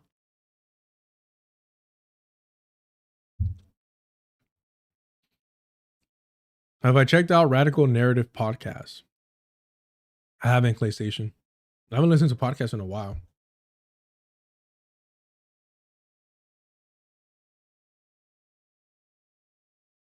I'll check it out. Oh, it's right here. PlayStation, this is you. I'm just kidding. Oh, thank you for that, PlayStation. Thank you for that. Thank you for that, PlayStation. I dropped it in the Discord, but do me a favor, y'all. If you haven't already, or should I pitch it at the end here?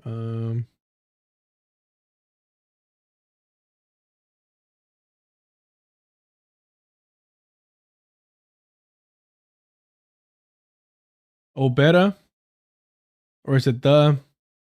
I don't know. On Discord. I'd appreciate if you edit down and put the Professor Morandi section of your stream on a single video. Yeah, I'll do that. I'll for sure do that. You got it, homie. Overall, like I appreciate the encouragement because I need to do that either way, but it does force me to prioritize that. If you guys ever want me to clip something out, just let me know. I will get to it. I'm just horrible with that stuff. And I'm also thinking about starting a clips channel, just like for like anything that's 15 minutes. I don't know. Yeah, let me put more. Let me put more on my plate. You know.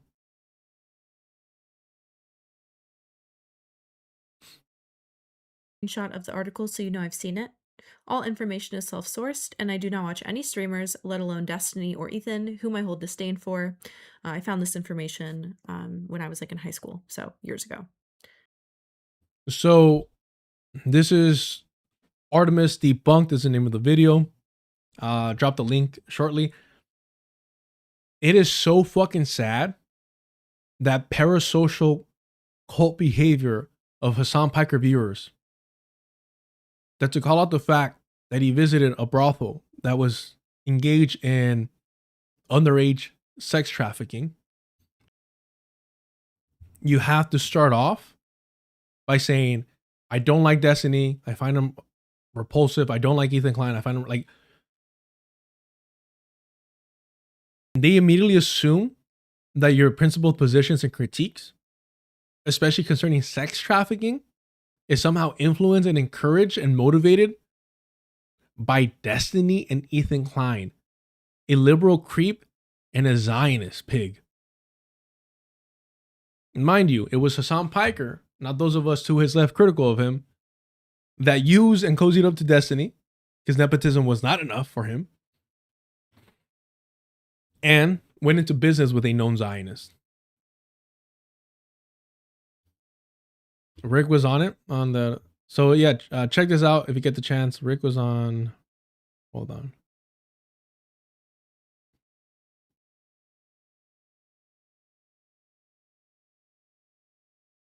I mean, look, with Rick, it's simple.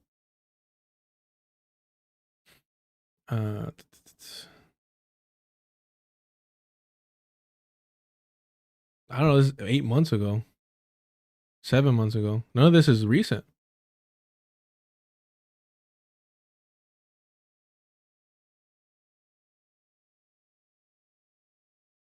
None of this is recent. I don't know what to tell you.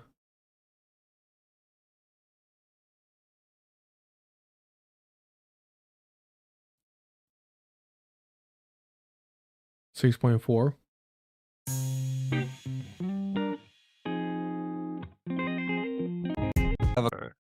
Well, decolonize Buffalo. Oh yeah. Yeah. So I guess this is like an official me saying that I turned it off, right? I turned it off once before. I had a family issue and I turned it off and then I came back. But like I didn't want to come back to pod, right? Even when I had the pod, like I found myself taking breaks. During the breaks, I would be like, I don't want to come back. Like I don't want to come back to this whatever this is, Because people will always come back and try to drag me like, hey, I want to interview me, and I would be like, okay. But essentially, the pod just mimicked the violence I got from being a Native person, speaking about Native issues in grassroots spaces. And most people would think, oh, grassroots spaces are the most like progressive. I want to be so bad faith and so petty. I can't listen to this live.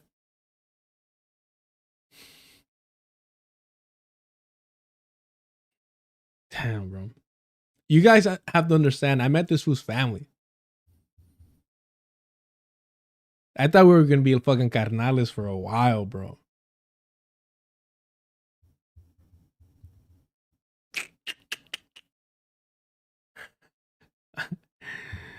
Well,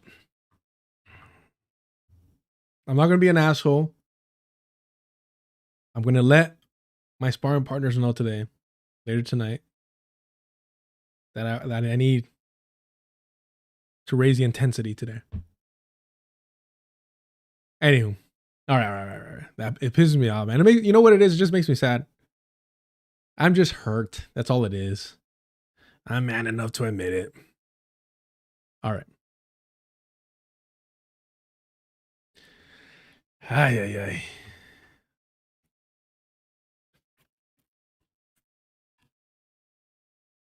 All right. It's all right. I got a frozen pink yogurt milkshake. We're fine. You're good. That's my secret, Cap. My blood pressure is always high. Yeah, man. All right, let's do this section. Yes, Ivan. We're here to have a good time. Let me just one last thing.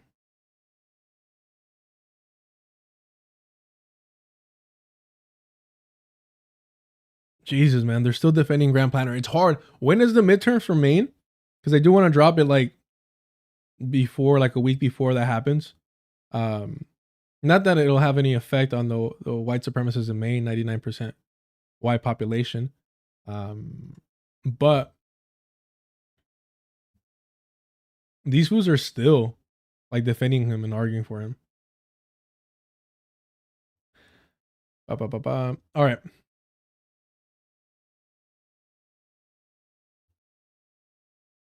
I know there was like give me 1 second, chat.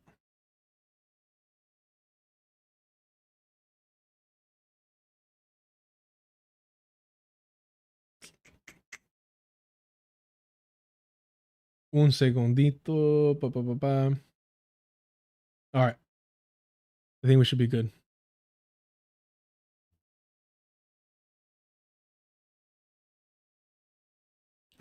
Not like Young Thug, but okay. Yeah, it's well, you can't really see the color here. Sometimes I look not as brown too in some of these. This is pink though. I have 2 months? Hell yeah. It's not like I procrastinate and always miss deadlines. Fuck yeah. I mean, look, if I would have done the video, if I would have put it out, and then we didn't have that whole Blackwater hat confirmation with the article, that would have hurt me. If I would have put out the video and I couldn't mock the fact that a working class man is gonna go get a test tube baby in the middle of his campaign, just think of that. All right. Oh, Young Thug and Gun. Yeah. Oh, you're fine.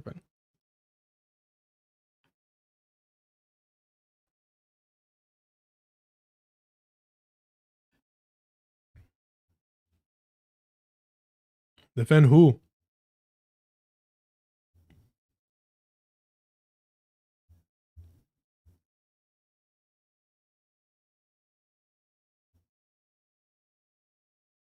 All right. Let's lock in. Yeah. before we start this, I've only seen about like 5 minutes of this and I tapped out and I'm like, all right, nah, I can only watch this once. Before we start this, when people ask why I don't like Ben Empanada, it's because he's an opportunist, self-righteous one at that. This shit, man. But he's a racist, bro. This is why he doesn't really talk about white supremacy. He's talking about American supremacy. A little Bill.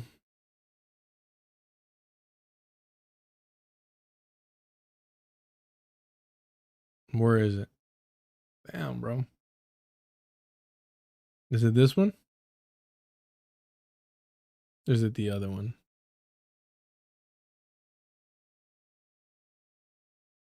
I don't watch it. I've never really watched stuff like that. That's the one thing that I can say when it comes to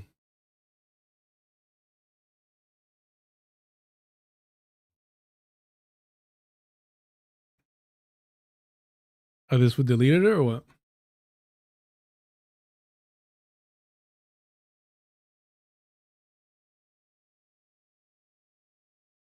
When it comes to these people, they're white, bro. What the fuck do I have to hear about them? Okay. Like, they contribute so little to my understanding of anything.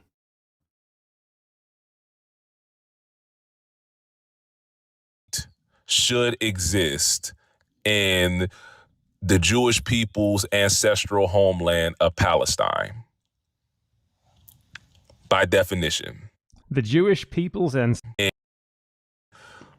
Zionism and what y'all are calling Jewish supremacy.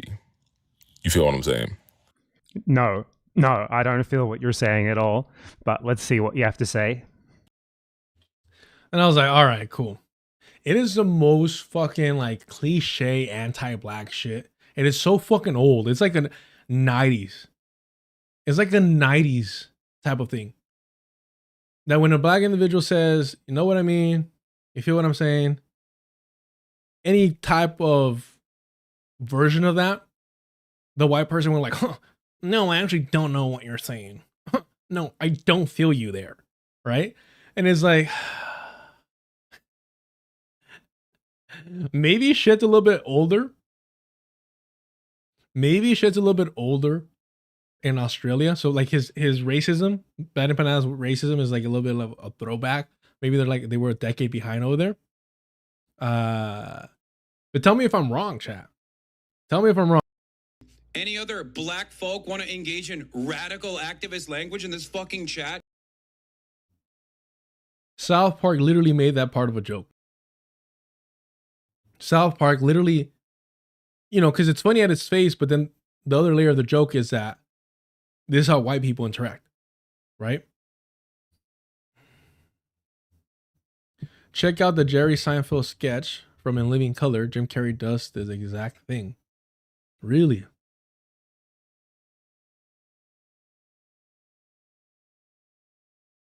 Oh shit. Fuck. What is this? In Living Color?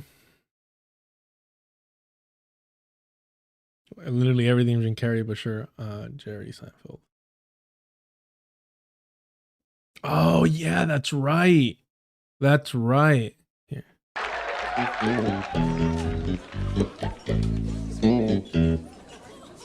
You ever make the wrong turn and next thing you know, you're in the hood? And why do they call it hood? What is it, like the entire city's a giant sweatshirt and that's the part you pull over your head? What is the deal? It is just always so amazing that like Jerry Seinfeld was like the least funniest. Even if you want to take the approach that he was the straight man of the show, the least funniest, the least talent, the least anything of that show. Was it Alexander, the guy that plays George? Forget his name. Perfect casting.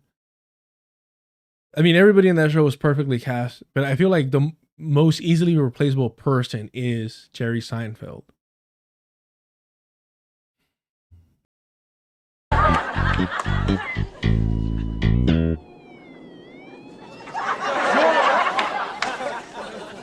Look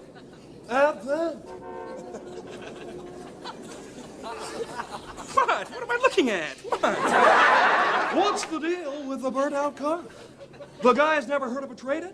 When they say warm up the engine, this is not what they intended. What? He's so good at it, but it's so bad I can't deal with it. I'm assuming it's like somewhere over here.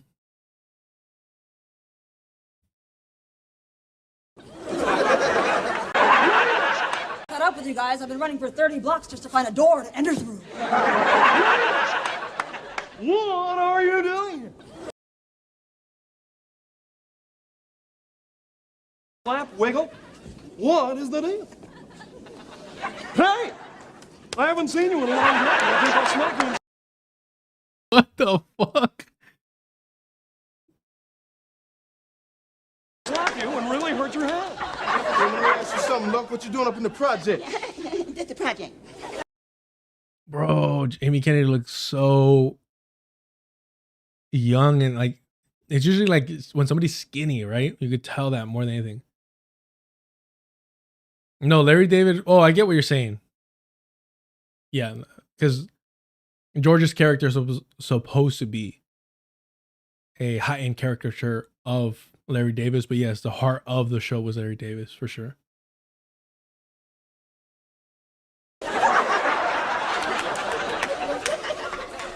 Project? What teacher assigned this project? Looking at the state of it, I hope they're grading on a curve. No, don't pay any attention to him. He's delirious. He doesn't know what he's saying. So if he does say something, it's delirium. So don't pay any attention. That's why they call him Mr. Delirious. It looks like your man is dissing you, brother. What up? Yeah, he ain't called this. What is this? Is it the opposite of dat? And when did we become brothers? Does Mom know about this? Hey, yo, look, man, what you talking about my mother? What's up? Hey, man, you treading on ground zero. You talking about this boy mama. Why are black guys so protective of their mothers? Hey, man, what did you say? He doesn't know what he's saying. He doesn't know. He doesn't know what he's saying. So, boy, does he not know what he's saying. Boy, who you calling boy? Yo. All right, we need to wrap this up. At what point?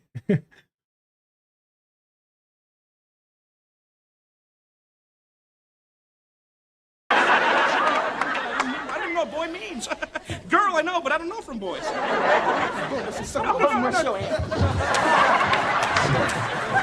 Why? Wait, who did I confuse? Is that not Jamie Kennedy?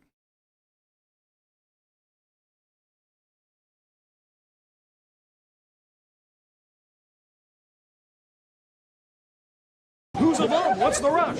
Why would they should call it dragging you off and kicking engagements. Why would a bum be in a hurry? They have nowhere to go. They have no pressing engagements. They're bums. They should call it dragging you off and kicking. Look, Jim. Yeah, What? What you say? He doesn't know what he's saying. He doesn't. Boy, does he not know what he's Boy, saying. who you calling? Girl, I know, but I don't know from boys.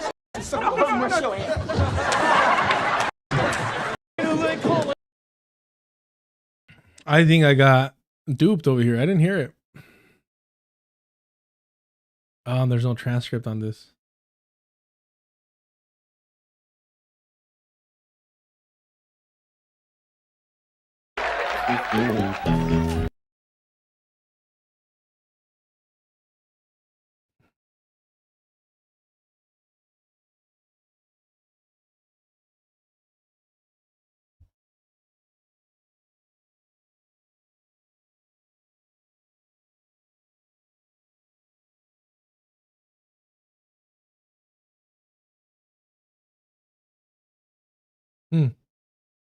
No, I'm not seeing it.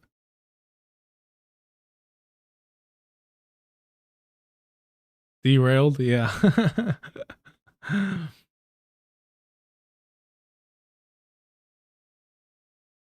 Oh, BT says, I was saying the way Bad Empanada does the I don't know what you're saying. Kerry does it by calling him or calling into question being called brother. Okay, yeah, just broadly speaking, yeah. Broadly speaking, like the whole like how white people play up the fact that like there's simply no way for them to understand. Or they do the whole Drax thing where like, oh, I'm going to take you literally.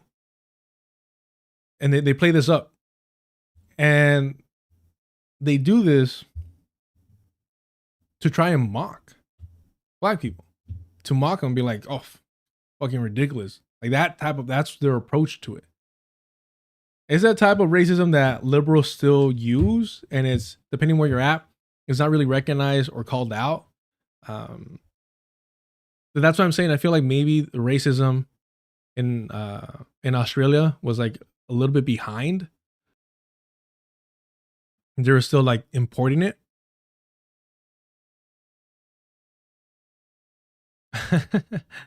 Yeah, maybe Dogwick.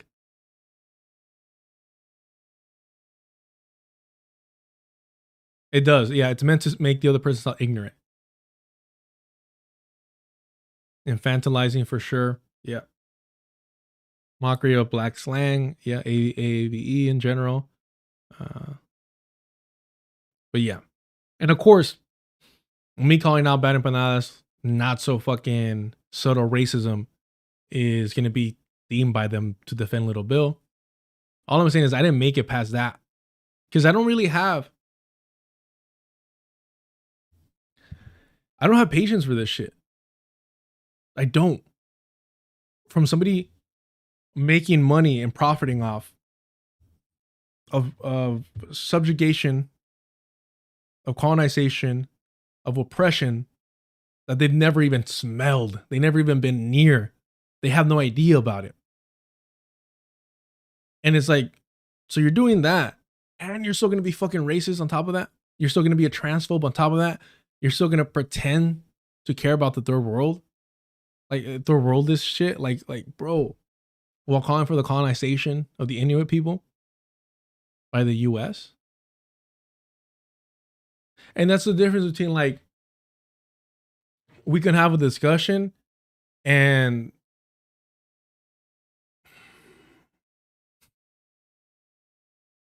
send location type of shit, you know? Opportunists don't deserve any respect, consideration. They're fake. They're not real people, right? They're chameleons. They'll be whatever they think will benefit them. I mean, this has become a character even of himself, a caricature of himself, because he feeds off that audience that he's cultivated. These are fucking, I mean, when I look at something like Bad Empanada, you know what I think of? You know what? As soon as I see him, you know what? I'm like, ugh. As soon as I see him, I'm like, oh shit, you know, you're that kid that picked his nose in class.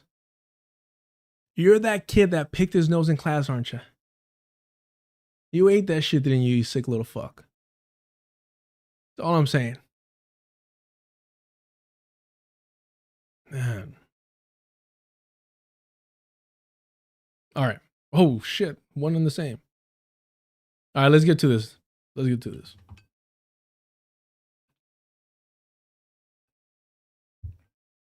And you bet your ass I picked a cute straw.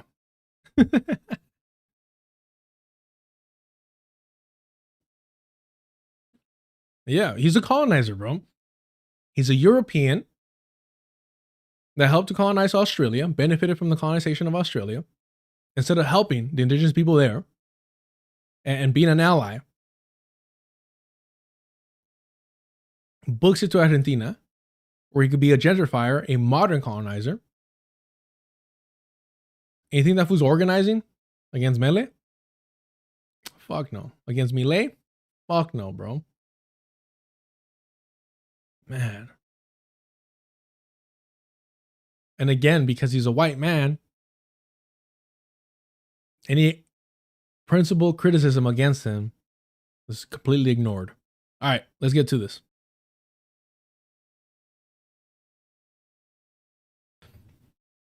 All right. So Little Bill. Barbershop. All right. In the car. Old school setup. We like that. We like that. I'm sure nothing but greatness will come from this.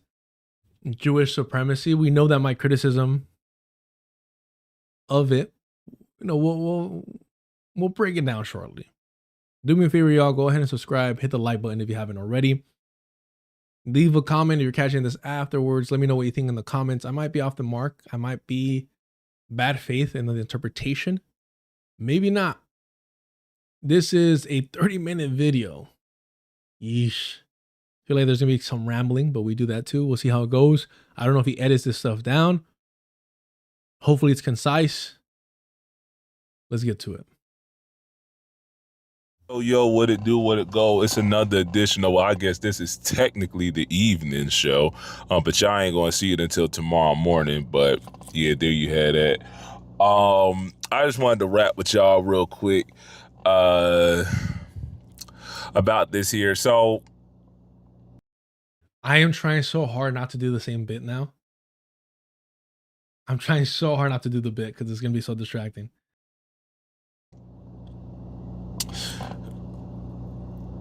I said this before, so let me get this point out off rip, right? Because this is what I think this is, all of this discourse is indicative of. I said this in so many ways. I know I definitely said it explicitly on a post on Maine, a community post. But I feel like I've alluded to this in the discourse around, Kyrie, around, Kanye, around, niggas that are revealed to be Hotep or whatever the case may be and whatnot. And that's that the reason why I feel like Are either of them Hotep? Or we're just being broad with that, like, okay. All right. Specific leftists, you feel me, make such a big stink about these things. Specifically, I'm talking about Jewish supremacy now. Is because I just feel like certain niggas just want to be able to say what they want to say with impunity. You feel what I'm saying? No, I don't feel what you're saying. How am I supposed to feel what you're saying? How does that work? What? Fucking hate these people, bro. I hate these people. I fought the urge to be like, he's gonna rap to us. Oh, are we rapping together? God damn, bro. Anywho. Okay, it looks like his concern and his criticism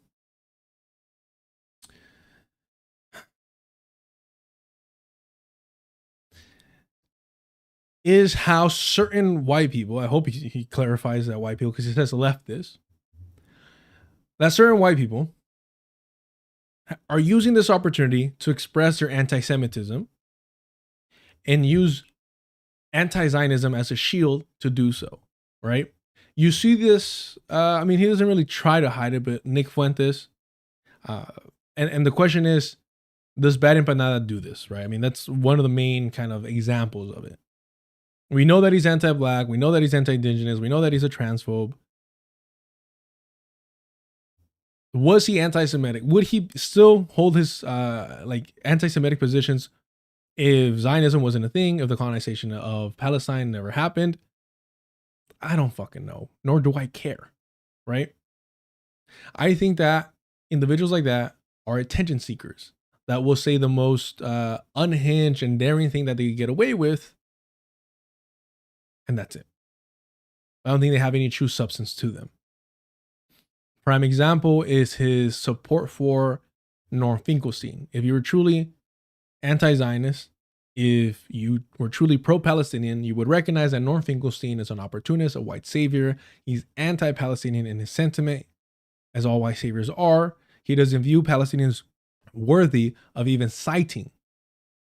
So academically speaking, even in that area, he's a fucking white supremacist, right? Just keep that in mind. Just keep that in mind.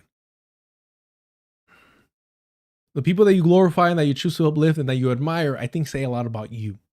Norm Finkelstein, the first chance he had to say an anti-black racist slur, right? Basically the N-word in Yiddish. The first chance that he got an opportunity, he took it. Everyone else was criticizing. What's this fool's name? I blank out on his name. Bald, glasses. I forget his name. Help me out, chat. The first chance Norm Finkelstein got to drop the Yiddish N-word, Van Jones. he drops the N-word, the Yiddish N-word on Van Jones. And it's like, okay, this is what you're about. This is what you're about. This is how you truly feel. And you're using this opportunity for your racism. Most liberal whites know to do this, to wait, to be patient, and then let it all out. We've seen this with Kyle Kalinske, right? With his transphobia, his anti-black history, right? So the fact that Bad Empanada, after Norm Finkelstein expressed himself to be and confirm that he's anti-black racist, but trying to hide it behind his critique of Zionism and those that align with Zionism, that goes to show that Ben Empanada does not give a fuck about anti-black racism. That's why I have no patience for him when he pulls out the, oh, I don't feel you. I don't feel what you're saying. Because it's safe. He thinks it's safe. He thinks we can't hear the fucking dog whistle, bro. He thinks we weren't around these fucking white people, man. It's unbearable. Man. And I get it. You understand what I'm saying? I'm saying this as somebody, I was having a conversation with one of the homies. Several of the homies a while back. And I said, you know what? I wish that, because what niggas really need to start doing, not niggas specifically talking about black men, but what people need to start doing in community now. Actually, you know what? Let me put it like this. A long time ago when I started being a YouTube, I said I would never make a Candace Owens video despite the number of people asking me to do it. And you want to know why? It's because for all of the bullshit that Candace gets up to, she's still a black woman. And I am not, as a black man, going to go out of my way to drag a black woman through the mud. You feel what I'm saying? With this platform, to use my platform to drag a black woman through the mud. Even if she deserves that dragging. You want to know why? Because there's a bunch of anti-black mofos who are going to hop on that and use that as an excuse, you feel me, to justify their own bullshit. And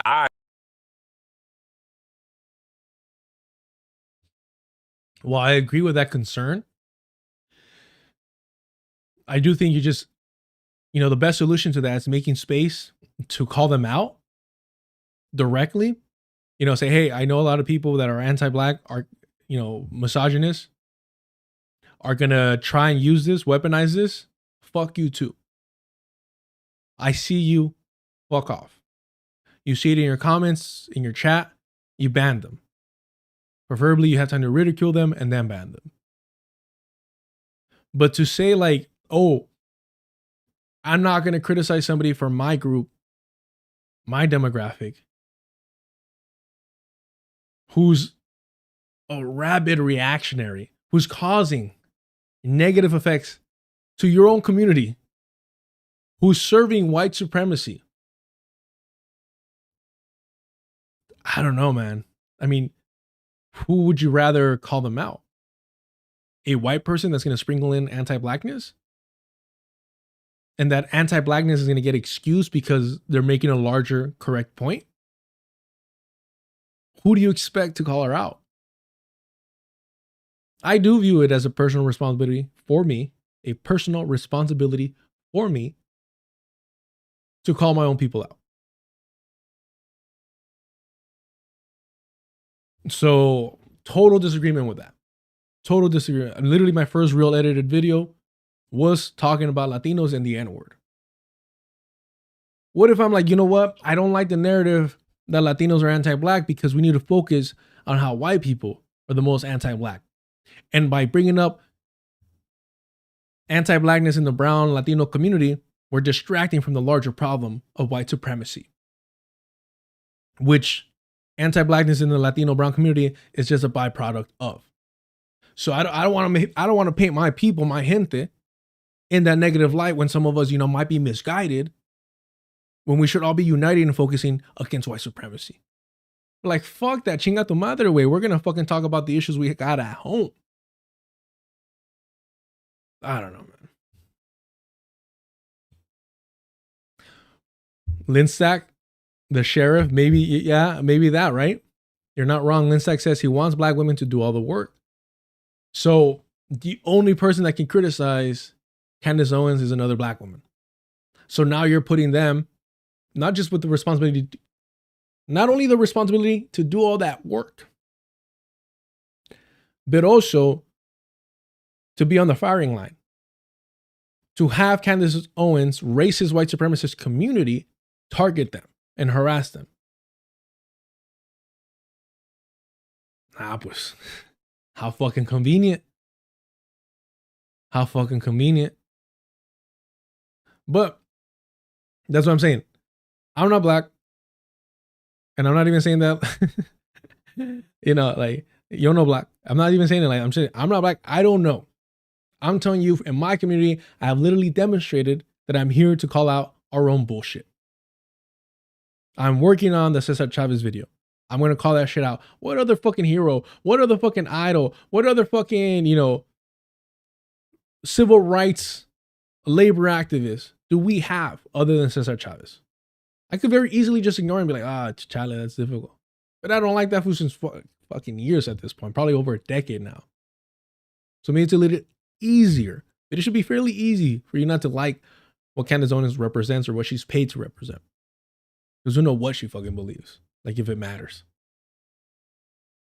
So I don't buy this whole, I don't, you know, I'm going to add fuel to the fire of anti-blackness, or I'm going to add fuel to the fire of anti-Latino, brown, Hispanic, you know, sentiment.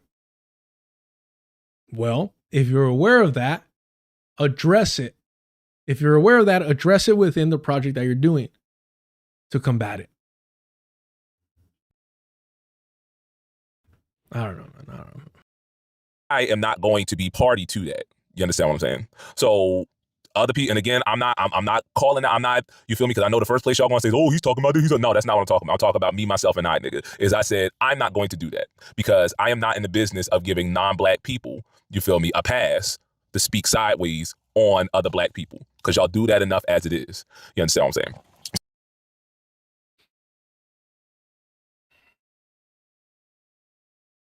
I wonder what the limit for that is.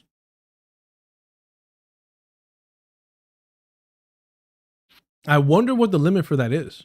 Is there a limit, or is it just like, is Little Bill's position is that if you're black, you could do whatever wild fucking white supremacist, Christian nationalist nonsense, and he'll be quiet on it?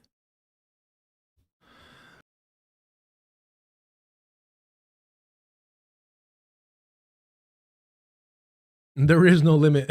Yeah, I don't know. Because it's kind of hard to top everything Candace Owens has been doing, right? Like, who else? Who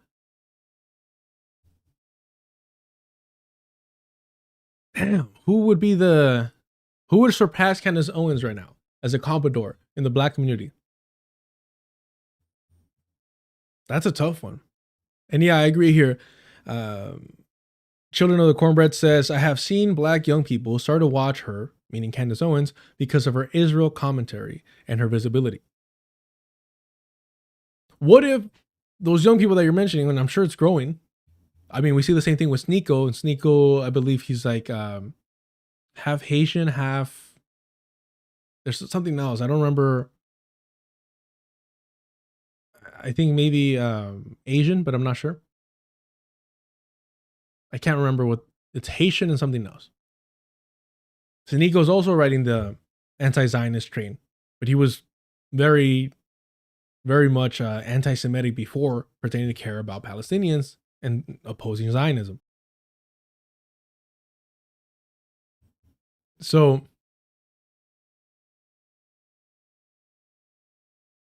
I don't know. Again, if you have people, young black people, that are being swayed by Candace Owens, her criticism of Zionism, wouldn't it benefit them if, instead of seeing another white person call out Candace Owens, again with the anti-blackness sprinkled in, even if they're leftist, wouldn't it be more beneficial for them to hear someone like Little Bill call that shit out? Because then it's like, oh, okay, obviously this isn't coming from an anti-black position. Let's hear it out. And I would still suggest call, you know, like, anyway, who the fuck am I? So I say that to get to this Jewish supremacy point. And like I said, I just feel like this is, so let's get down to it, right? So let's talk about what is actually meant by Jewish supremacy now, right? Because I think there needs to be a delineation between Zionism and what y'all are calling Jewish supremacy. You feel what I'm saying? Zion. I want to be so annoying, and every time he says it, I'm like, no, I don't. I and Mr. Bad Empanada do not feel what you're saying.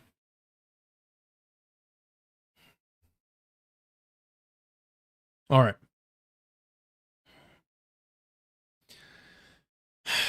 So he's trying to make the distinction between Zionism and it gets tricky here because he's saying not Jewish supremacy, but what is being presented as Jewish supremacy.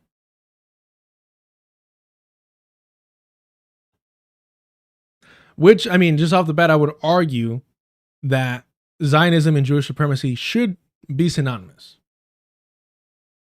As long as people understand that they're going to be synonymous, that they're both under white supremacy. I don't think that's an unreasonable ask or request, that we understand that Zionism, Jewish supremacy, is an offshoot or a branch of white supremacy at large. Because I've addressed this, my criticism and my concern with pushing solely Jewish supremacy is one,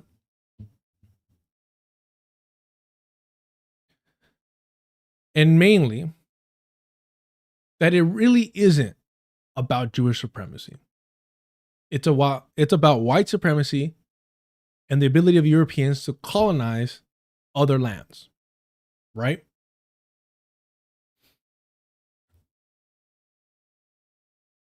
So I feel like you're playing their game a little bit.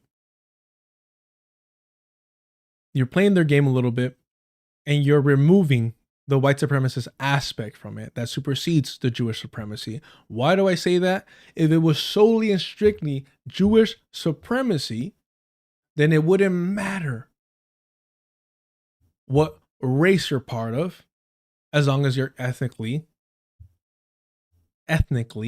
right? We do this, Jewish. Why do I say that?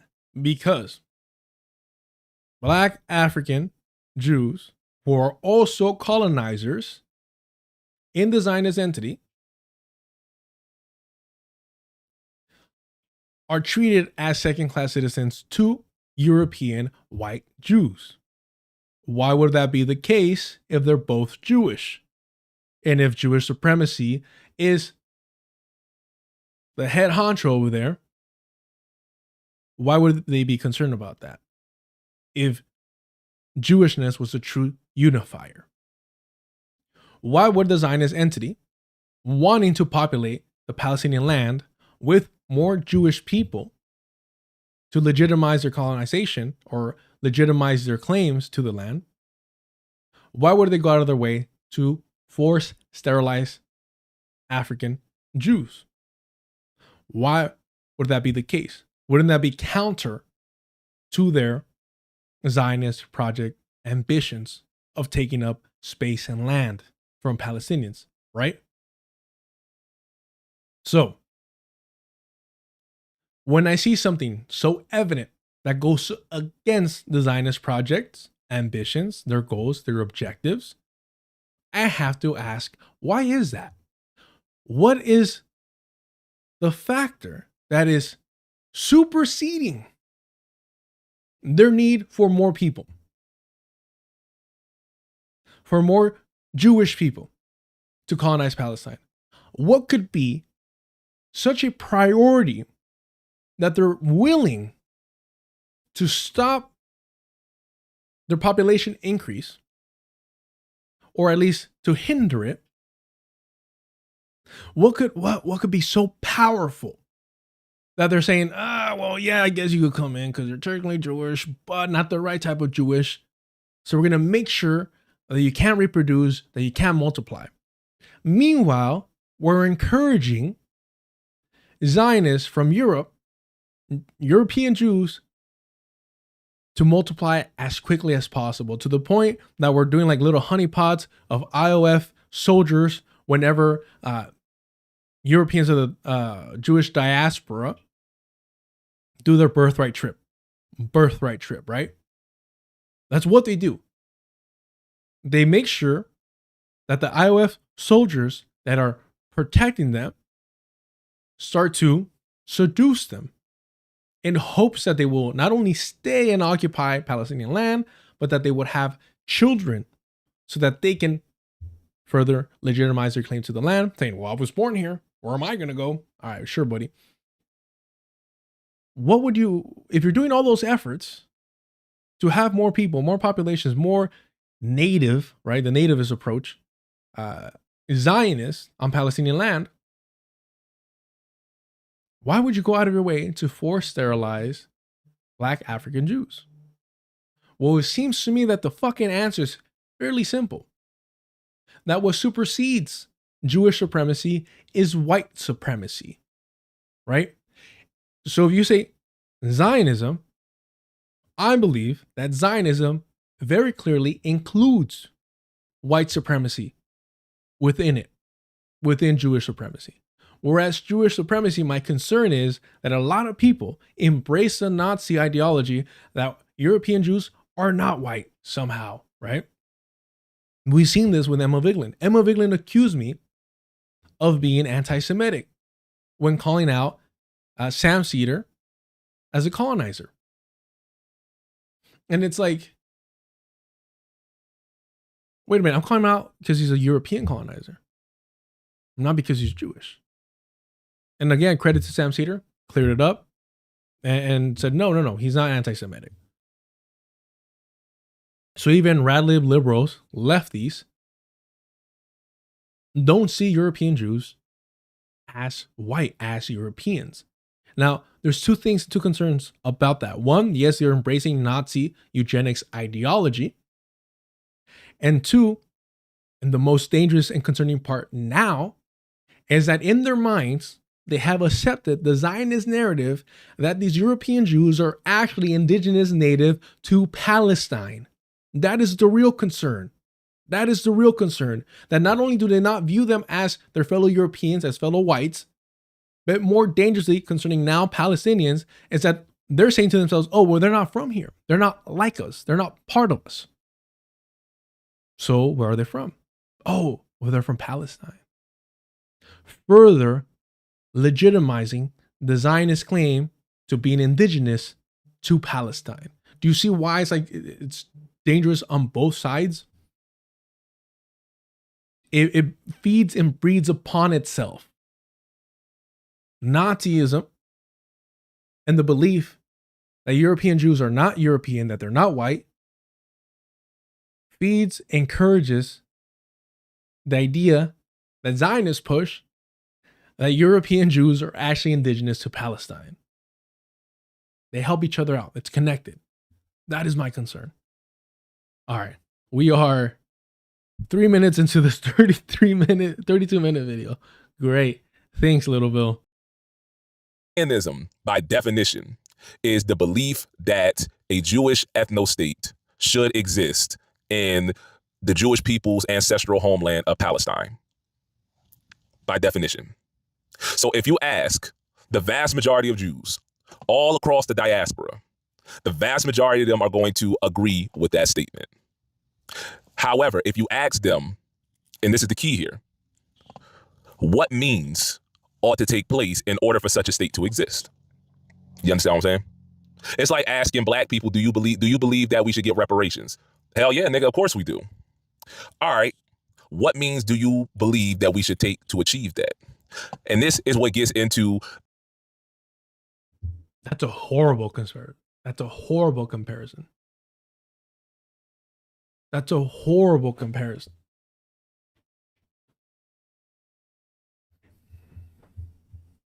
You know, that narrative that reparations is a debt owed. Well, not narrative, kind of slogan, I guess, or factual statement that, you know, has been popularized, is legitimate.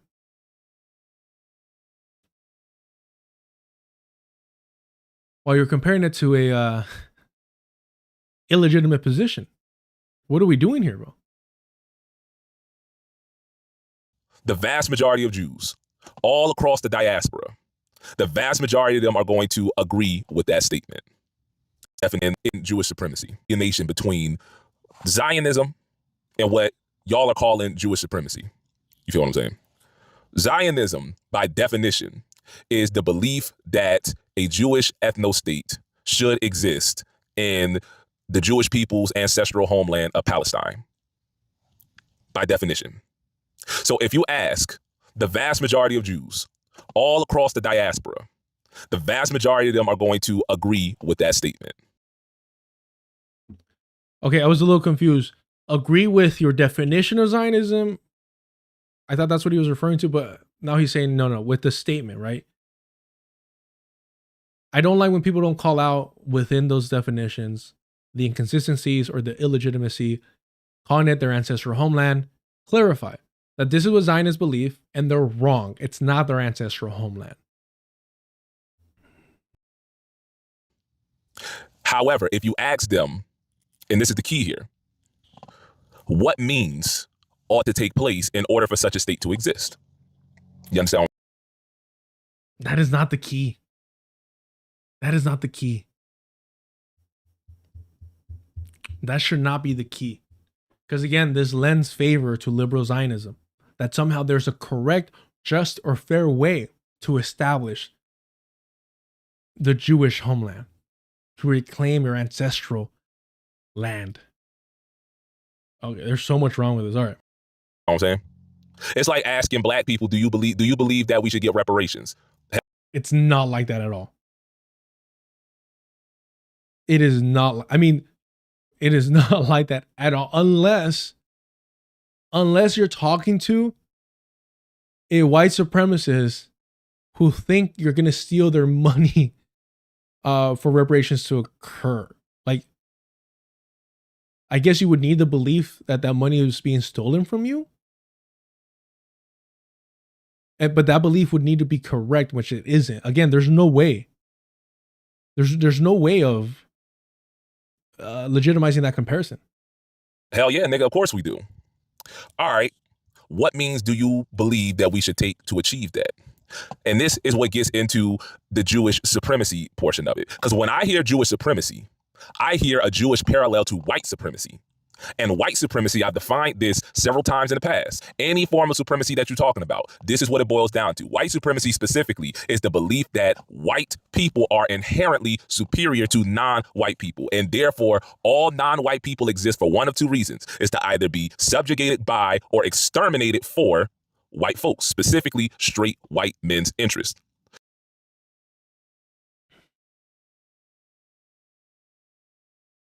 What do you think? What do you think Zionists mean when they talk about the Goyim? What do you think Zionists mean when they call Palestinians Amalek? I mean, I could pull it up. I don't want to because it is mainly posted and fueled by anti-Semitics, like truly anti-Semite, right? Since that word's been adopted by European Jews to label them.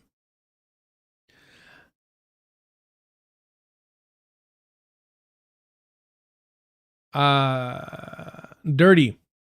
In response to what Espresso the Presso said, Espresso the Presso, the Twitch chat says, not only did they give birth control to Ethiopian Jewish, not only did they give birth control to Ethiopian Jewish women, when Ethiopian Jewish donated blood, they mark it and secretly throw it away, hiding behind the excuse of, oh, but they have higher rates of hepatitis.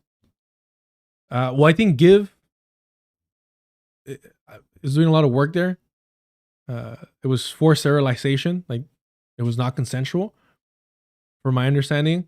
Here's what I'll say. That's funny that they would just throw the blood away. Because Dirty says, wow, that's fucked up. That's what I'm getting at is they're colonizers also. Fuck them. I'm not here to create sympathy towards colonizers of any demographic, of any skin tone, of any race, of any ethnicity, of any background. You're a fucking colonizer, get the fuck out of Palestinian land. I don't care how badly you're being mistreated. I do not care, right? I am simply addressing it in order to demonstrate that white supremacy is above the notion of Jewish supremacy. And I believe that the true definition of Zionism includes, acknowledges that. So I don't think that's fucked up, that they're tossing their blood away. I think that's fucking hilarious. I think that's fucking hilarious. I don't think it's fucked up when we're talking about the forced sterilization of Ethiopian Jews by Ashkenazi Jews. I don't think that's fucked up. I think that's fucking hilarious. It's unfortunate that not all colonizers are being mistreated that way. But if some are, I'm not here to cry about it. I'm not here to fucking bemoan what they're going through. That's the price that you're willing to pay to colonize Palestinian land. Go fuck yourself. May you never have children. May you never fucking reproduce. I just wish that it was applied evenly. You know? Does that make me anti-black, I guess? I'd fucking go for it, I suppose.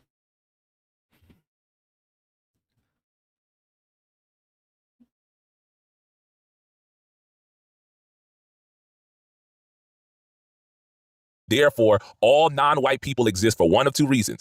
Sorry, the one thing that I mentioned, there are literally videos of Zionist rabbis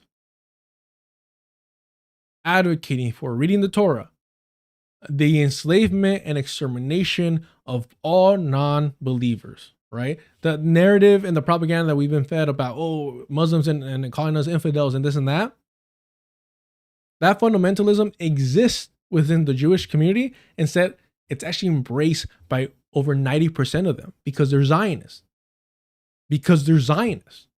It isn't like a fringe fundamental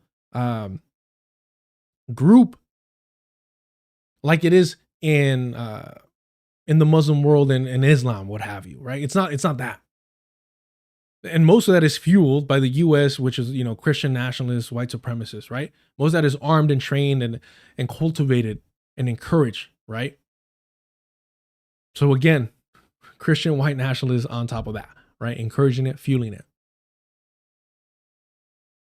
So just keep that in mind that, you know, there's definitely, you know, figures in the Jewish community that are advocating for exactly what Little Bill just defined. To me, it just demonstrates like, bro, you have not done the homework. You have not done the homework because this is part of their narrative, right? The same way that Christian white nationalists are using or think that they're using European Jews and the Zionist entity for the second coming of Jesus Christ. Like they want to see a bloody Armageddon war on the Holy Land. European, Ashkenazi, Zionist Jews believe that they're using the Goyim, the Christian white nationalists, to their own benefit. And they hope to supersede them at some point in that hierarchy of white supremacy. To me, it just goes to show you have not done the homework. You have not studied about Zionism. You have not done your homework on what the true narrative is within, you know, the Zionist community. Jewish supremacy is very much pushed and advocated for. What are we doing here? Just because you have true anti-Semites like Nick Fuentes, right, pushing this shit, again, I wish that's not where sourcing comes from, right? I wish that's not where people were getting introduced to not just Zionism, but true Jewish supremacy. But that's because the left hasn't done a good enough job calling it out. This channel literally started because of the embrace and normalization of liberal Zionism. So you bet your ass I'm going to call it out. Is to either be subjugated by or exterminated for white folks, specifically straight white men's interest. So when you say to me Jewish supremacy, what you are saying is that you're talking about Jews who believe that Jewish people are inherently superior to non-Jewish people, specifically God's chosen people. God's chosen people. I've raised this before. Judaism, I mean, it was going to be unavoidable. it was going to be unavoidable for it to be used for exactly situations like this. Because the whole lineage aspect of it. The only way to truly be Jewish is if your mother was Jewish. They make that distinction within their community. They make that distinction. Ah, well, only your dad was. Because who knows, your mother could have been a whore. We don't know. Right? Like that's literally their perspective. Your mother could have cheated and been with somebody that wasn't Jewish. So, and they're not out here proselytizing. They're not out here recruiting. They're not over here converting people. Right? So very much is based on blood. It very much is based on blood, on the womb that you came out of. And that's how you're truly Jewish. At least according to them. It's not. So that lends itself, because you're having essentially that blood lineage aspect to it, it lends itself to a supremacist type of ideology. I also have to disagree with white men only part. Women play a big role. James says that. James Light. Yeah, I mean, I always do my best to include white women in the definition of white supremacy. I think it's necessary because they get away with engaging in a whole lot of white supremacy that gets downplayed, right? But the thing is, he's not wrong in a sense, because white women's goal is to be equal to white men at our expense, right? But I always include it in white supremacy, because if you're going to say specifically, if you're going to go out of your way to say specifically white men, I would also add, because you're already doing the work anyways, to say, and white women are fighting to be alongside them in white supremacy. That is white feminism. Palestinians and that Palestine supremacy. What you are saying is that you're talking about Jews who believe that Jewish people are inherently superior to non-Jewish people, specifically Palestinians. And yeah, they believe that. Also, they believe that about non-Palestinians. Yep. Jewish supremacy. What you are saying is that you're talking about Jews who believe that Jewish people are inherently superior to non-Jewish people, specifically Palestinians, and that Palestinians exist for one of two reasons: to either be subjugated by or exterminated for the interest of Jewish people. So, what do you think? Wait. What the? Is he gonna flip the script on me? I'm like, oh, we were on the same side the whole time. He was playing a character. He was being a devil's advocate and then breaking it down why that's wrong. Like, what are we doing here? Yes, they're literally engaging in a genocide of, like, they're exterminating the Palestinian people. They have been ethnically cleansing them. They were subjugating them by granting them work permits. What the fuck are... Bro, repo this was car. I think that's the problem. I think what's happening... Okay. All right. I'll keep watching. if you're going to argue with me that the vast majority of Jewish people, I'm not talking about exclusively Israelis, I'm talking about Jewish people throughout the diaspora believes that, I'm calling bullshit. What the fuck do you think Zionism is? Stop, bro. Bro. Stop. You guys are playing with me. No. This isn't skit. How are you this fucking ignorant in 2026? What the fuck are you reading, bro? Bro. I know you don't want to talk historically, but what the fuck? Keep watching. Okay, you guys keep saying keep watching. Is it gonna get? Is he gonna like flip the script on me? It's gonna get worse. It's good. Wait, is it really gonna get worse? Holy fuck.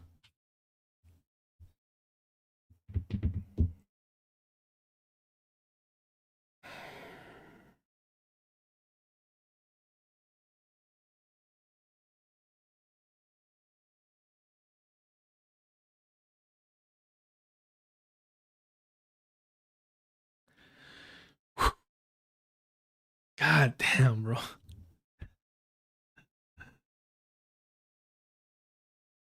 We're at 4 hours, y'all. We're at 4 fucking hours. God damn.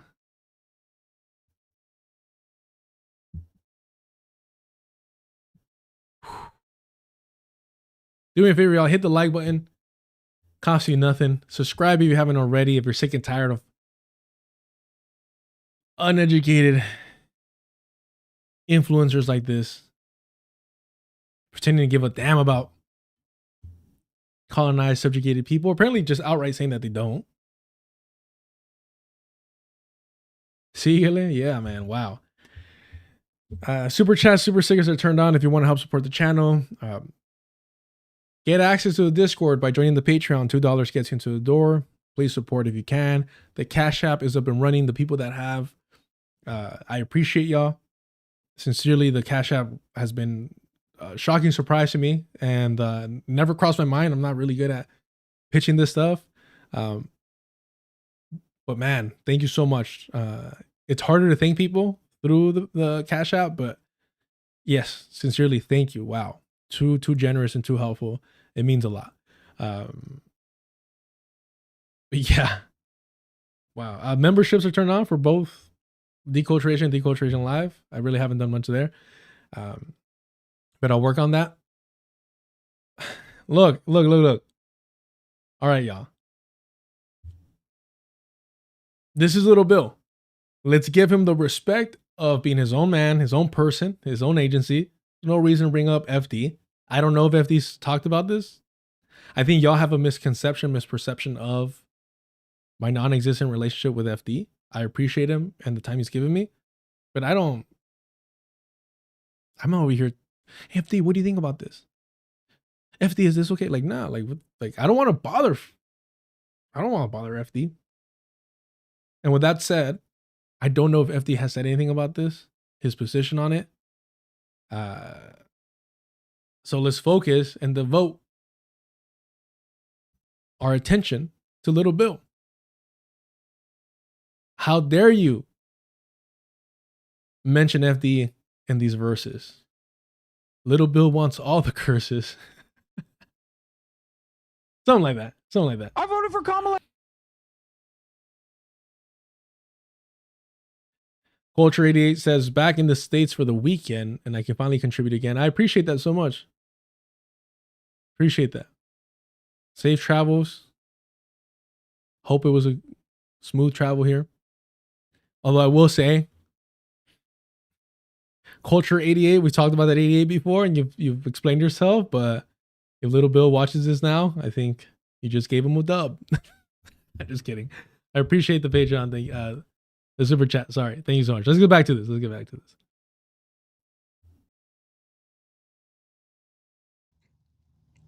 Period. I'm calling bullshit. And I'm going to give you a couple reasons why here. Again, going back to the Zionism piece. By the definition that I gave you, technically speaking, the majority of Jews throughout the diaspora would qualify as Zionist, right?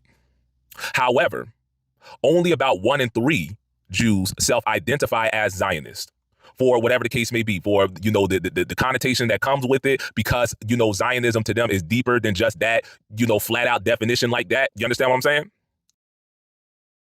Yeah, because they don't want to be painted as the fucking modern day Nazis that they are. Well, we're going based off how they feel. We're going based on how they feel. No, I'm going based on what they fucking support financially in their institutions, culturally. What are we doing here? I've asked time and time again, and now I'll ask you, Little Bill. Name me one major Jewish institution that is anti-Zionist. Because JVP just sold out to the Democratic Party, who conducted the first stages of this genocide of Palestinians by the Zionist proxy.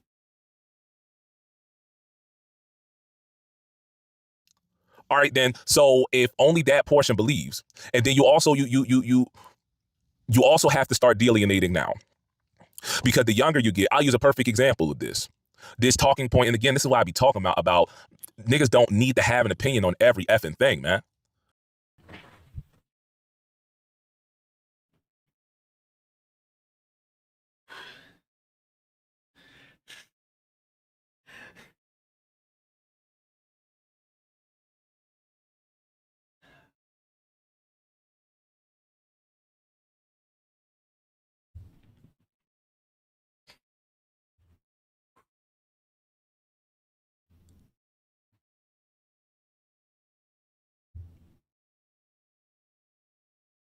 I gotta be very careful because of the words he chose to use, not mine. Yes. People do not need to have an opinion on every single fucking thing. The projection is astonishing. Astonishing. No fucking self-awareness whatsoever. I'm telling you, repo this man's car, the fumes are doing something to his brain. It has, I don't know. Did it pass the smog check? I do not know. Repo this man's car immediately. May we never have to suffer another one of these car videos again. Revoke his license now. Permanently take the goddamn bus, take the goddamn shuttle. Walk, motherfucker. Walk. Do not run, because I do not think you're capable of it without hurting yourself. Repo this man's car now. I want to see this fool in the next episode of Repo Man tomorrow. God damn. And again, this is why I be talking about niggas don't need to have an opinion on every effing thing, man.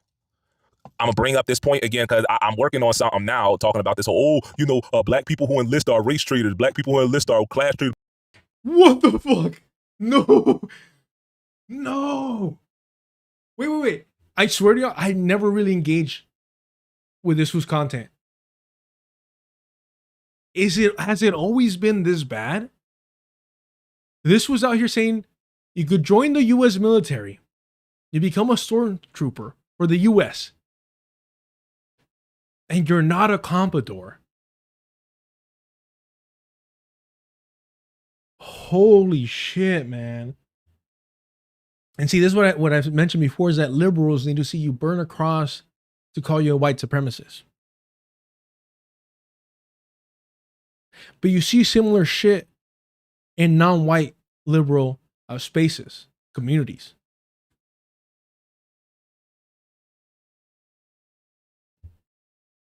He's not a sellout. He's not a vendido.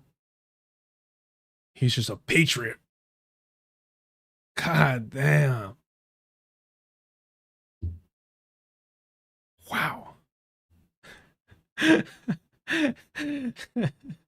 Y'all do not want to see me react to this on the stream. Like drinking, if I start drinking, the problem is not what I'm going to say, it's what I'm going to do. And bottles are going to start flying. A crazy amount, a really uncomfortable amount of shadow boxing is going to occur. I might have to take a nap after the shadow boxing, depending how out of shape I am. So it's just, we're not going to get anywhere.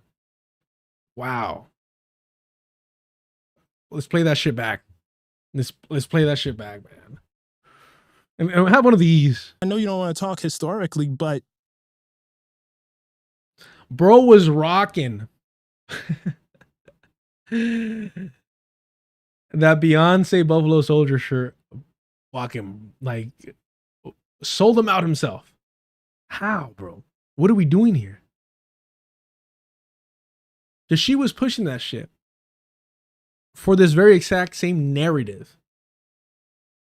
Somehow joining the Empire's fucking stormtroopers, their death squads, there's nothing to be ashamed about. In fact, it should be embraced and celebrated. Bruh. Need to have an opinion on every effing thing, man. I'm gonna bring up this point again because I'm working on something now talking about this whole, black people who enlist are race traitors, black people who enlist are class traitors, blah, blah, blah, blah, blah, blah, blah, blah, blah. And people who love using that talk, they love using, 60% of enlistees come from middle-class households. Mind you, middle class, by definition, you can technically be middle class and basically be working poor. You understand what I'm saying? Matter of fact, if you look up, and I'm gonna give y'all the source in the script in the video itself, but this is from the military themselves saying that not 60 but 64% of enlistees come from middle class households, and they define middle class households as anybody, not an individual now, a household that makes anywhere between, I believe it was 40 and like $85,000 a year. A household, nigga. Now, when you start factoring things like cost. This is, you know, guys, gas prices are pretty high right now. Have you factored that in? Have you factored that in, that gas prices are pretty high right now? So I have to join ICE. I need that bonus. And I'm going to join ICE, but that does not make me a race trader. It does not make me a vendido. It does not make me a comprador. Because I'm technically, sure, I don't even qualify middle class. Technically, I'm middle class, but I'm working poor middle class. So I get a pass. I get to wash my sins away in my poorness, apparently. The fuck is, what the?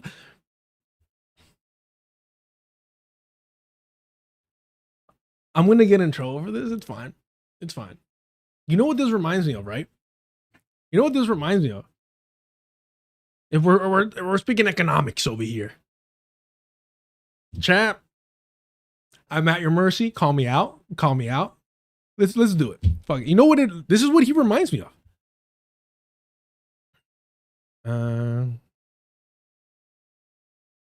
Where is it?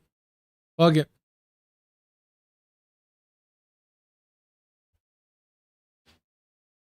Why do you carry that flag? Because. Why do you carry that flag? Because this is my heritage. My family fought to save their farm under this flag. Who was working that? Why do you carry that flag? Because this is my heritage. My family fought to save their farm under this flag. Who was working that farm? My family was. Who was working the farm? They were poor. Do you know how much a slave cost back then? Why do you carry that? I'll take it. I'll take it. Tell me I'm wrong. Tell me I'm wrong. It is the same. It is the same argument. I'm not saying it's the same subject. I'm not equating it. I'm saying it is the same economic argument. It's the same economic argument. It's using weaponized poverty to commit atrocious, horrific, inhumane actions. Whether we're talking chattel slavery, which is the absolute worst, whether we're talking about colonization, whether we're talking about occupation. It is the same economic justification to commit atrocities. Do you even know how much groceries cost these days? You know, Camaros aren't as cheap as they used to be, and plus these gas prices, am I right? Little Bill is going to be on the fucking campaign trail for Grant Plantner. Or at least he would be if Maine wasn't 99.99 white. God damn, bro. Same economic argument. Why do you carry that flag? Because this is my heritage. Except Little Bill's going to be waving the U.S. flag. Why do you carry that flag? Because this is my heritage. My family fought to save their farm under this flag. Who was working that farm? My family was. Who was working the farm? They were poor. Do you know how much a slave cost back then?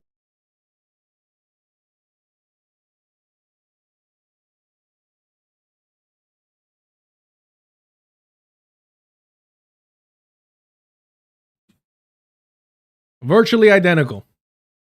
Virtually identical. Same economic argument and justification, and I'll take the heat for it. I'll take the heat for it, y'all. God damn, bro. You know, I really thought for a second before watching this. This is why white supremacists like Bad Empanada aren't helpful. I really thought, I'm like, oh shit. Maybe I could reach out to Little Bill directly and say, like, look, bro, I've had constructive conversations before. We can have a constructive conversation here, right? Let's talk about it. There is no fucking conversation to be had. I don't give a fuck, homie. You have demonstrated yourself to be an enemy of the people. You have aligned with the empire and justified people serving that empire. You have tried to downplay white supremacy and Zionism. Congratulations. Go fuck yourself. What do we have to talk about? What do we have to talk about? I see you just like this inbred moron, using and weaponizing poverty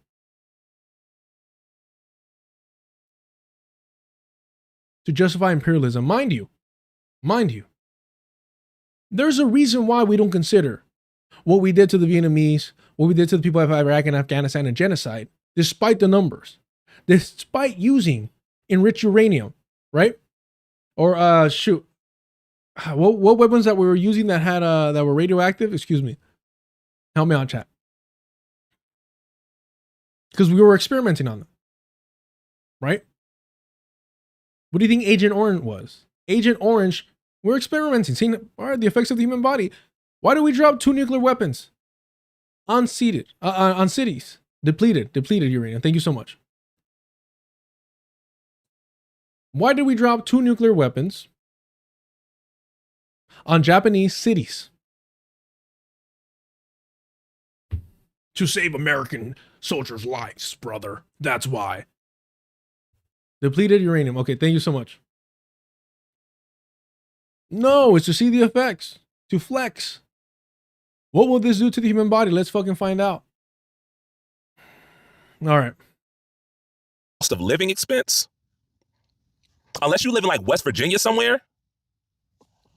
A household that's making 40, 50, 60, if you are a single, if you come from a household with 2 parents and they bring in less than $100,000 a year combined, unless you live in like West Virginia or Mississippi, somewhere like that, that ain't middle class, bucko. I don't care what that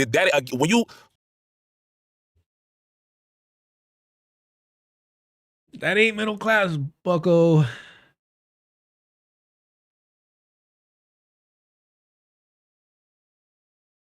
Wow. You try living off of that. You understand what I'm saying? You try living off of that, especially if you're single. If you're single and you making $50,000, $60,000 a year, try raising 2 kids on your own and paying rent.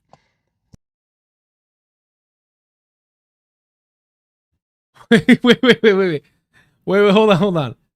Especially if you're single and you're raising 2 kids, how the fuck are you going to join the military? If you're single, you're on your own, and you got 2 kids, the example he just gave, how are you going to join the military? How does that work? You're gonna fucking give your kids to the state? You're gonna raise them in the military barracks? What the fuck are we doing here? Repo this man's car yesterday. What the fuck? What do we do? In my chat, let me know in the comments too.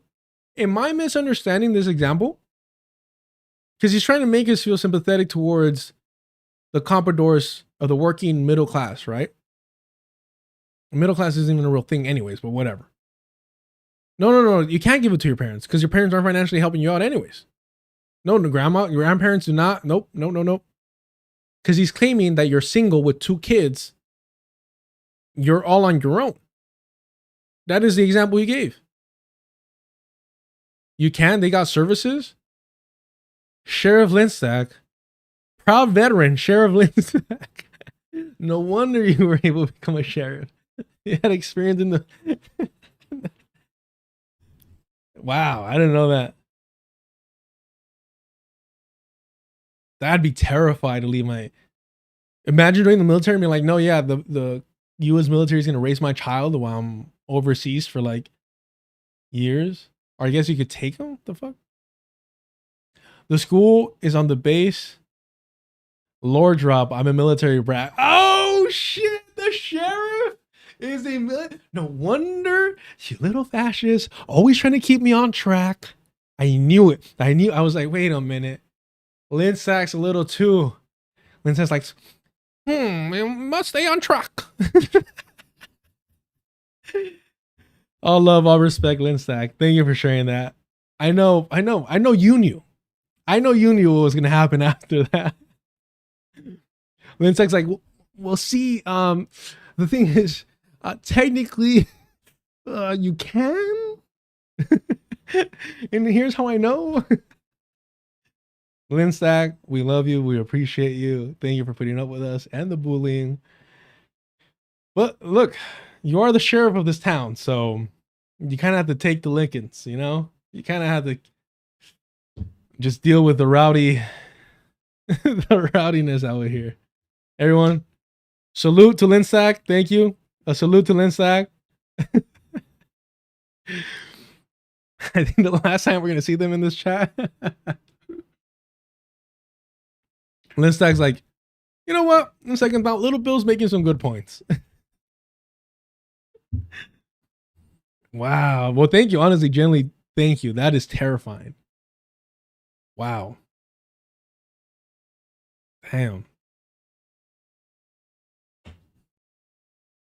Single. If you're single and you making $50,000, $60,000 a year, try raising 2 kids on your own and paying rent. You understand what I'm saying? My point is this, is that once you start breaking it down by age, I promise you, the closer, if you ask a Jewish person how closely they're tied, how close their identity is tied to the Israeli state, because I'm gonna get to that, to the importance of the symbolism of Israel to Jewish people in a second. But if you ask them, the older they are, the closer they are to being a Holocaust survivor. All right? Zionists despise Holocaust survivors when they can't weaponize them, when they can't use them as an excuse to commit genocide. They would call them soap. They wanted the Zionists Ubermensch. They worked with the fucking Nazis. And this is why I say, where's that white savior at? I actually haven't seen that book in so long, so I don't even know where it is. I can't even give you a guesstimation. Probably burned that shit already. This is why, unfortunately, I have to say the Holocaust industry should technically be an essential read to understand how the Holocaust is weaponized by Zionists and to understand how much Zionists despise Holocaust survivors. 2/3 of Holocaust survivors are food insecure in the Zionist entity.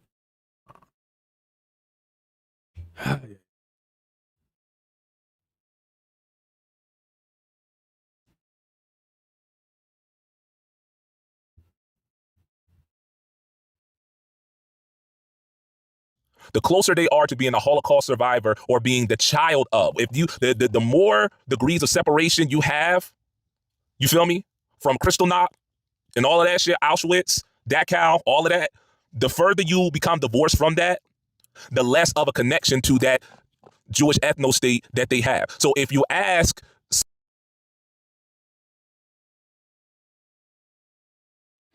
is so fucking wrong, bro. Okay. Little Bill, the new, soon to be the new token of the majority report. Just fucking drum roll, please. Brandon, I'm sorry. You weren't cutting it. somebody who's like 90 something years old, yeah, almost definitely the vast majority of them, their identity is very closely tied to Israel. Now, if you ask somebody my age, it's more likely they don't give a fuck, to keep it being. Why are you just saying lies? Why are you just saying lies, bro? And how old are you? He has to be in his 40s, right? He has to be in his 40s. Jesus Christ. I want to keep that up there. Hold on.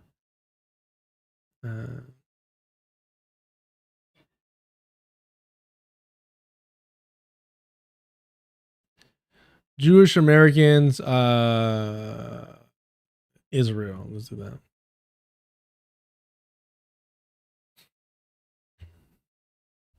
Is this the one we normally read? Because there's a better one than this.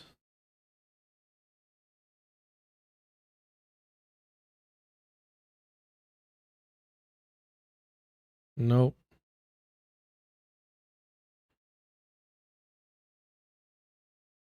There's one similar to this one. This is newer though. Oh, how they're experiencing it. I don't give a fuck, homie. Including sadness, anger, exhaustion, and fear. Go fuck yourself.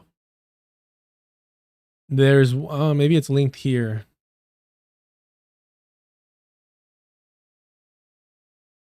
There's one that's better format.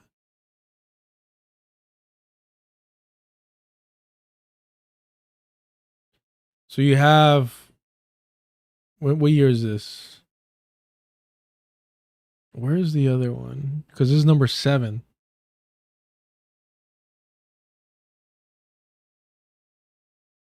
It's number 5. That's weird.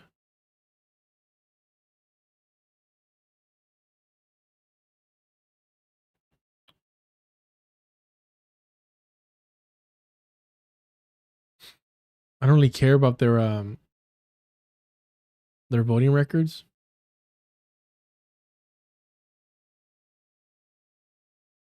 This is mainly about anti-Semitism. Relationship to identify with.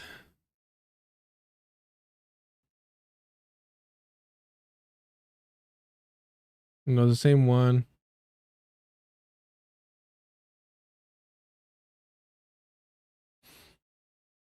This is from 2023. Most Jewish Americans have long-standing connection to Israel. There's another article like this. No, it's not that one. Fuck.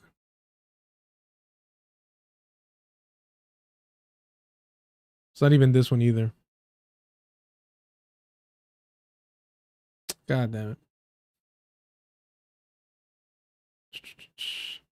In a 2019-2020 Pew Research Center, 82% of Jewish adults in the United States said caring about Israel is an essential or important part of what being Jewish means to them. Roughly 6 in 10 said they have a lot or some common with Jews in Israel, 60%. That they are very or somewhat emotionally attached to Israel, 58%. And that they follow news about Israel very or somewhat closely, 57%. There's another article. Where is it? Is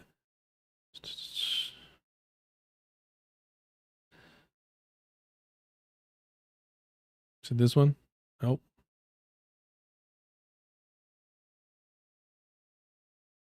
I think it's the one that we just went over. Yeah, majority of adults, yeah.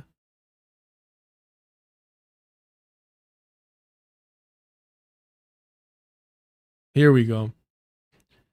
2021, U.S. Jews have widely differing views on Israel. I wonder what the broad differing views are.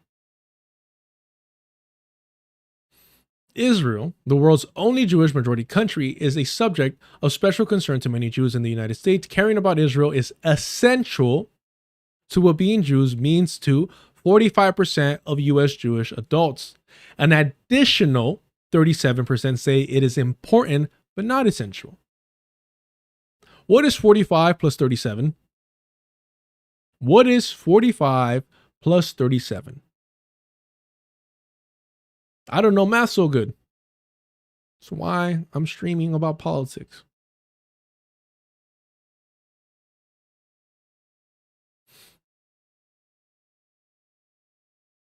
What else? According to a new Pew Research Center survey that was fielded by or from November 19, 2019 to June 3rd, 2020, well before the latest surge of violence in the region. You guys answered. Just 16% of U.S. Jewish adults say that caring about Israel is not important to their Jewish identity. Only 16%. Only 16%. However, the survey found that Jewish Americans, much like U.S. public overall, also hold widely differing views on Israel and its political leadership. I don't give a fuck what do you think about the political leadership. I don't care whether they support Benjamin Netanyahu, what they think about the Knesset. Wild. And the majority report lied about this fucking article, by the way. I'm telling you, I wasn't lying when he said he's going to be the new demonstrating that Sam Cedar isn't black, isn't anti-black. Oh, which one is it? Where is it?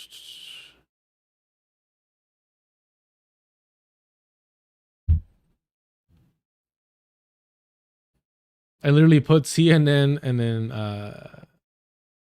Jews. Who knows what I'm talking about? Oh, you know who? Fuck, what's their name?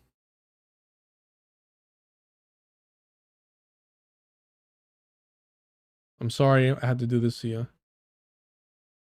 These are reactionaries.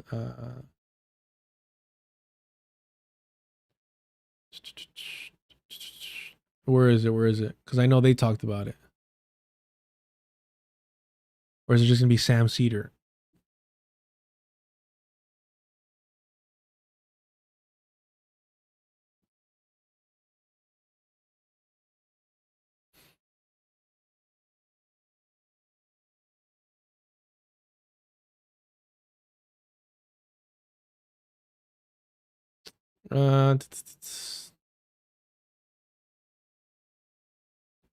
Come on, idiots.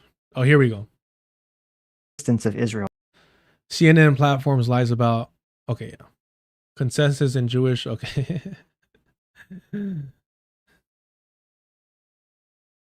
Platforms lies?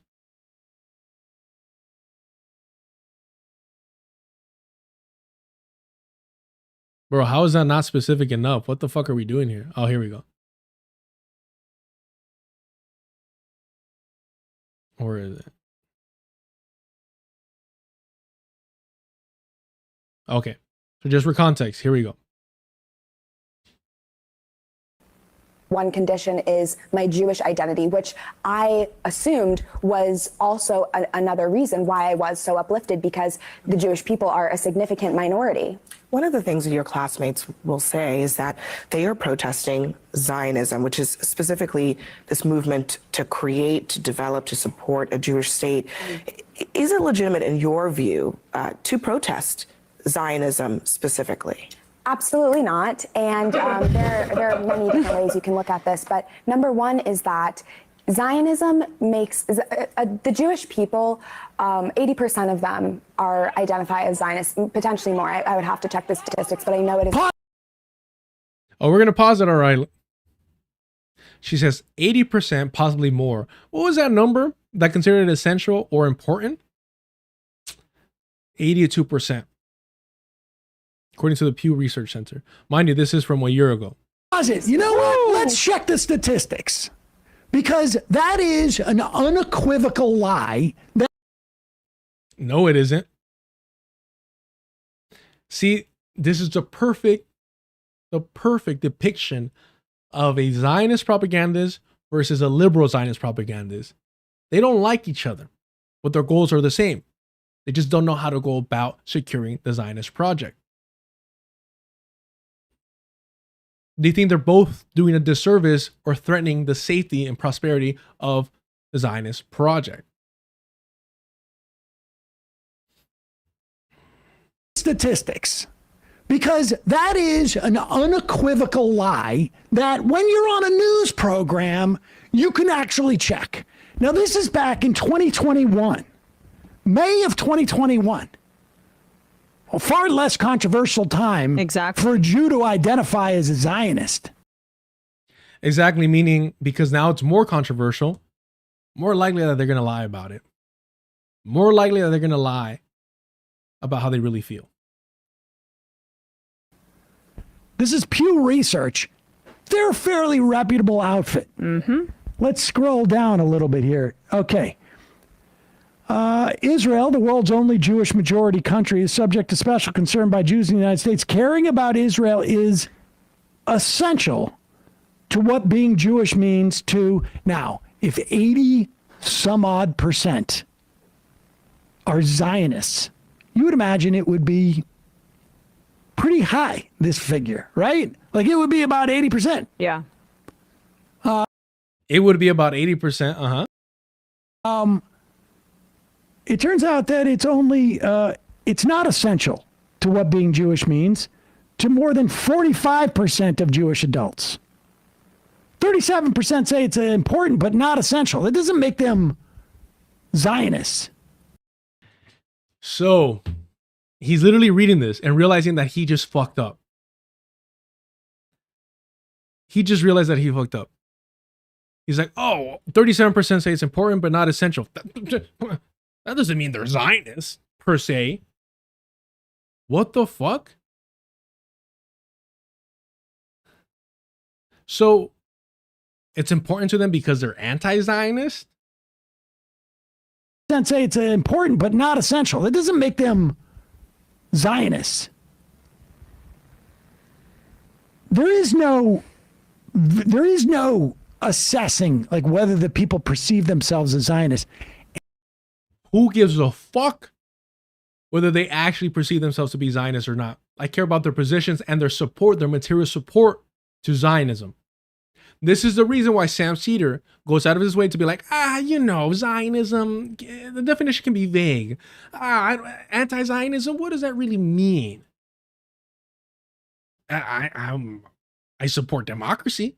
I oppose theocracies. I oppose ethno-states. But what does Zionism really mean? So you could pull shit like this. He's proactively trying to whitewash the Zionism within the Jewish community.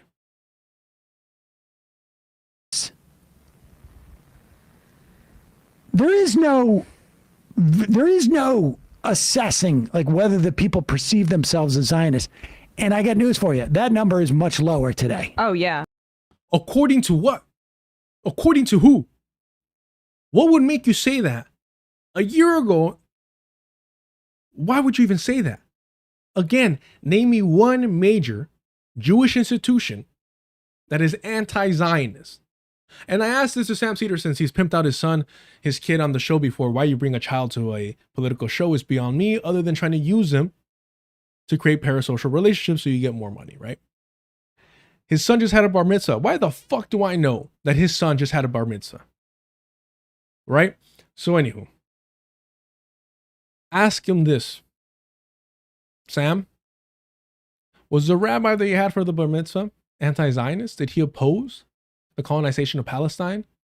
Every square inch of that land? I fucking highly doubt it. You correct me, you could prove me wrong.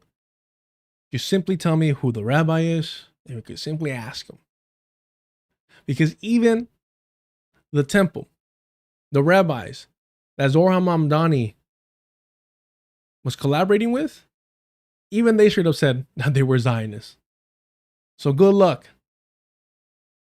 And like, much lower. Even in 2011, there was a Pew poll. And even if they do, now let me explain to you why they do. Those of y'all in my audience, my Jewish viewers or whatever, y'all can feel free to connect me. But this is based off of my experience, my interactions with Jewish folk over the years. Some my age, some older. The best way I can describe the way that Jewish people see themselves in the world. There's a scene in the first season of Sopranos where the Jewish character Hesh, he says to Bokeem Woodbine, who made a guest appearance, he says, my people were the white man's nigga when y'all was still in Africa painting your faces and chasing zebras. First of all,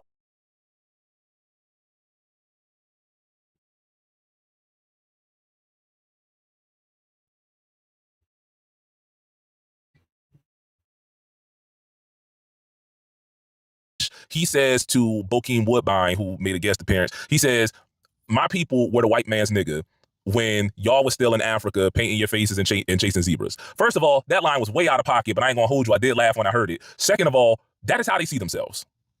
As the That is...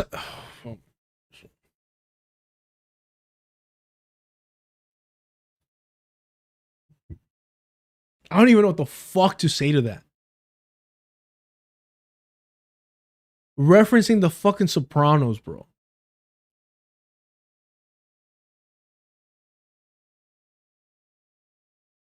So because they have this victimhood complex, they get a pass to commit genocide and colonize?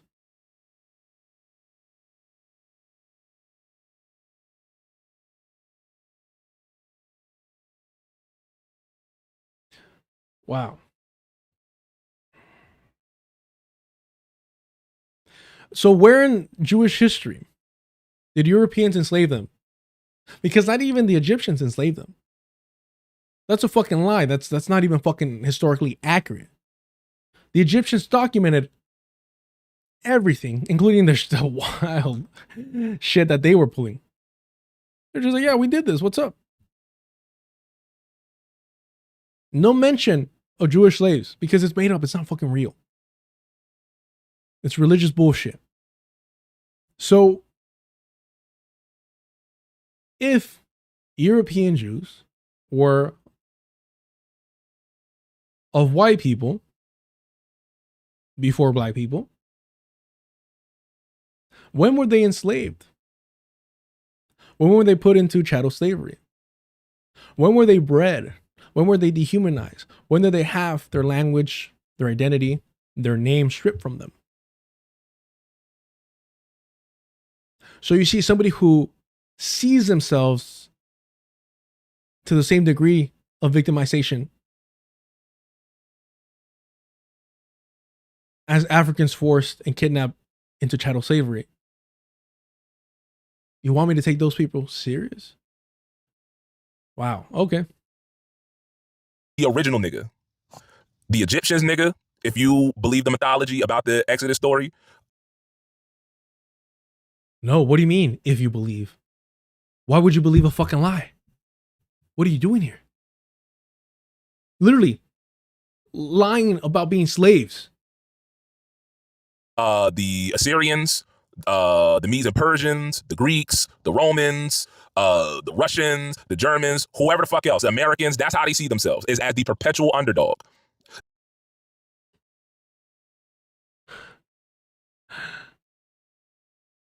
And who was below them the entire time? Who do they view below them the entire time?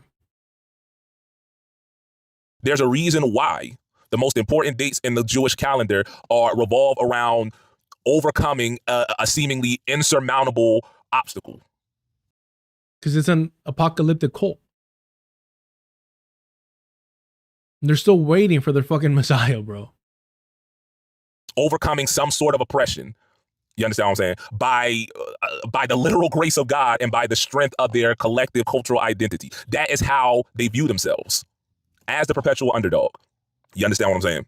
When you talk to Jewish people about their place in America, talk to a Jewish person and then talk to like an Italian American. An Italian American, you feel me? And I'm not just saying that just because I've been, binge rewatching The Sopranos, but because I grew up in a predominantly Latino but historically Italian neighborhood. You talk.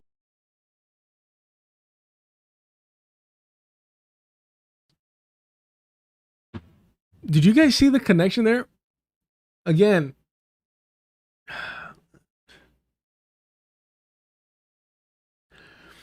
did this one think that The Sopranos is an accurate representation of Italian culture? Does that include The Godfather? Does that include the Goodfellas, Casino? What are we doing here?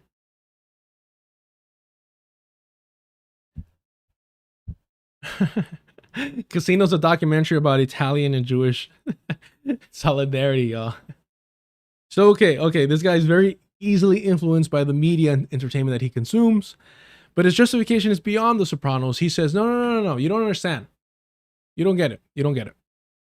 It's because I grew up in a historically Italian neighborhood. Well, when I grew up there, it was Spanish, Latinos. But historically, so you're telling me you did not grow up around Italians? You're telling me you did not grow up around Italians, that you grew up around Spanish people, but the neighborhood was historically, before the Spanish people moved in, Italian. So you're like, I walked the same streets that they walked at one point. That's my, I don't even know what fucking Italian words they use for brother. God damn. All right, let's go ahead. Paisan, right? Paisan is what they use, no? It's my paisan. Or paisano, right? Talk to Italian people and they'll talk, we Italians, we built this country, Christopher Columbus, Amerigo Vespucci, and blah, blah, blah, Marconi invented the radio and blah, blah, all this and whatever and whatnot, talking about their contributions to America. Jews don't talk that way. You understand what I'm saying? Jews look at themselves and they move as strangers in a strange land.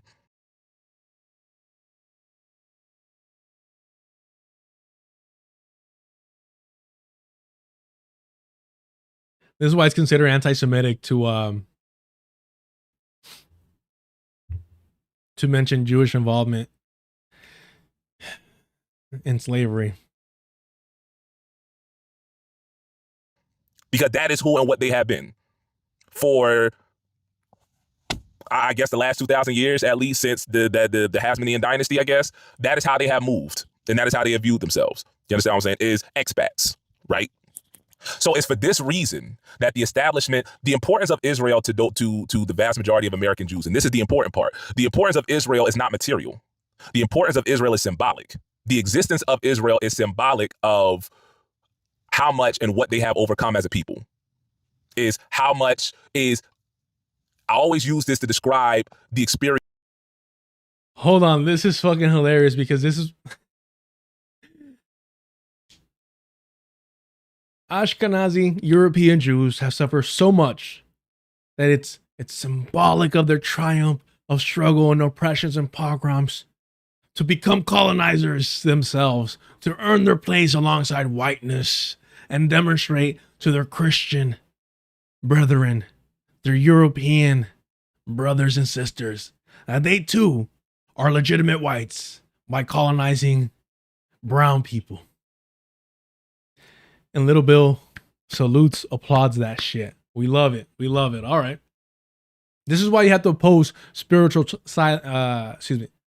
is why you have to oppose spiritual Zionism as well.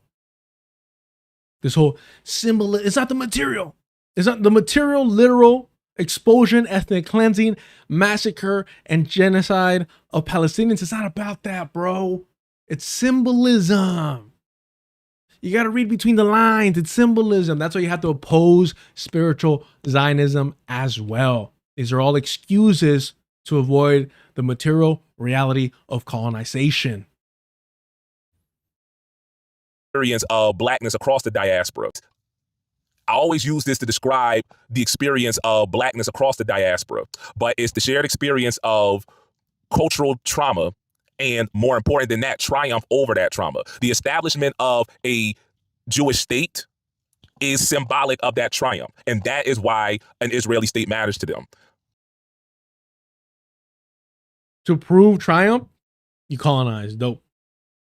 That said, they ain't going to colonize over there anytime soon. And that's the important part that I want to get at, because I've heard people say things like, oh, well, I'm pretty sure, Palestinians, won't have a problem with Jewish supremacy. I'm pretty sure that, the Palestinians that are dying, all due respect, no disrespect to my Palestinian brothers and sisters. But we're not talking about Palestinians. We're not even talking about Israelis. We talk.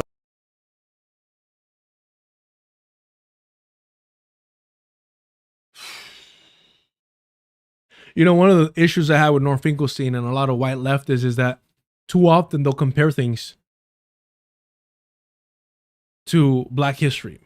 Like I said, I didn't like that North Finkelstein was comparing Nat Turner to October 7th and Operation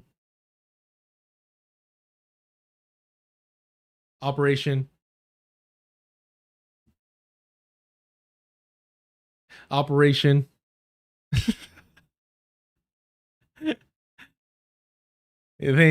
you. Al-Aqsa flood. Because Palestinians, despite going through colonization, ethnic cleansing, and genocide, have never been enslaved. They have not been used as chattel in chattel slavery. It just hasn't happened. It hasn't happened. So I don't like that equation, especially when you have indigenous populations that resisted European colonization that North Finkelstein benefits from. Right? So call me out if I'm doing this. This would be the equivalent of talking about Protestants fleeing religious persecution from Europe and calling their colonization of so-called Americas, Turtle Island, broadly speaking, as a triumph over their religious persecution. As a triumph. And while it would be appropriate to first talk about indigenous people that they exterminated, massacred, ethnically cleansed,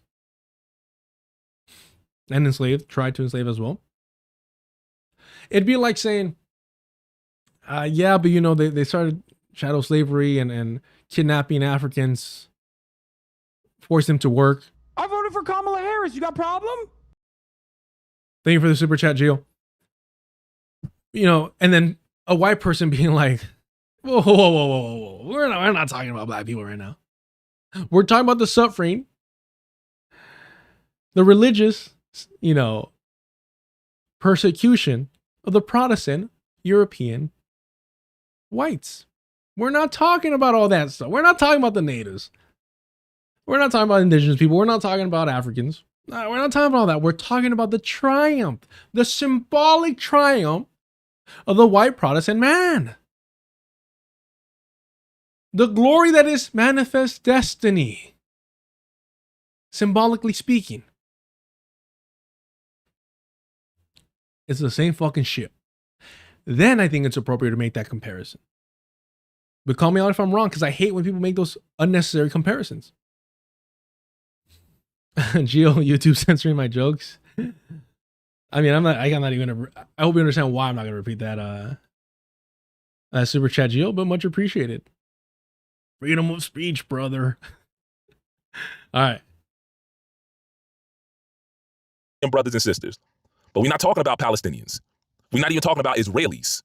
We're talking about American Jews. Do you understand what I'm saying? We're talking about people who...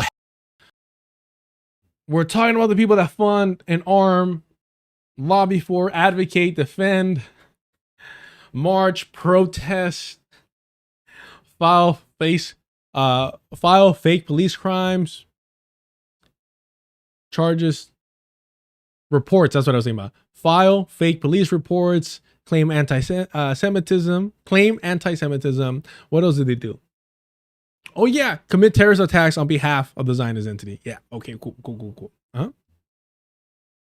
Have no material, no physical connection to the neo-colonial vassal state that is Israel. You understand what I'm saying? And y'all sitting here. How many of those exist?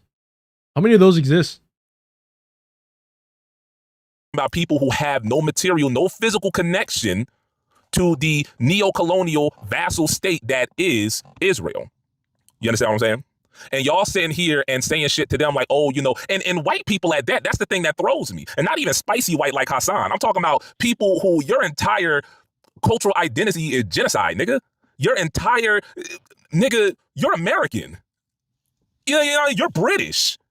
You feel me? Your entire identity, your entire cultural identity is based on the extermination or subjugation of. So sit this one out. That's my thing, is have a seat. American Jews are choosing to be Zionists. They're choosing to be Zionists. They're embracing that genocidal ideology, that genocidal history. They're not making the distinction. You are. Why?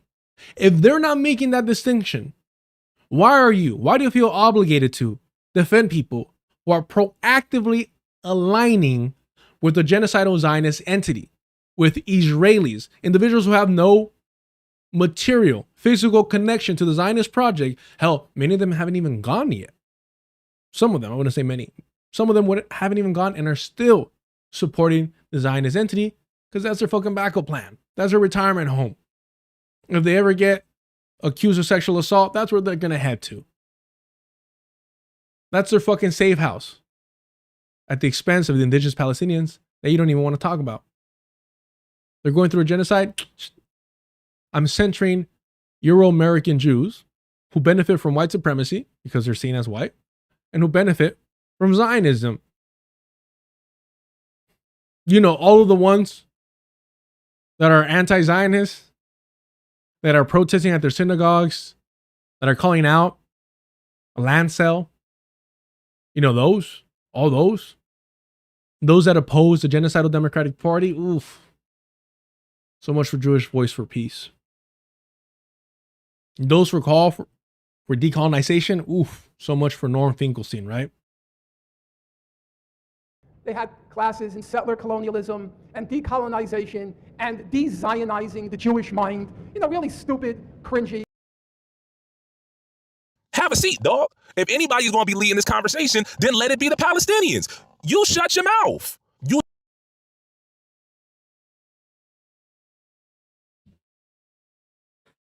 AKA, if you want to be a good ally, shut your mouth. If you want to be a good ally, shut your mouth. Does this expand to white people then? Should white people shut their mouths?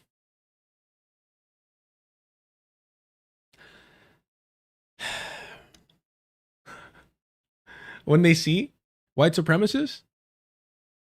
Is that how that works? Right? Should allies, when they see anti-black racism, shut their mouth? I'm fucking confused. I really am.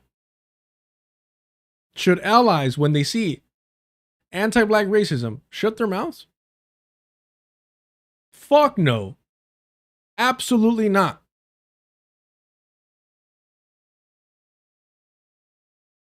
Man. Subjugation of so sit this one out. That's my thing, is have a seat. And again, what do these Europeans start making the claim? Hey, we were persecuted in England, in Europe, and we had to come here. We suffered also religious persecution. What about that? You know, the Irish love to talk about indentured servitude when they're aligning with white supremacy. What about white supremacists? Happen to be Irish because the Klan was like, you know, Catholic ain't so bad after all. And they're like, well, Ireland was colonized. What about that? Have a seat, dog. If anybody's going to be leading this conversation, then let it be the Palestinians. You shut your mouth. You don't have to, and this, I know I'm going on a digression here, but again, shout out to Professor Sky, but this has not left my mind since he said this, but it's just something about white folks in a white supremacist society that just feel like they need to take possession of something. You understand what I'm saying? That feel like they got to be involved some way, some shape or form. How they got to, you feel me, center themselves. Even if they say they're centering these people over here, no, they're not.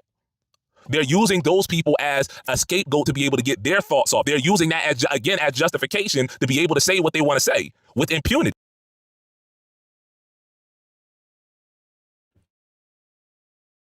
So call that shit out. But calling that shit out should not include excusing Euro-American Jews who are predominantly Zionists, which would make them Jewish supremacists. You could do that. In fact, I would encourage it. Call out opportunists like Bad Empanada. Please. Go ahead. Don't be scared, homie. You already mentioned Hassan Piker. Go ahead. Do it. I think he's an opportunist. I don't think he's anti-Semitic. I think he's an opportunist. If he was anti-Semitic, why the fuck would he work with Ethan and Hila Klein for a Jewish Zionist? Makes no sense. He's also not anti-Zionist for the same exact fucking reason. Ethan Klein, Hila Klein, Bernie Sanders, Sam Cedar, all Zionists. And he's cool with them. At least he was with Ethan and Hila. So cool with them that he didn't challenge their Zionism prior to October 7th. So cool with him that he wore IOF Fresh. For free, mind you. Wasn't even getting paid for it.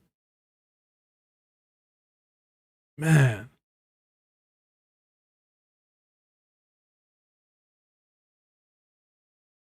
You could call out these opportunists that are weaponizing Palestinian suffering to express their anti-Jewish sentiment. You call that out without defending and justifying, because that's what you're fucking doing, justifying Zionism and Jewish supremacy. And again, I think this is part of the issue of not seeing Euro-American Jews as white. God damn, bro. get their thoughts off. They're using that as just.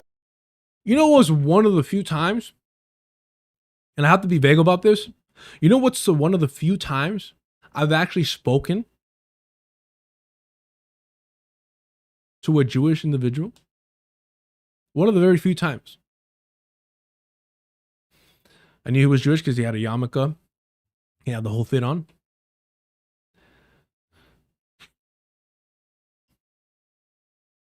I may or may not have been around a BLM protest. Peaceful, of course. I may or maybe needed to get some fresh air because there may or may not have been tear gas around. And as I ran off to get some fresh air, watching what was happening was a Jewish man and his kids. The shit that he was talking, the amount of shit that he was talking, that I had to stop and be like, bro, what are you doing?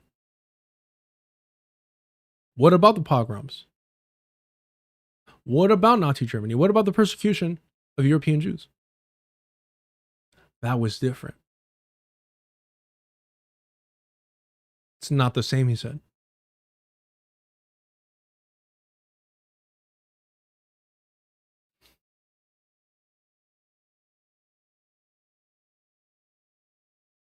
But here you are fighting for them, defending them on their behalf.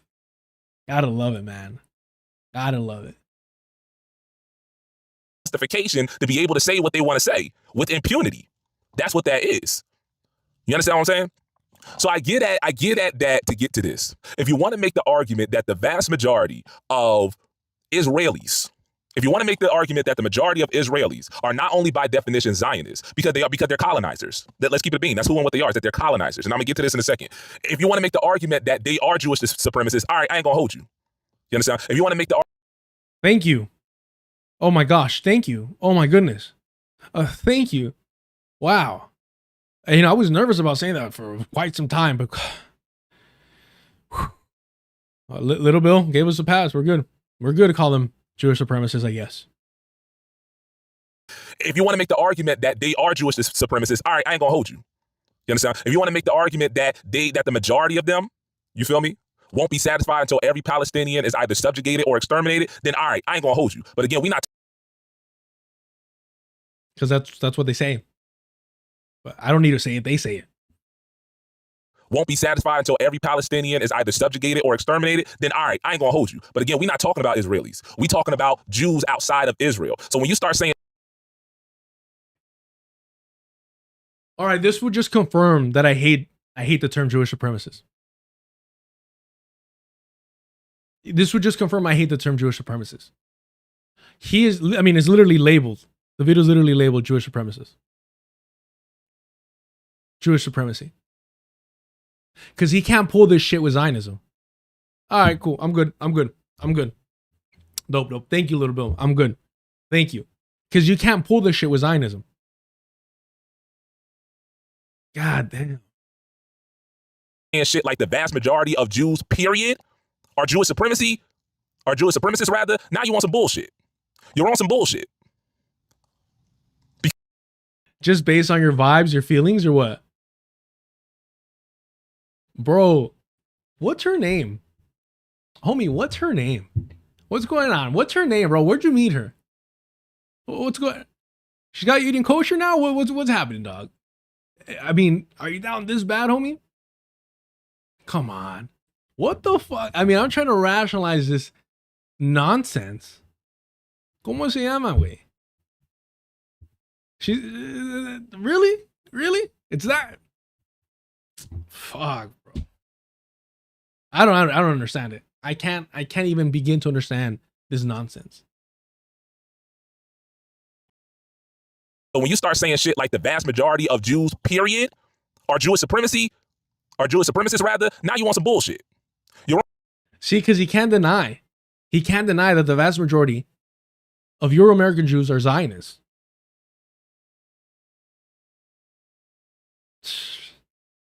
You're right. Libre, you're right. Libre says in the Deculturation live chat, a Palestinian sister turned him down. Woo. I mean, yep. A weirdo like this, you could see it. I mean, he's literally in the setup. He's in the car. I mean, this is the, yeah, man, wow. Wow. All right. We're on some bullshit. Because again, the majority of Jews my age and younger really don't give a fuck. Bro, what are you talking about? Based on what? Based on what? How old are you, by the way? You have to be in your 40s, right? He has to be in his 40s.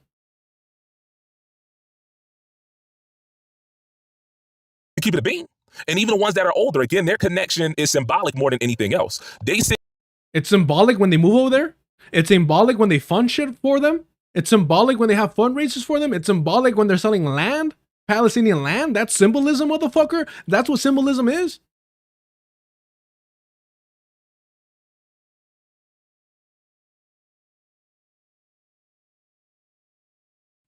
He's married with a kid, by the way. Fuck his kid and his wife. Send money over there. They send money, you understand what I'm saying, too? The reason why you have synagogues raising money, the reason why you have churches raising money to send over to Israel, and we're going to get to that in a second, is because I ain't going to hold you. They've been propagandized. They're victims. Does he talk about white people? No, he's not 32, bro. Whoa. Does he excuse white people like this? Does he excuse white people like this? Does he, I mean, I'm asking generally, does he excuse white people like this? Oh, it's not their fault. They've been propagandized. Holy shit.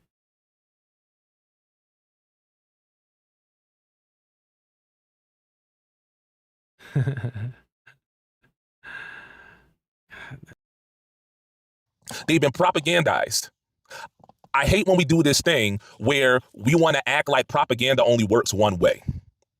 Whenever it's an issue that does not support our narrative, you understand what I'm saying? Oh, that's just the way that they are. That's just an organic thought, an organic feeling, an organic belief. This person is just the scum of the earth for moving the way that they do, regardless of, you feel me, growing up in an environment and in a condition that has taught them to think one way. Oh, I just understood what he said. I just understood what he's saying. Oh my gosh, bro.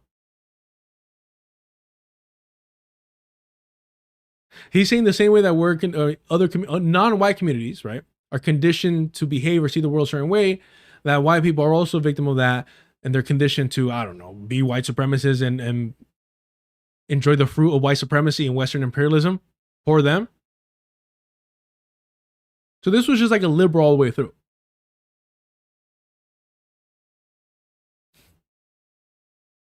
You understand what I'm saying? Nah, that can't possibly be the case. It's just, all Jews just want to, it can't possibly, no, nigga, no, that's not how that works. They've been propagandized. They've been propagandized to believe that the maintenance of a Jewish ethno-state is paramount to their cultural identity. And again, the more removed you are from that, the more secular you are as a Jew.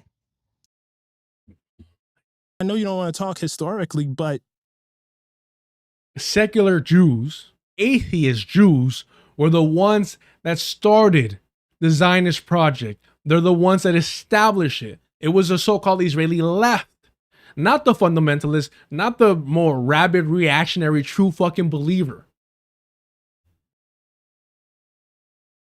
Most of these, Theodore Herzl was so devoted to Judaism, bro, that he was willing to promise Europeans that the next generations of Jewish children will be raised Christian.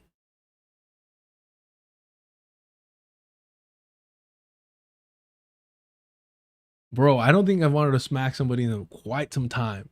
This bad. You understand what I'm saying? As an American Jew, more specifically, because the vast majority of Israeli people don't even claim a religion. You understand what I'm saying? But and they still fucking support the Zionist entity. And they still support the Zionist entity. more secularized you are as a non-Israeli Jew, the more disconnected you are from that. You understand what I'm saying? The more you are able to readily be depropagandized, if that makes any sense. I don't even know if that's a word, but y'all understand what I'm trying to say, right? And my thing about and you know what the leading Jewish, Euro-American Jewish voice has to say about that? They had classes in settler colonialism and decolonization and de-Zionizing the Jewish mind. You know, really stupid, cringy. You're talking about de-propagandizing someone. Well, that would inherently mean de-Zionization. The leading Euro-American Jewish critic of the Zionist entity, critic, not anti-Zionist, critic, mocks, laughs at de-Zionization.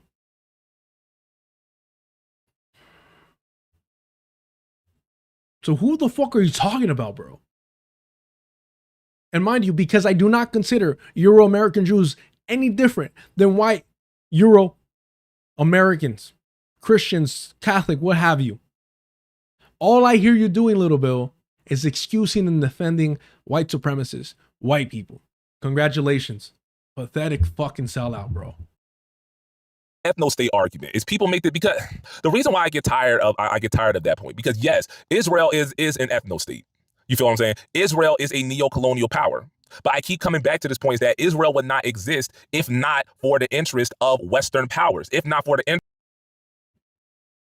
because it's Western. They literally destroy the indigenous environment. And they plant European fucking trees, foliage. They want to recreate Europe in Palestine. They want to recreate Europe in the so-called Middle East. That is their goal. That is their objective. Hey, you don't want us in Europe. You don't consider us Europeans. They say to the European Catholics and Christians. That's fine. Support us. Defend us. Excuse our colonization. And we'll recreate Europe in the so-called Middle East. How fucking brave. How fucking brave. We'll recreate Europe in the so-called Middle East. And you're defending and excusing that shit.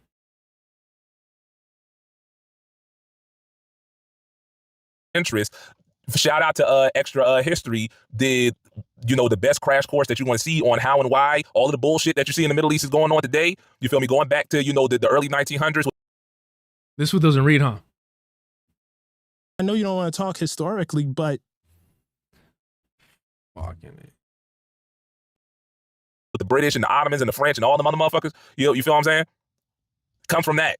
You feel me? I don't got time. I literally don't got time because I don't have the battery to get into it. But if you want to know what, that's what it don't got nothing to do. All the church folk and all, it don't got nothing to do with Isaac and Ishmael. It don't got nothing to do with that. But it's again, white people effing around where they were not invited. That is why there's so much turmoil in that region. You dig what I'm saying? What makes Israel unique among ethno-states? Because saying all that shit. Okay, all right. Let's let them finish. And then be like, what makes me unique and special and different? Why we gotta be nice to them? Japan is an ethno-state. And again, definitions are important. So let's define what an ethno-state is here. An ethno-state is not just a state with an extremely large homogenous population. But what it means is a state that, whether de facto or de jure, so whether just by societal norms or by law, codified in some cases, that majority ethnicity is given the preferential option over everybody else. So you can make the argument that Shit, you can make the argument that the U.S. is an ethno state. I mean, aside from the fact that, you know, white people are going to be a majority in a couple of years, but you can make that argument. It is. It is. You have presidents saying, I talk to fucking God. They're not referring to Muhammad, bro. They're not referring to Krishna, bro. They're referring to the Abrahamic God. Jesus Christ, baby. Why do you think they're so devoted? Those that don't care about politics, so devoted to Zionism. Because they want Armageddon. Yeah, of course, you're not make the argument it is. What the fuck? It's a liberal fucking delusion that it isn't. It's a liberal delusion. Oh, the founding fathers, did they want to separate church and state? Yeah, because they didn't want the church getting more power. They recognized the church as a fucking tool, as a weapon, as a unifying force. They just didn't want to get it more powerful than the fucking state, because the state was there to represent the capitalist class. The land speculators, the slave owners.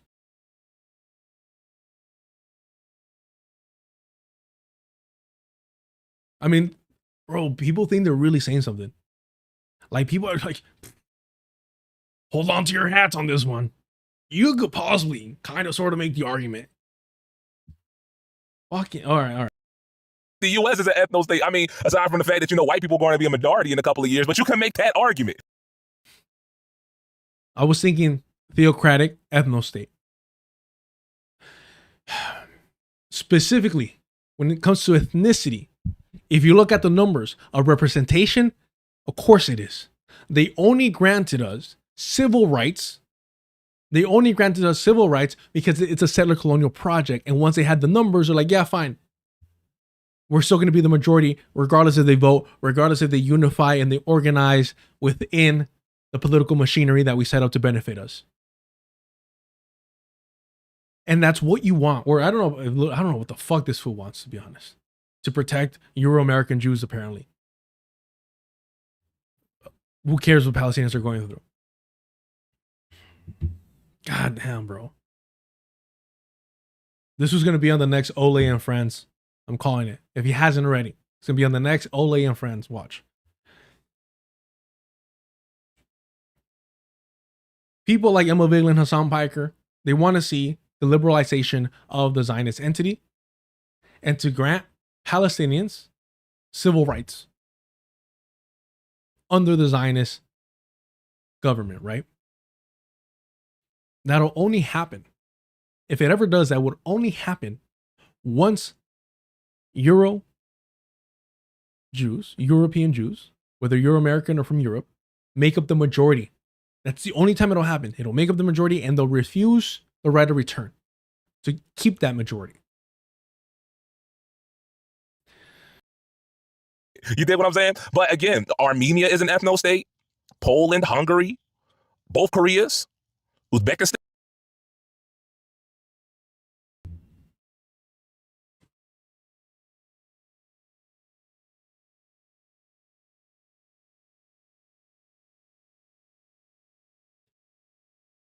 This motherfucker just said both Koreas are ethno states.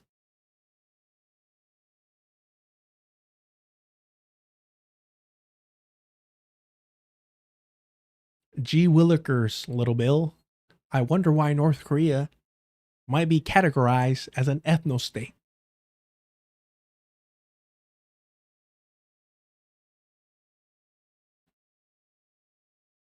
Bro, what the fuck is wrong with people?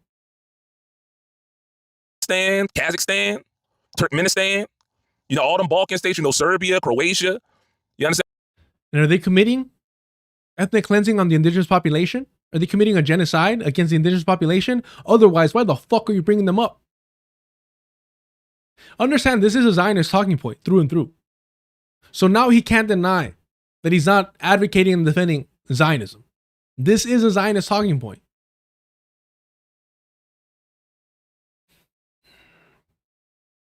What about other ethno states? Are they settler colonial projects? And why the fuck do you need to bring them up to begin with? Stay on topic, homie. You know what I'm saying? I remember when I was a teenager, there was a lot of talk, because we was over there, effing around in Iraq, right? The Kurds, you feel me, have been being persecuted for years in Iraq. And people were talking about the establishment of a Kurdish state called Kurdistan. What would that have been? An ethno state, nigga. You understand what I'm saying? But what makes... So are you advocating for it? What? I'm confused. Why bring that up? Are you what? Are you arguing in favor of it? Why bring that shit up? What does that have to do with settler colonialism? Makes Israel unique among ethno states is that it is the one that is made purely, that was created exclusively through colonialism and outside intervention. The people that make up that ethno state are not people, you feel me, who are native to that land, or at least haven't been native to that land for the past 2,000 years, whatever. Again, giving credence to the Zionist propaganda that they're indigenous to the land a couple thousand years ago. Utter fucking bullshit. You know what happened to the indigenous Jews of that region? They stayed Jews. Or they converted to Christianity. Or they reverted to Islam. But they stayed where they were. It was European. I mean, there's no fucking reason why they don't let them take DNA tests, bro. What are we doing here? Again, does this motherfucker think that the Christian Crusaders were indigenous to the Holy Land as well because they were Christian? Because their religion originated in that area? Does that automatically make them at some point native to that land? So fucking stupid. No understanding of how religion spreads. However long. You understand what I'm saying? And why is that? This is where it all comes full circle, and this is the part that matters. Why is that? White. 23 minutes to get to the part that matters. Let's go ahead. This is where it all comes full circle, and this is the part that matters. Why is that? White supremacy. What y'all are calling Jewish supremacy? Nah, nigga, Jewish don't got nothing to do with it. That's white supremacy.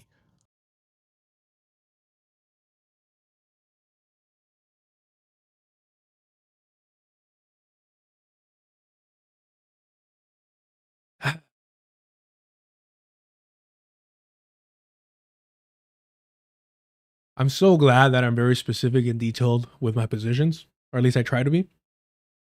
Because I could kind of understand why somebody would be confused and be like, wait, Carlos, isn't that what you said before? No, it isn't. At no point have I ever said that. What are the exact words that he used? Had nothing to do with it. Why is that? White supremacy. What y'all are calling Jewish supremacy? Nah, nigga, Jewish don't got nothing to do with it. I've never once said that Jewish had nothing to do with it. Y'all thought I was going to quote him directly. I was not. It's interesting because I'm not an expert. I will tell you this. Much like Little Bill, I'm not an expert. I'm not an expert.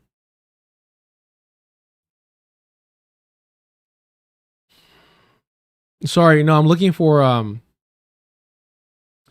the Zionist flag. Sorry, chat, give me a second. I'm looking for the Zionist flag since Jewishness has nothing to do with it. I'm looking for the no, because Jewishness has nothing to do with it. What is what is this symbol here in all these flags? What does anybody know? Chat in the comments, please let me know.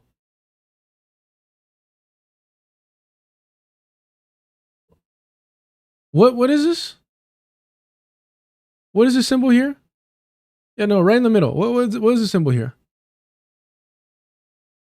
No, because Jewishness has nothing to do with it. No, Jewishness has nothing to do with it. Guys, Jewishness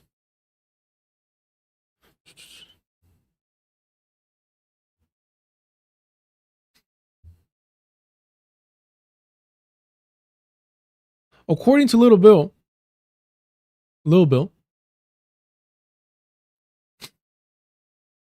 Jewishness has nothing to do with it.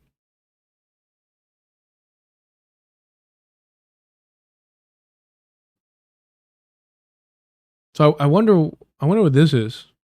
I wonder what this is about, Little Bill. I'm sure it has nothing to do with it. I'm sure it has nothing to do with it. Yeah, I think it's a hexagon, right? Oh, no, it's just 1, 2, 3, 4, 5. It's 6 triangles, unrelated. Yeah, a pentagon. It's a pentagon. Yeah. That's what it is. Oh, yeah. What a fucking idiot, bro. What a fucking idiot, bro.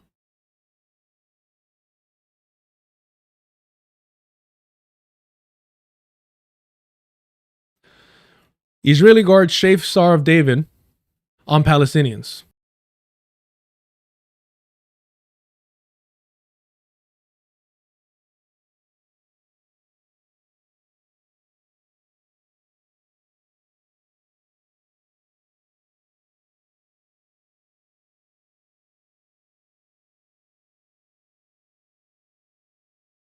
Little Bill sees this and says, yeah, Judaism has nothing to do with this. Little Bill hears Zionist leader after Zionist leader reference the Torah and talk about Amalek and their God-given right to exterminate the indigenous Palestinians. And Little Bill's like, nah, it's got nothing to do with it. Mind you, I have been saying that white supremacy supersedes Zionism, Jewish supremacy. And that's why I prefer Zionism, because that's, in my opinion, inherent within the definition of Zionism. I've never once said that Judaism has nothing to do with it, that Jewishness has nothing to do with it, that Jewish supremacy has nothing to do with it. I've never once said that, because that's fucking idiotic.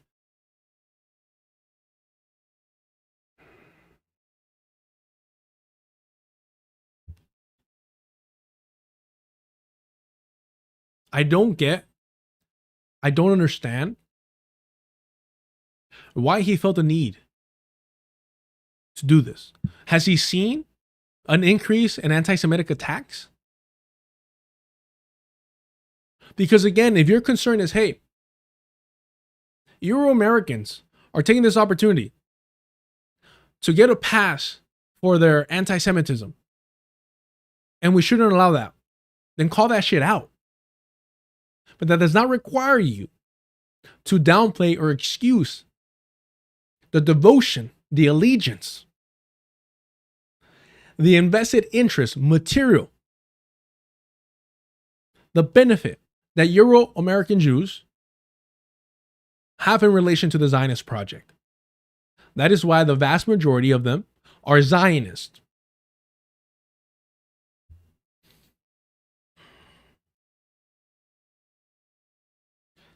Repo this man's car so we can never get one of these again.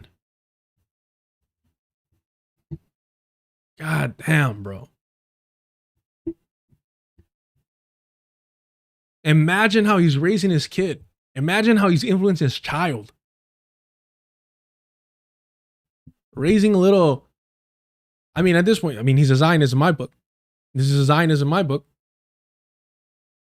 Too many fucking blue and white flags, this fool.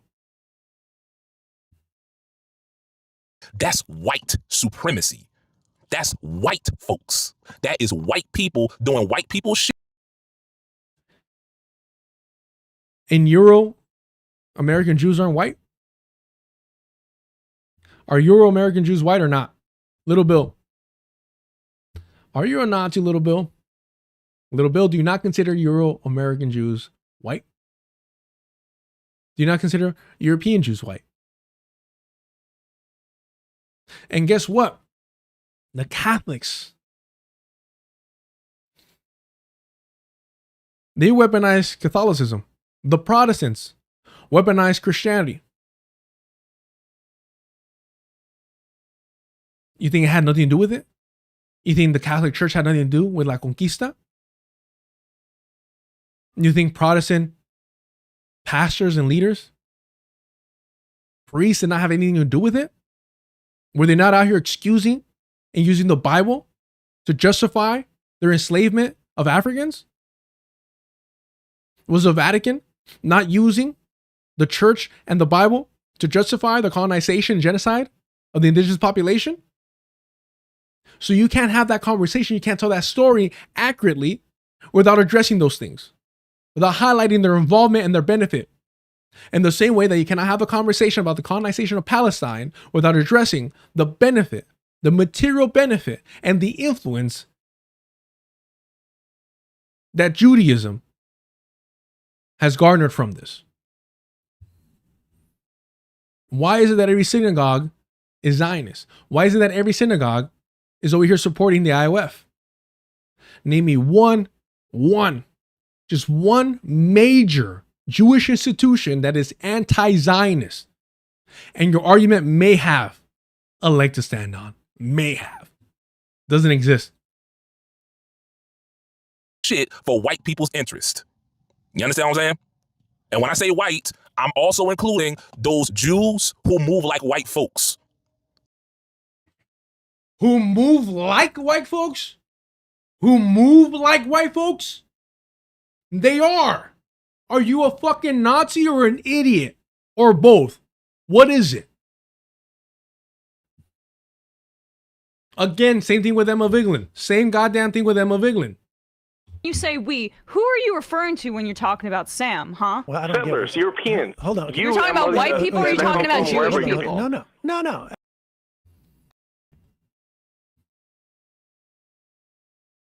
So either you're a Nazi that doesn't consider European Jews or Euro-American Jews white, or you're a Zionist, or you're a Zionist that also considers them indigenous to Palestine. Wow. You understand what I'm saying? I'm talking about the Ben Shapiro's and the Dennis Progers and the Dave Portnoys of the world. Them motherfuckers who move like white folks. Hold the fuck on. Hold the fuck on.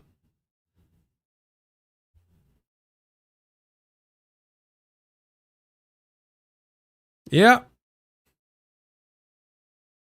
Yeah, looks pretty white to me. Chat, let me know in the comments. Does this look like a white man to you?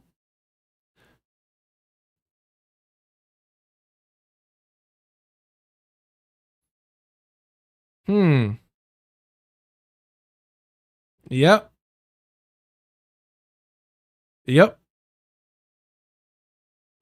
Looks pretty white to me. Chat. This is a white person?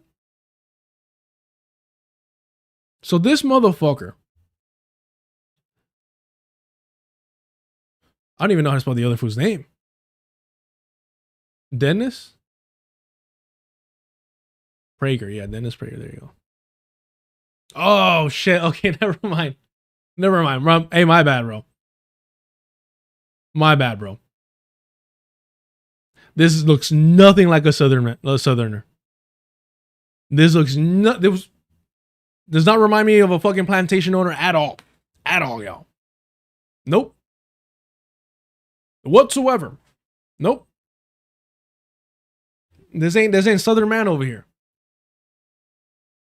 Yeah, no. God, honestly, it's wild, because if you didn't suggest that this could possibly be a white man, I wouldn't know what you're talking about. I wouldn't know what you're, like, Dennis? Dennis? A white man? Nah, get the fuck out of here, bro. What do you mean? Prager?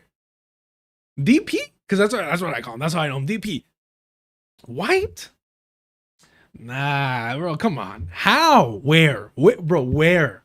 Bro, where? I voted for Kamala Where, Harris. You got a bro? problem? God.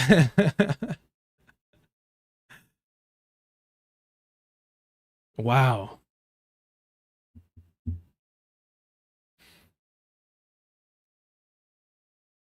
What an absolute fucking idiot. Who move like white folks. You understand what I'm saying? I'm talking about the Ben Shapiro's and the Dennis Progers and the Dave Portnoys of the world. Them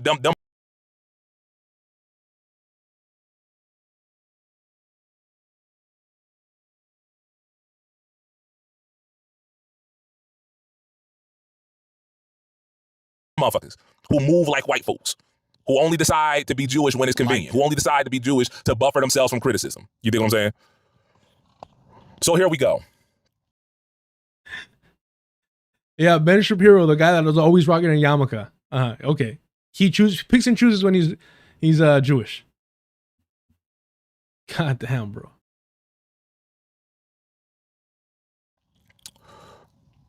We cannot ignore the significance, the impact of white evangelical Christianity, because that's where a lot of the money comes from here. Again, I grew up in this, man. I grew up watching 700 Club. Well, I didn't, but it would be on the TV from time to time. You dig what I'm saying? I grew up, you feel me, hearing about, the Jews got to take back the Temple Rock, pray for the peace of Jerusalem, peace be within thy walls, you feel me, so that the rapture, somehow that'll trigger the rapture. I grew up here. I know that this is not new to me. You understand what I'm saying? So you got a lot of white evangelical Christians who have a vested interest in seeing that happen. And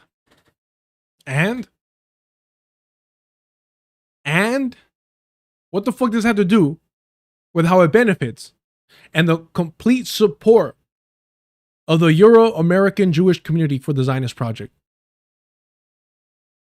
Fuck them too. Fuck these evangelical Christian nationalists. Fuck them too. Why is that so hard? Unless, of course, you're going to come out one day and be like, oh, yeah, guys, we're going too hard on the evangelical white supremacists. Bro, I'm good, y'all. Fuck this fool, bro. Fuck his wife, fuck his kids. I don't give a shit, dog. If you're spewing this type of shit you've aligned with, and you're over here talking about, oh, yeah, we can join the U.S. military without being sellouts? Just through and through trash. God damn, bro. And all that said, fuck Bad Empanada too.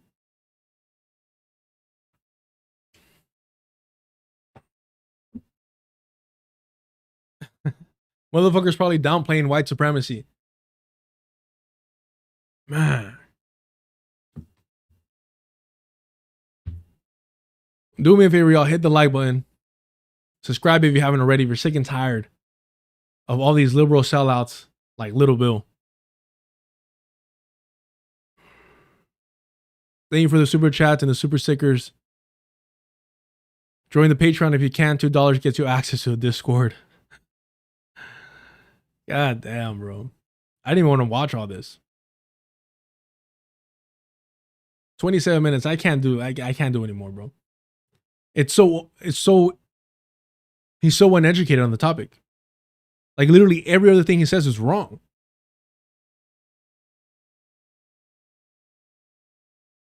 Fuck, bro. 2026 and you haven't, guarantee you, has not read one book on Palestine. Has not read one book on Zionism.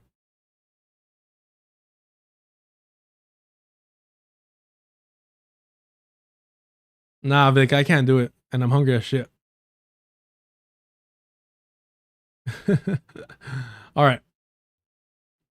I mean, unless there's something like that you want me to jump to, there's no way. There's no way anything productive will come from this.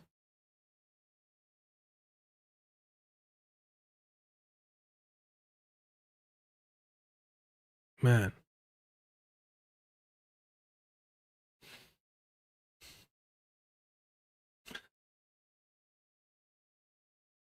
I voted for Kamala Harris. You got a problem? Acá que, aka que, Bill's Tow Truck Fund. Thank you. Thank you for the super chat, man. Appreciate it. I can't, man. I can't stand this. Espresso Depresso, appreciate it. Yeah, Cinnabon. So he's a Christian now, but ethnically Jewish, whatever the fuck that means. Man, no, I appreciate y'all. Again, thank you for Cash App is up and running. I've seen the support. Appreciate you so much. It means a lot. It helps me out a lot.